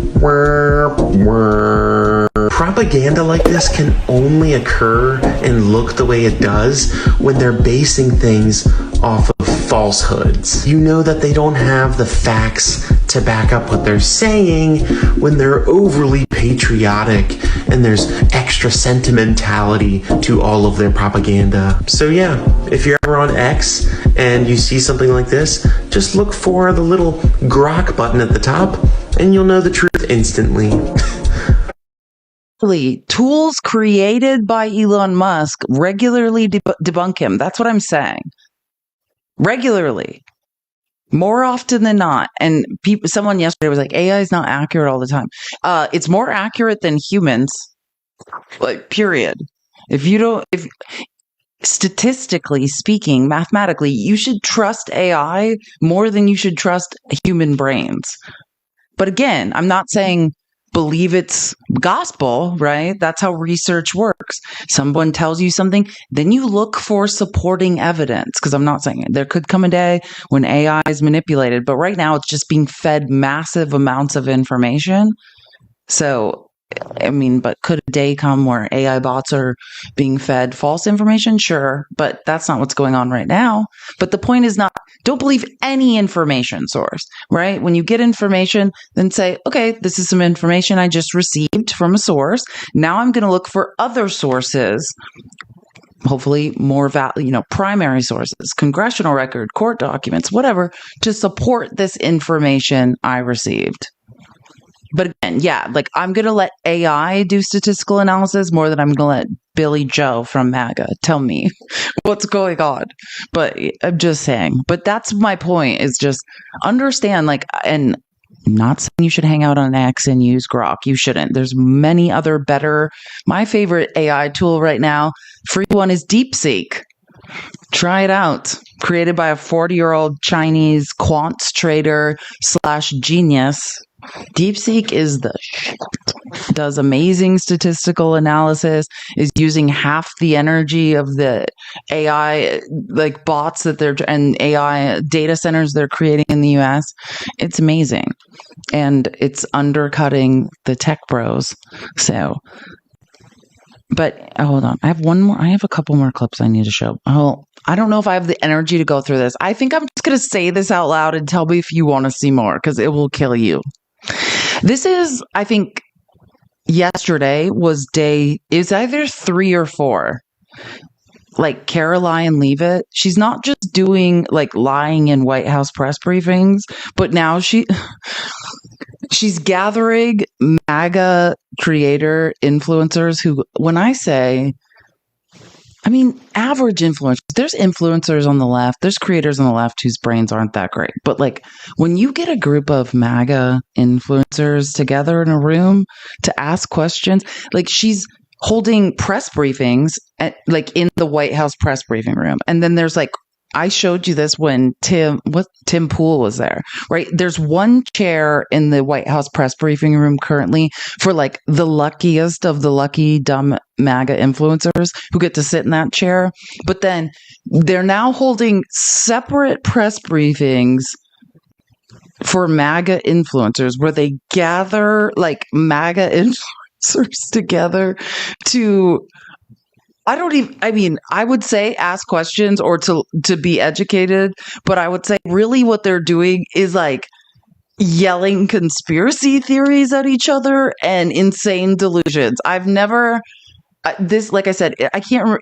Okay. People want to see, I'll show you a little of it. It might take the last of your fighting spirit might be lost. This might be the end. After this, we should probably all just go curl into a ball in the bottom of the shower. But I will show you, this is again, I think it's either day 3 or day 4 of this shit. And I have like 4 clips of it. And when I was recording them, I was like, I can't, and it gets worse. This is real. I just want you, don't watch the White House press briefings anymore. Watch the MAGA influencer White House press briefings where they gather literally people capable of zero critical thinking together to reinforce each other's idiocy.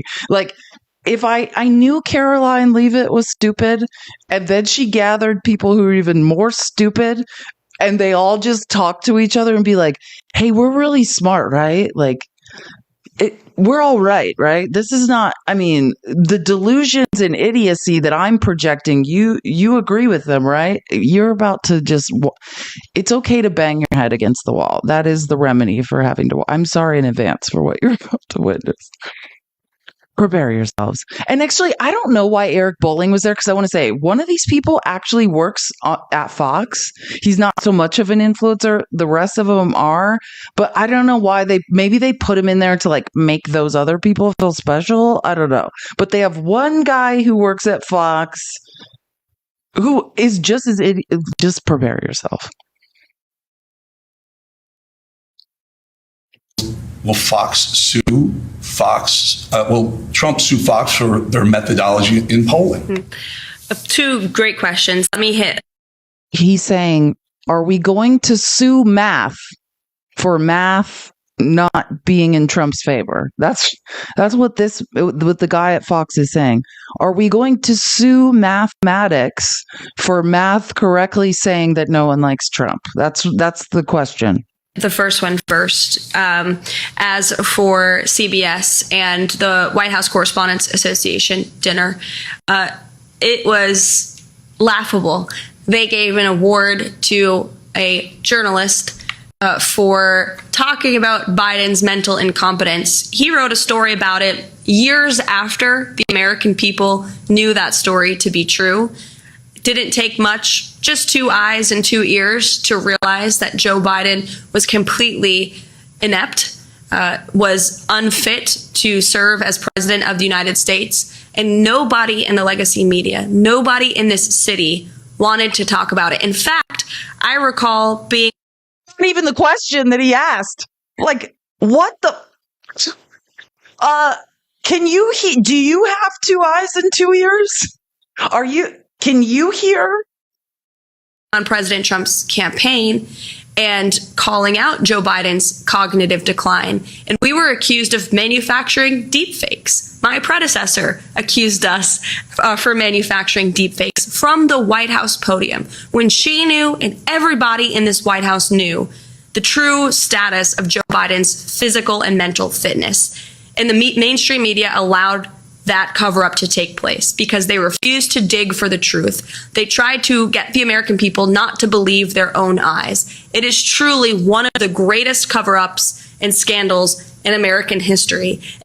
There were deep fakes, definitely, but it's not that.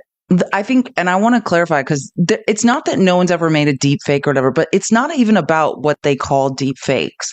What it was clever editing by Fox, because there's a difference, just as someone who works in advertising, between a deep fake and clever editing, right? Like, they would edit the full view out. Like, they would make it look like Biden was just staring off into space, when really during the World War II honoring of, I can't remember, I'm going to miss the name of the troop, but when he was in Normandy honoring like the people who, fought in World War II, like parachuters had landed behind him, and they would edit the top of the frame so it looked like, oh, Joe Biden's talking to no one.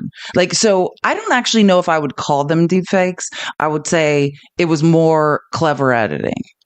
But again, not the question that anyone asked, you liar, you weirdo. And by the way, this is a person talking about the most uneducated, senile person ever to sit in the White House, Donald Trump. And again, this is why we are welcoming independent journalists and social media influencers and independent journalists. These are the people that kicked the AP real journalists out of the White House press room and have invited random delusional weirdos who create MAGA content to sit here now. Content creators into the White House with open arms, because all of you in this room and many of your colleagues in independent journalism talked about this online. Nobody gave you credence as far as the legacy media is concerned. And now they host cocktail parties where they're applauding each other and patting each other on the back for uncovering the truth. It was years later, and it's truly sad to see. But again, that's why we're making much needed and long overdue changes. As for the lawsuit against CBS, the president and his legal team fully intend to carry this lawsuit forward. The president put out a very strong statement in regard to that and fake news CBS this morning. And then as fake news CBS. Do you see why I didn't want to play that? I just want you guys, it's going to get worse. So you think this one's bad? Just you wait. We got the MAGA influencers haven't yet spoken. You guys are in for a treat. Settle in. Get ready to bang your head against the wall. For the Fox News poll, president's right. These are fake polls. They overpoll Democrats. They underpoll presidents. That's not how polling works. That's not how it depends on the methodology of the poll, which I can tell you. Poll methodology. I'm obsessed with math. There's a ranking system and valued polls for a reason. And if any poll does what she's accusing them of doing, which they don't, let me give you an example. Rasmussen, the polls that Trump always quotes, they overpoll Republicans, and they were warned several times, hey, your polling methodology, it doesn't follow statistical mathematical standards. It's yielding unethical, inaccurate mathematical results. Either poll correctly from an even pool, or you will be dropped from places like the Silver Bulletin from, like Nate Silver, what am I trying to say? 538, like polling places that are using aggregates of polls. And Rasmussen said no, because Trump wanted them to skew polls. So that's why certain polls get dropped from aggregate polling, because it's not good math. But those are ones that cheat for Donald Trump.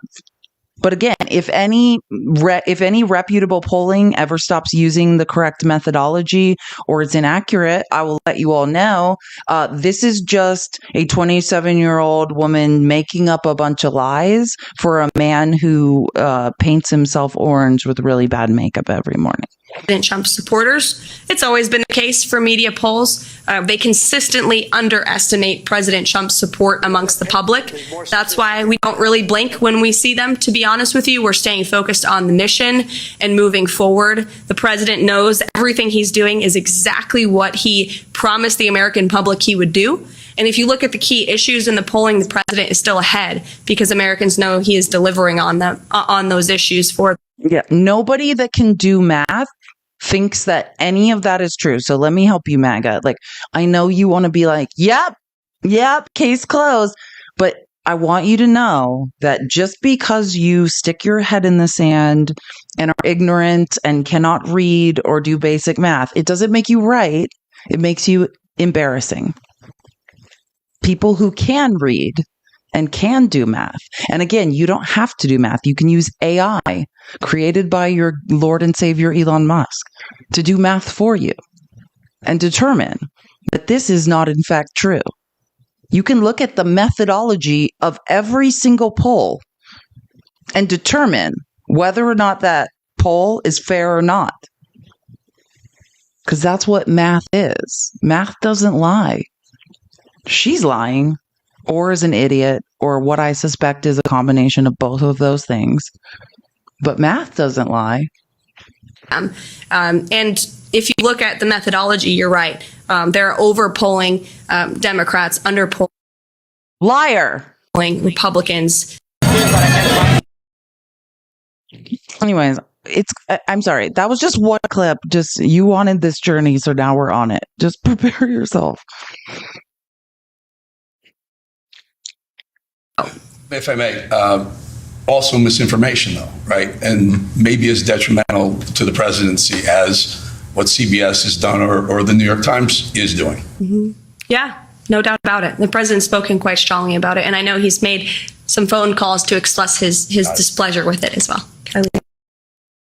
The president has, she just said, the president has made phone calls to express his displeasure with misinformation. Is he calling himself? Who's he calling about the misinformation that he's spreading? Like, did he call himself and leave himself a voicemail? Oh, and now the MAGA influencers, and we should be particularly disappointed in this one. The MAGA influencers are now going to flex some of their knowledge for you. Prepare yourself.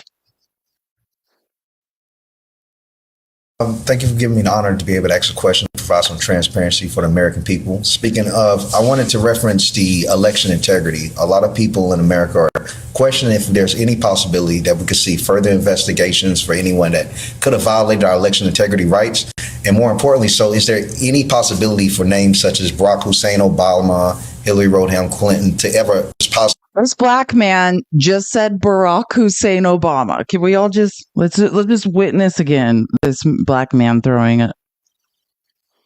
If there's any possibility that we could see further investigations for anyone that could have violated our election integrity rights, and more importantly, so is there any possibility for names such as Barack Hussein Obama, Hillary Rodham Clinton to ever just possibly get investigated? Someone needs to gather this man up. Black women in this man's life. Gather this man up. Any of these, questions from the American people from any of the wrongdoings they might have done. Well, it's refreshing to actually hear a question on election integrity because the legacy media would never ask such a question. They're so out of touch with where the American people are on this issue. And Americans, you're absolutely right, want to have trust in our electoral system. Without free and fair elections, you cannot have a free and fair country. You see what I'm saying here? Why did it want to do this? Why did it want you guys have to watch this? This is real. The legacy media would never ask such a question. Why?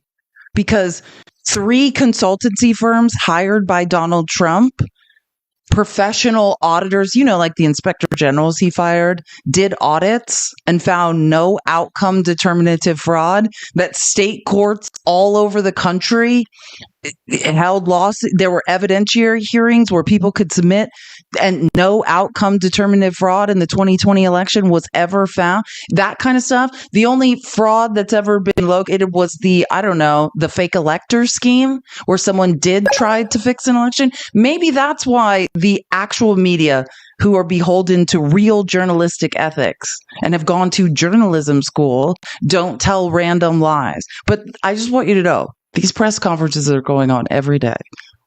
Like, if we thought the White House press pool was bad, this is just people lying and yelling at each other lies. And I wish that was the worst one. I do have to show you one more. Prepare yourself for the worst. But what about Hillary? You knew it had to come. America's being bankrupted. The financial markets are in free fall. 401ks are disappearing. But the MAGA influencers do need to know. What about Hillary? much for hosting this. Really appreciate the opportunity to come in here and ask questions of you guys, and appreciate the president giving us some time of yours as well. On a follow-up on Dom's question, I still have a ton of my audience that is still asking questions about Hillary Rodham Clinton and the fact that it came out that her and the DNC funded the Steele dossier, which then led to a Crossfire Hurricane and all the FISA abuses that went against President Trump leading up to the 2020 election. Is there? You don't have to spill. MAGA. I can't. We're still here.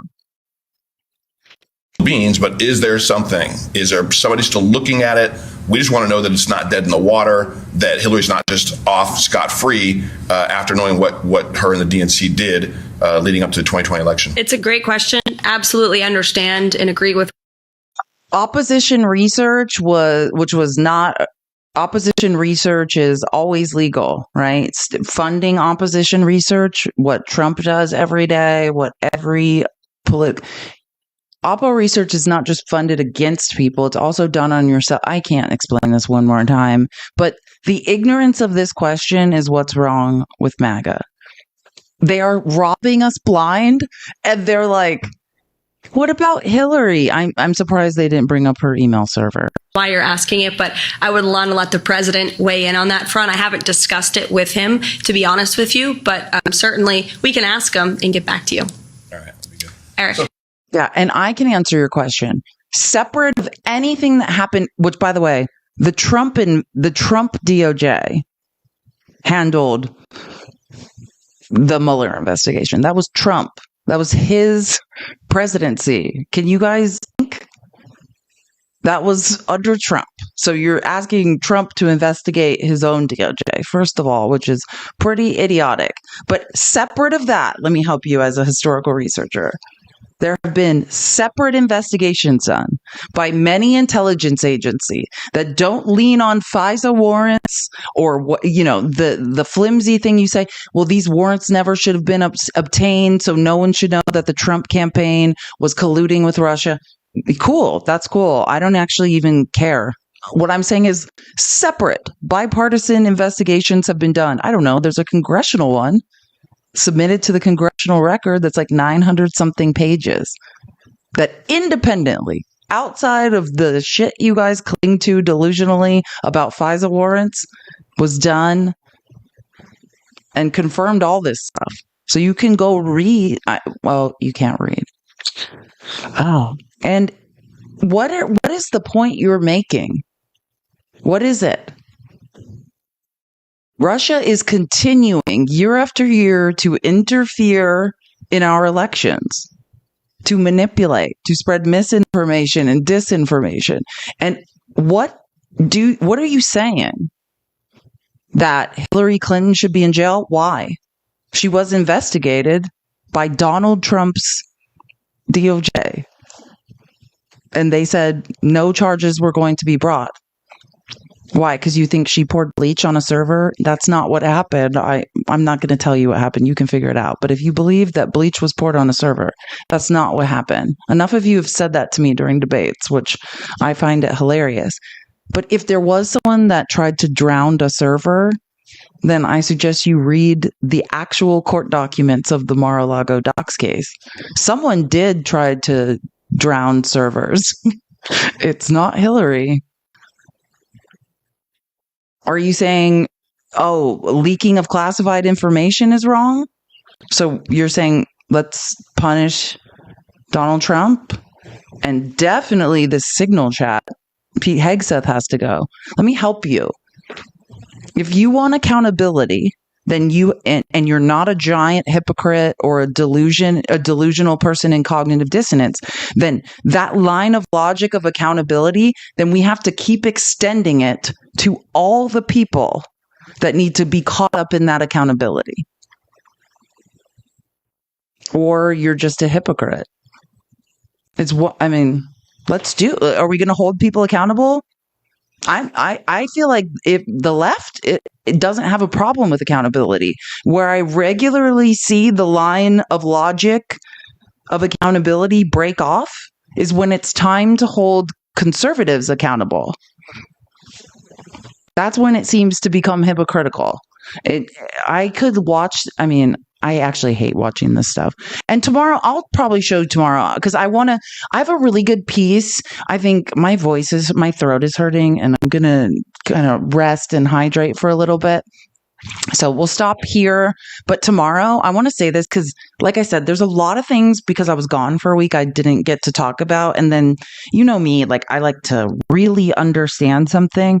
And even I had a lot of trouble, like with this judge in Wisconsin who was arrested, Hannah Dugan. Like I have a lot of trouble finding the court documents, like understanding, like, because before I talked about it, it's not that I don't acknowledge it happened. It's just I really wanted,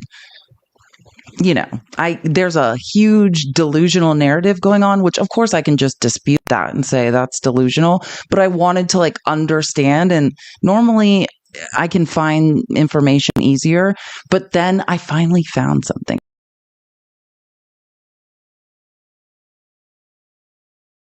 Finally found like real information on that, and someone like a real lawyer who understands all the facts of that case to like talk about it. So we like, and I mean like in terms of not just the basics you can read in any stupid article. I mean like what that guy did, because of the amount of disinformation that creepy Pam Bondi, who, I don't want to say it, but she is, I mean, like all of the lies she's spreading and I just wanted to get more information. And I finally, Democracy Now!, this is my advice. If you don't follow Democracy Now! On YouTube, on TikTok, on X, or on Blue Sky, wherever you are, Democracy Now! Has good information. And I found a piece that they did that gave me what? Oh my God. Sorry. I just got a really weird text. Lots of things going on the internet. Other creators just telling me what's happening behind the scenes. I think it's accountability week for a lot of creators who have told a lot of lies. Oh, I can't wait. It's only taken a year for people to finally be held accountable for the shady things they've done. Fingers crossed. Anyways, yeah, Pam Bondi's a weirdo and who continues to lie. And I just didn't have enough information about the Hannah Dugan situation.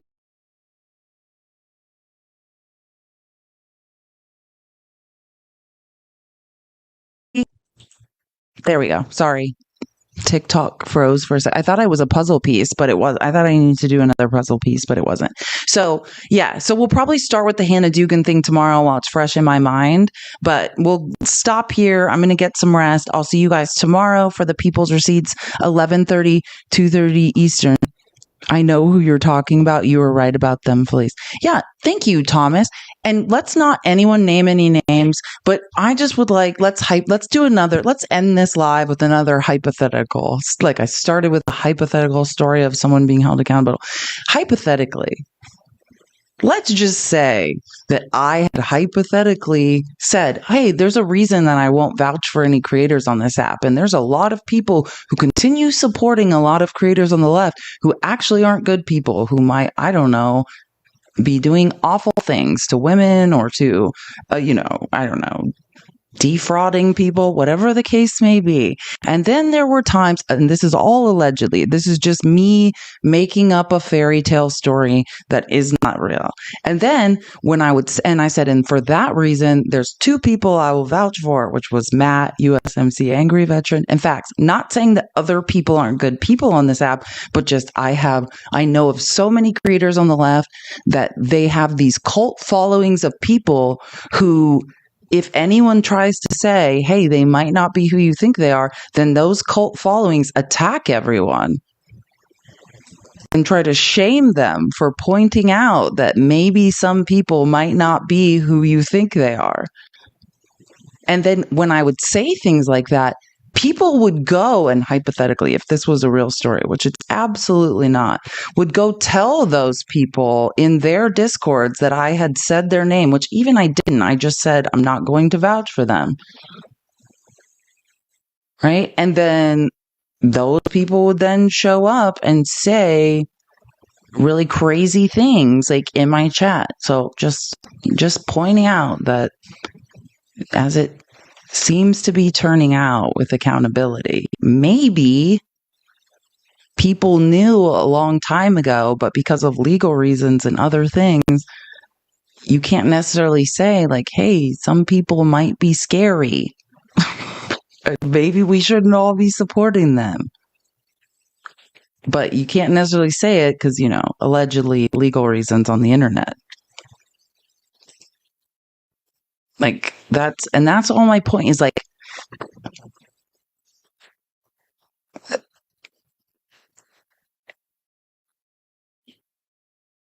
oh, wait, hold on. I want to read this quote because hold on. And why something has happened on TikTok Studio where it's hard. I feel like I can't see who wrote this because I would like to say your name. Someone just wrote in the chat. It's so sad that they're all fighting each other instead of fighting this administration. And I'm sorry, there's something wrong with TikTok. Like, I don't know why this window got smaller. So I'm sorry, I can't see who wrote that or say your name, but you can scroll up if you want to see who wrote that. Let me address that. What I am talking about is there are people who say that they're a safe space for people on the internet who fundraise, who get money and don't use it for the right thing. Right? And who hurt people. And I mean, I would say disproportionately women, allegedly, perhaps, if this was true. I'm just making up a hypothetical scenario right now. So if you are saying that we should allow people to take things that aren't theirs and to hurt people, yeah, I'm not talking about RTV. I'm not talking about pickles. I'm not talking about RTV. When I said I just got a text, it was actually from Jay. Like, this might be the one thing Jay and I definitely agree on. I'm not talking about them. That's not what I'm talking about. I'm talking about people who are actually harming people. And what I'm saying is like, when you say things like, it's so bad that people are fighting each other or gossiping on the internet, what you're saying is that when people are being harmed by other people, that they should what? Be abused and not say anything, be stolen from and not say anything? What are you saying when you say that? The only difference we have that I can see, and I'm saying this like the discernible difference in my mind between the left and the right, is accountability. Is that if people are doing something wrong, that it's not that you have to leave the left. I just want to be very clear. And I once talked about this like a couple weeks ago. It's not that you have to leave.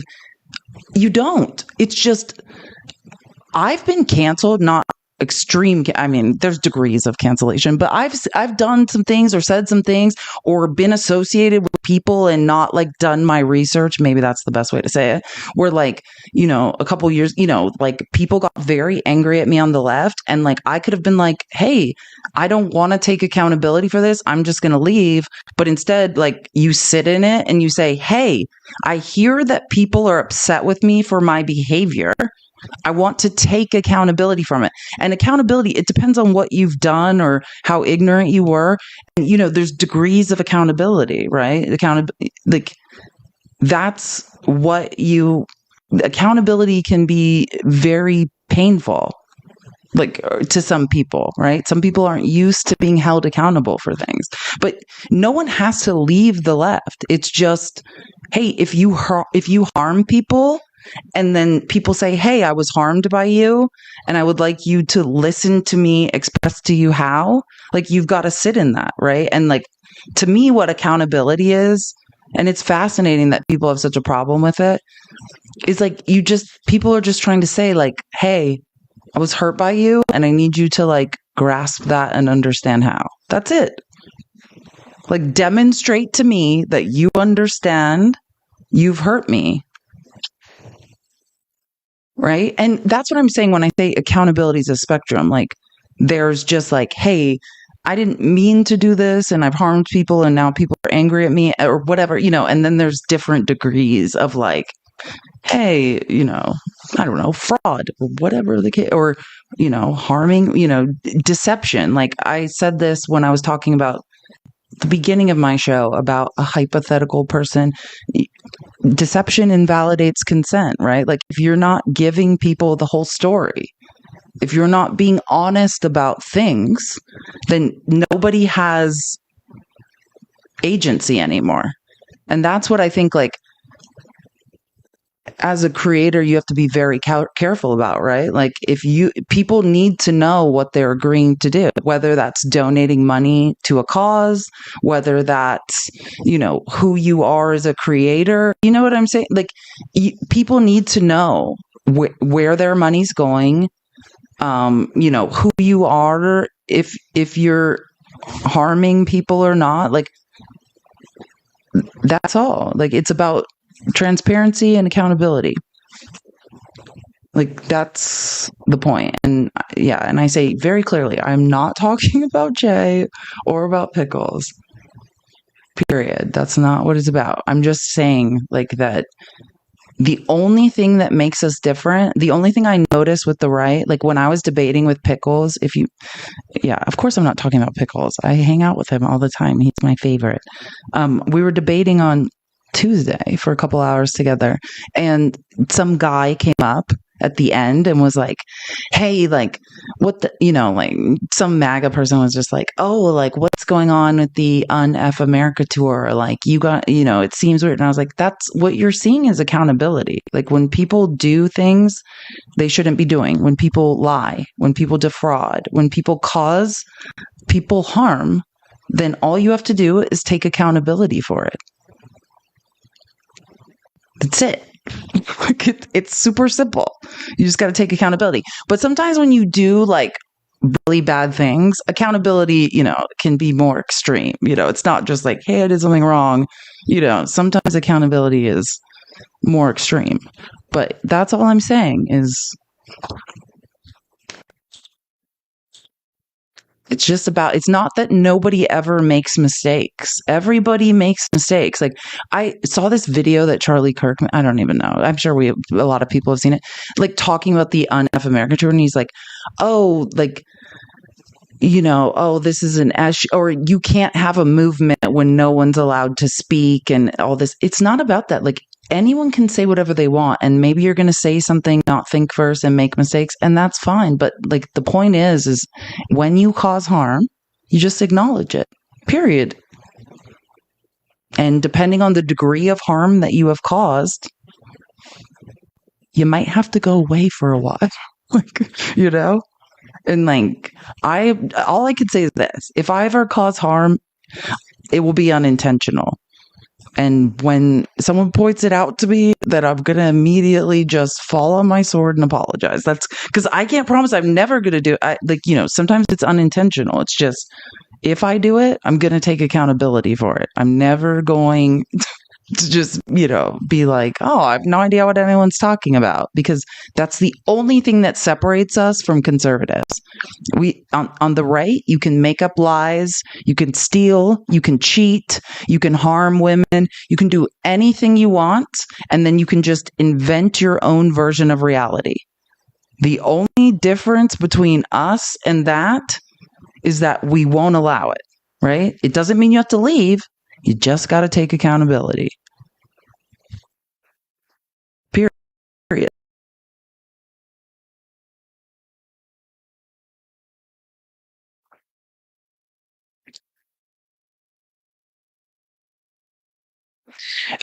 Okay. And I do want to end this live, but Jennifer, when you say some people like drama in the comments, who are you referring to? Who likes drama? I can wait for you to answer that question. Who are you saying likes drama? People harming people? People who are saying I've been harmed? Who isn't that likes drama?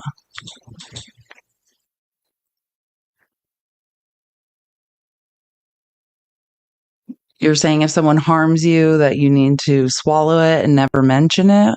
Like, what are you saying?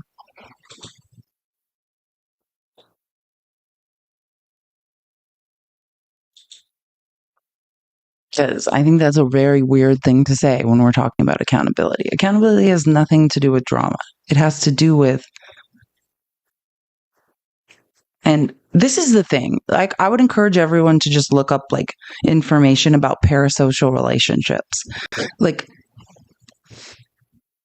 I'm going to do my best to be exactly who I show you guys I am.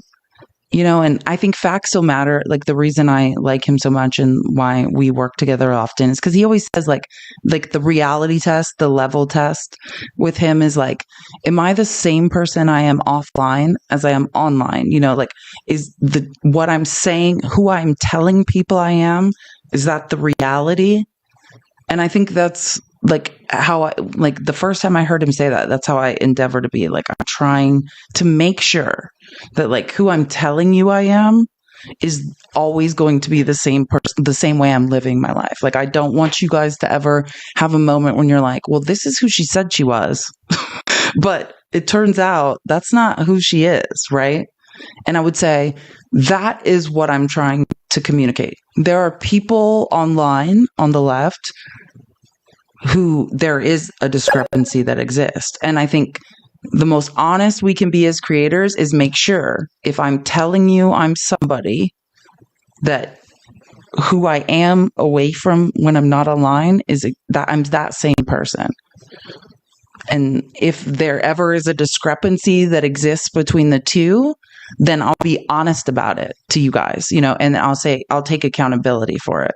And like I had to go to years of therapy to understand, to understand the importance of that, and to also just become like intoxicated with like, I love building trust with people, building trust, being who you say you are. Those are super valuable things. I wasn't raised in a family who did that. I was raised in a family that that was not modeled for me. It took me years to I thought, keep everything secret. Don't tell anyone who you are. Every bit of information you give up makes you vulnerable to being hurt. Like I was raised in a very different antisocial environment.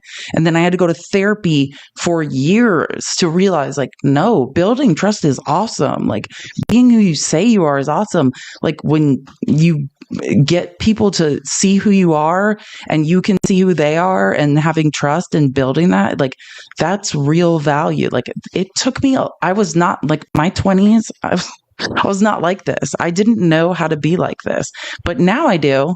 So all I'm trying to do is just say like, I'm going to do my very best. If I let you down, I'm just going to tell you. Like as soon as I know I did, I'll just confess. Like, but it's everyone makes mistakes. It's just that discrepancy. Like if you're going to sit here and say, hey, and that's also, you ever wonder, like you rarely hear me like fundraising for charity. That's why, because you don't know what you don't know. And like, I can't just be like, hey, here's all the things that are going on behind the scenes that scare me and keep me up at night. But yeah, like, because it's like, if you're going to fundraise, if you're going to say you are running a nonprofit, if you're going to do any of these things, the amount of accountability with that is extremely high. You know what I'm saying? Like, and I've seen a lot of people fail to hold a high standard with those types of things in a way that scares me. And yeah, and that's why I say, like, I'm not saying there aren't other good creators out there. I'm saying I just don't know people, and I've grown close enough to facts. Facts still matter, Steve, to know like he is who he says he is, and like I can trust what he's saying. Like, so that's when I say like, oh, these are the people I'll vouch for. I'm not saying other people are bad people. I'm just saying, like, I don't ever want to say, hey, you're safe with this person, because look at, the guy I was hypothetically, if I was talking about someone at the beginning of this live who no longer has a job, who has hurt a bunch of people, there was a time when we all thought that person was safe, allegedly. You know what I mean? So like, that's all I'm saying is like, I'm not going to say someone is safe unless I am like, I believe it, because I don't want to put anyone in a scary position. Do you know what I mean? Like, that's what I'm saying. So like, I'm not saying no one else is. I'm saying I don't ever want to put anyone in a position where they're no longer safe.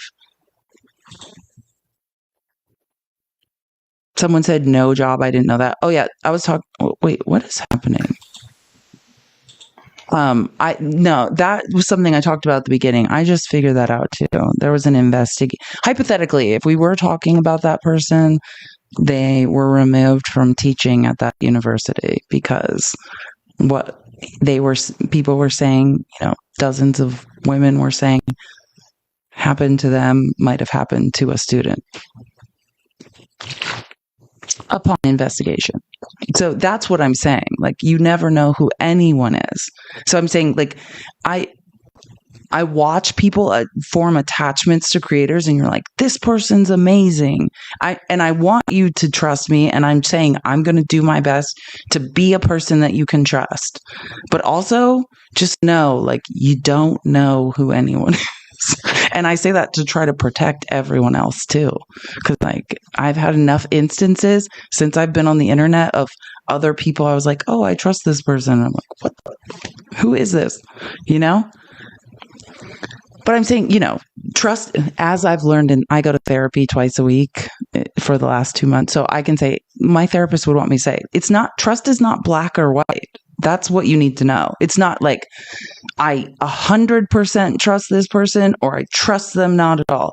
Trust is a spectrum, right? Like someone just said in the comments, I trust you, Felice. Yeah, and I trust you guys, and there's different degrees of trust, and you trust people with different things. Like, trust is not black or white.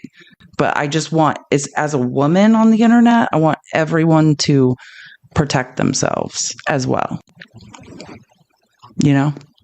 That's all, because the longer I've been on the internet, the more I just get scared for the safety of other people, or you know what I'm saying. That's all. I'm just trying to protect people. Anyways, I love you all, and I shall see you all tomorrow. Like, I don't like talking about real life things. I mean, I talk about politics all day, but you know what I mean. It's just, I care. So that's all. I care. And I want to keep us all safe together. Let's do our best to do that. And love you all so, so much. So I'm going to get some sleep. Everything's going to be okay. And I shall see you guys tomorrow. Later, Gators.